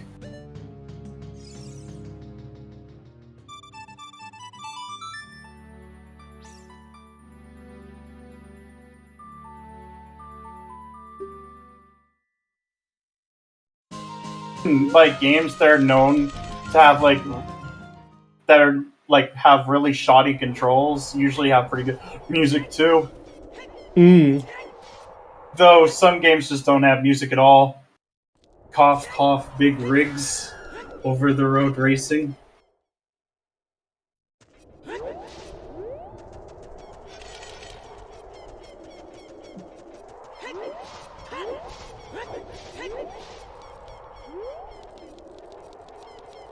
The sequel is even worse. Because yes, there's a sequel to the game. Where they added collision and made everything worse. Chuckles. It's... Because this is being restreamed, when we did FPA, everyone paused. So... Not really. But if it's close, then there's likely to be a retime.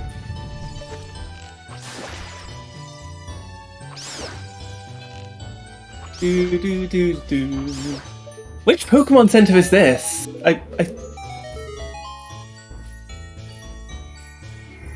think it's like the old consoles version.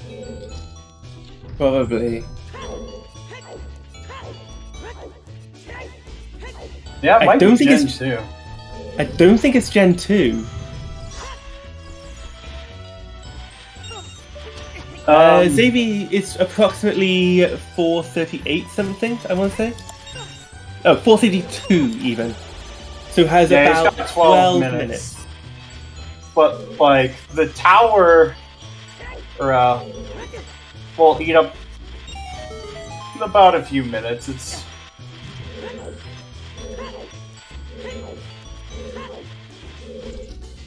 Drew's just cut their stream. Yeah, he just cut his stream. He finished. Just, I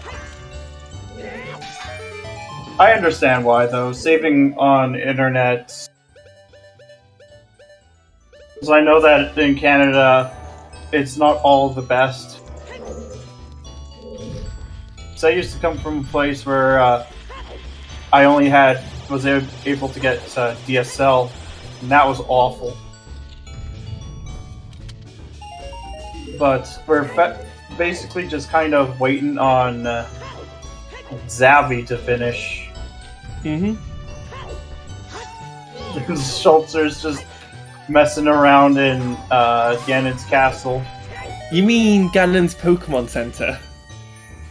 Yeah.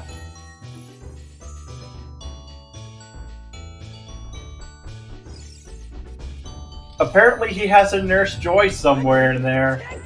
Where It's she probably is, the we'll never fair- know. I think the most joy is either where the fairies are, where with all the Deku scrub salesmen, or is where Zelda is. The Beamers and Nurse Joy.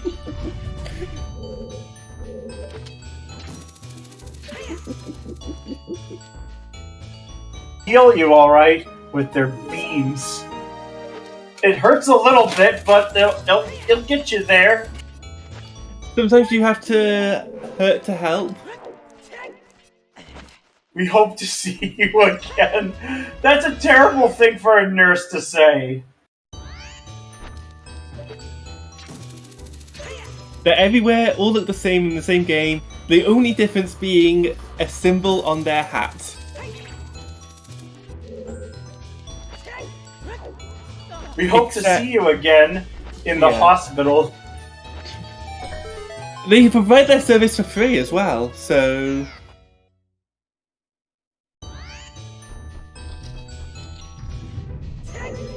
Sir Jenny. Beavis and this that's Stalfos. Oh my god. Moblins.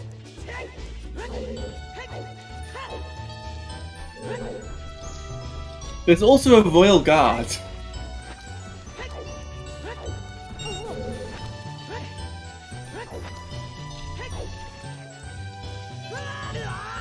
Ooh, hit by the fire. Zero's trying to do the gainer there.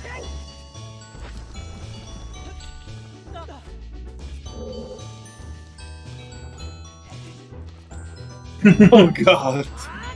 I think I could see dark types for Ganon. Dark, I can see fighting types too. He'd actually have a variety of Pokemon though, because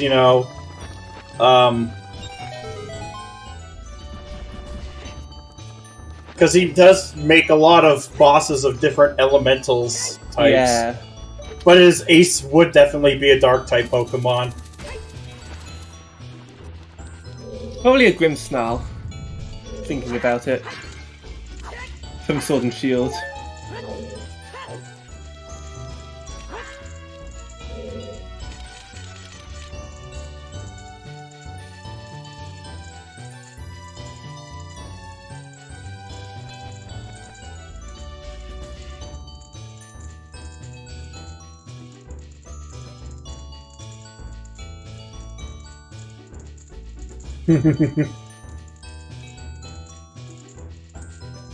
Only the Master Earthquake can hit his weakness. Ha! Use the air balloon and avoid all of that damage. Yeah. But then what if you have Mold Breaker? Which I guess the air balloon is an item though, so it doesn't work. Also, fun fact: one of the new items actually can block Mold Breaker. Ooh. But yeah, that is GG's.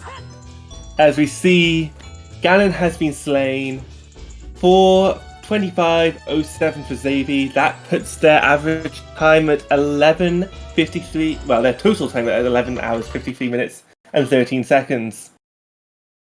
GG's. GG's.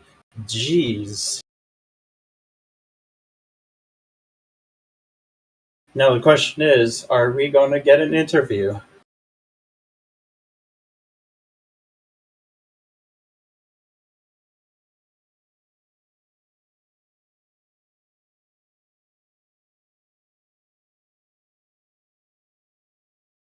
Pork has been chopped. We have made our bacon. But yeah, it's a lot closer than last time. That's a 9-minute difference. Yep.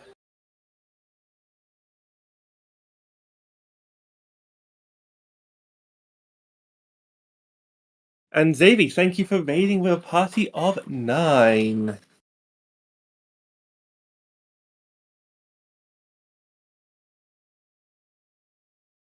Yeah, that was actually pretty close. Like, it may not always look like it, but that's a lot of time that could have been burned elsewhere. Yeah.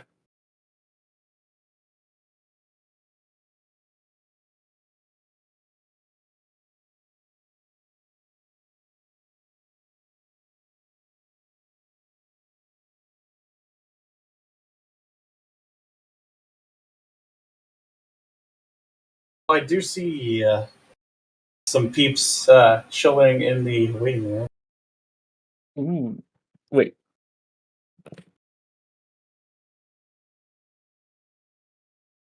That's what it is.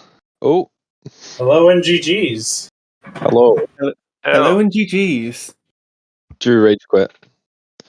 That's not what happened. He got picked up by his friends because they saw that he'd finished. So that's why he's not here for an interview. Fair. No worries. It was a long seed.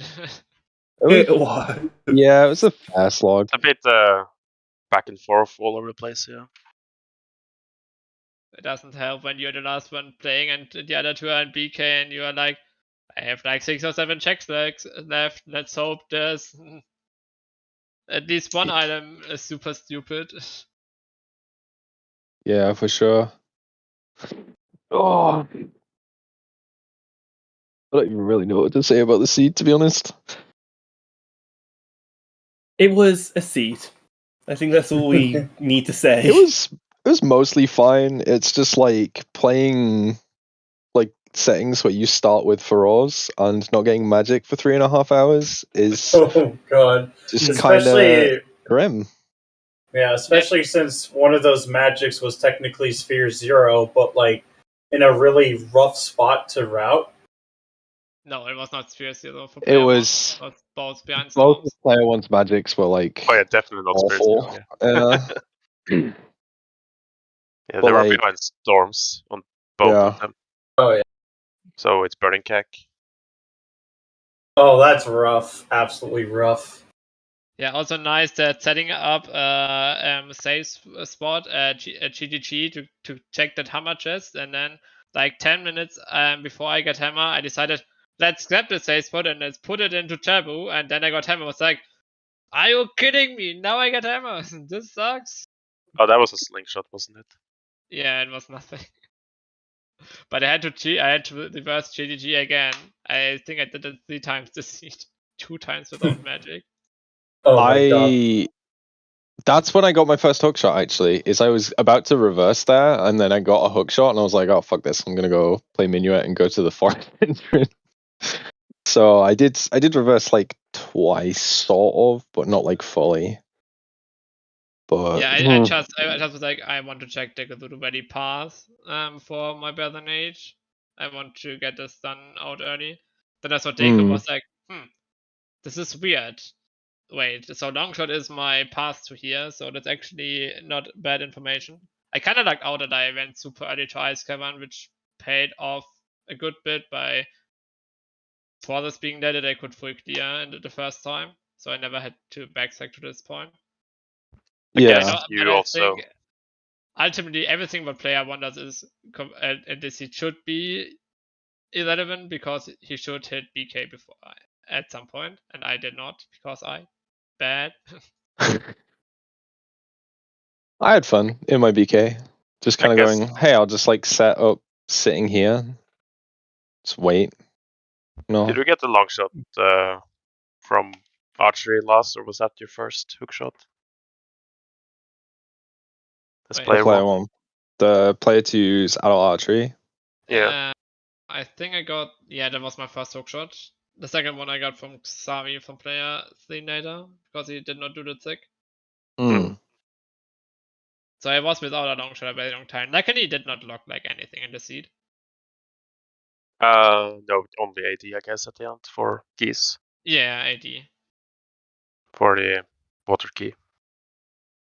Yeah, I figured if I do finish that, Duo probably had done AD a lot sooner than I did, but we also assumed that there was one item, probably an earlier sphere as well. It worked out. It was close. I think it was like a 3 minute, 5 to 6 minute difference in the end. total. Yeah. What did you have left for when you went to 10 skulls?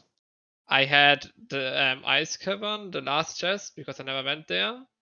20 skulls. I Yeah. was like, Samsung is useless. I don't go there for one check right now, and then I never went back there. And Cesar chess game, and I think the last checks of Spirit, but I think that was all that I had left in the end. Okay. That's fair. Just curious. It Yeah, definitely was a close race, and sorry. No, go ahead. It was definitely a really close race, and I know us on Restream, we were listening to Schulz's custom music. Yeah, Ganon's we thought we had Pokemon Center. we thought we had it in the bag, but after the finish, we were like, "Uh-oh, this is getting kind of close. We have to find go mode soon, otherwise this can go the other way still." And Yeah. I'm glad I did not lose my team that race in the end. We definitely had a moment like that because like you'd finished and it's like, okay, well, what we got my magic maybe like a couple minutes after you finished. So then I had to go back through Shadow. That was fun. But then At least like there's a shortcut. yeah, but then while I was like near the end of while I was climbing Ganon's, it's like, oh, we found my fire keys. We knew that Drew's water keys had to be locked by my fire keys somehow because we'd exhausted all the other options. So it's like I'll finish, immediately go fire. Drew's in the process of getting the long shot for Alex, so Alex is going to finish soon.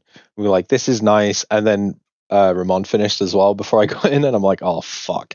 At that point, it was like because we were feeling pretty good. Like at least we're all going to finish quite quickly within a certain range, so we can like swing it back. But that second finish in that time was just like a little too much. Was that fire temple keys hinted for something? Yeah. It was DC for Morpha in player 3's world, and that was Hammer, so you knew that Hammer Hammer had to lock. yeah, that was it.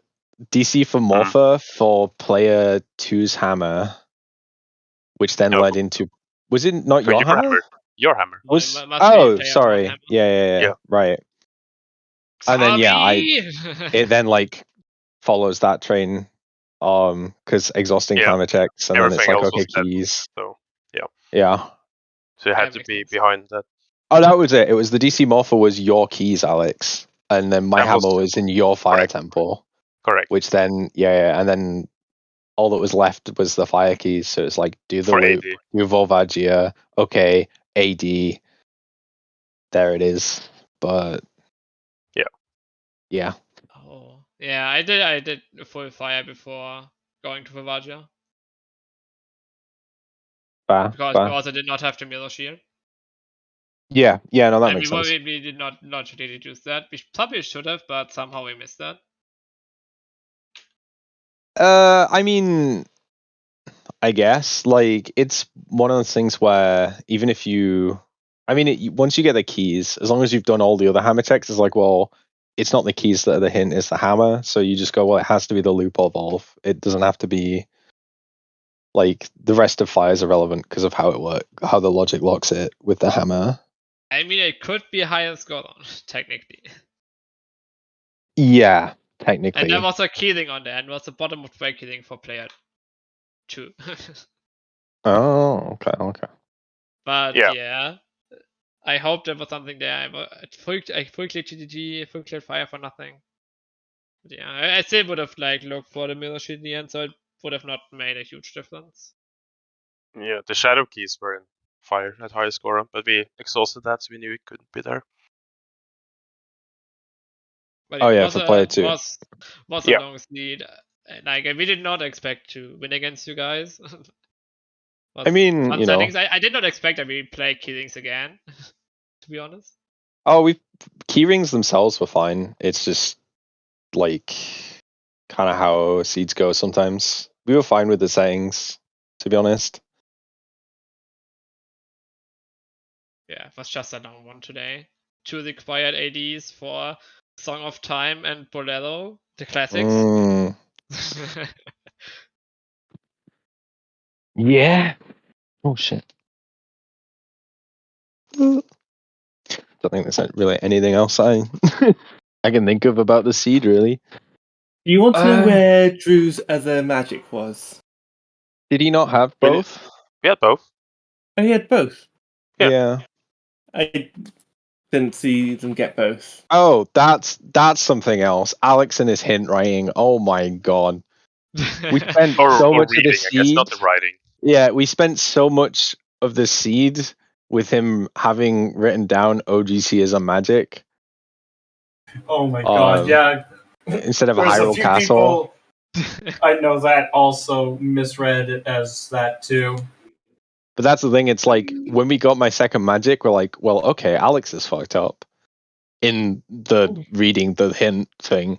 But it's like that kind of influenced some things a little bit because it's like you do AD a bit sooner because of the strength on Sarias and all the hints pointing towards that kind of AD in player 2 seed. So like it was only like Deku and like the hammer loop. Fire. Yeah. So it wasn't much, but Deku was required anyway. it's still that it's still like what Volvagia and the hammer loops, that's still like 5 minutes or something. I mean, it's what it is. It's Multiworld, baby. If I'd like just been obnoxious and just sat in the Din's room at the end of Shadow instead of going to do HBA, I could have saved a little bit of time there too.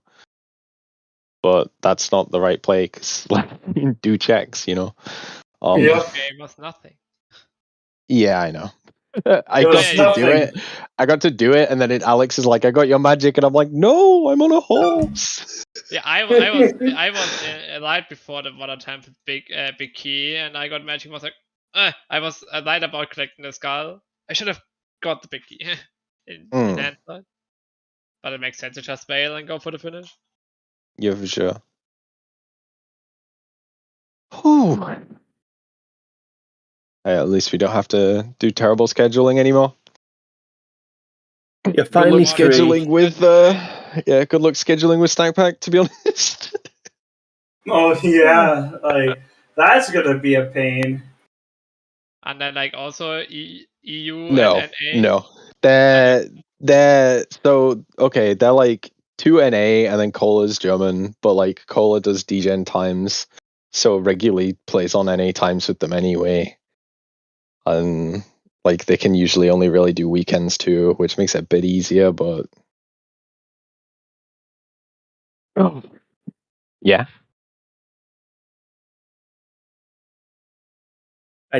I have no further questions. If Alex, if you have nothing. No, I got none.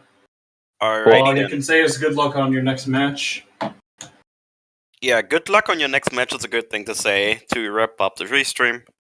So I'm gonna take over, and I'm gonna say GG to all of you, to Ramon, to Schulze, to Xavi, to Drew, Dougal, and Alex. Thanks for the great game, and also big shoutouts to our volunteers, to Alex and to Kamiko on comps, and to Akashika, to One Traveler, to Mekandi, and to Fennel on tracking. Boy, in a multi-world restream, there's quite a few people involved. Who would have thought?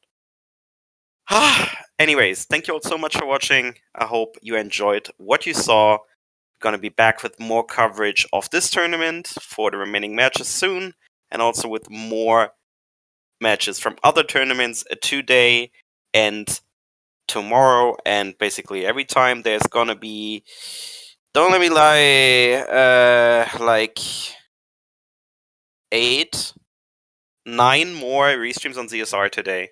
So plenty of content for you all. Thank you all for watching. Take it easy, and bye-bye.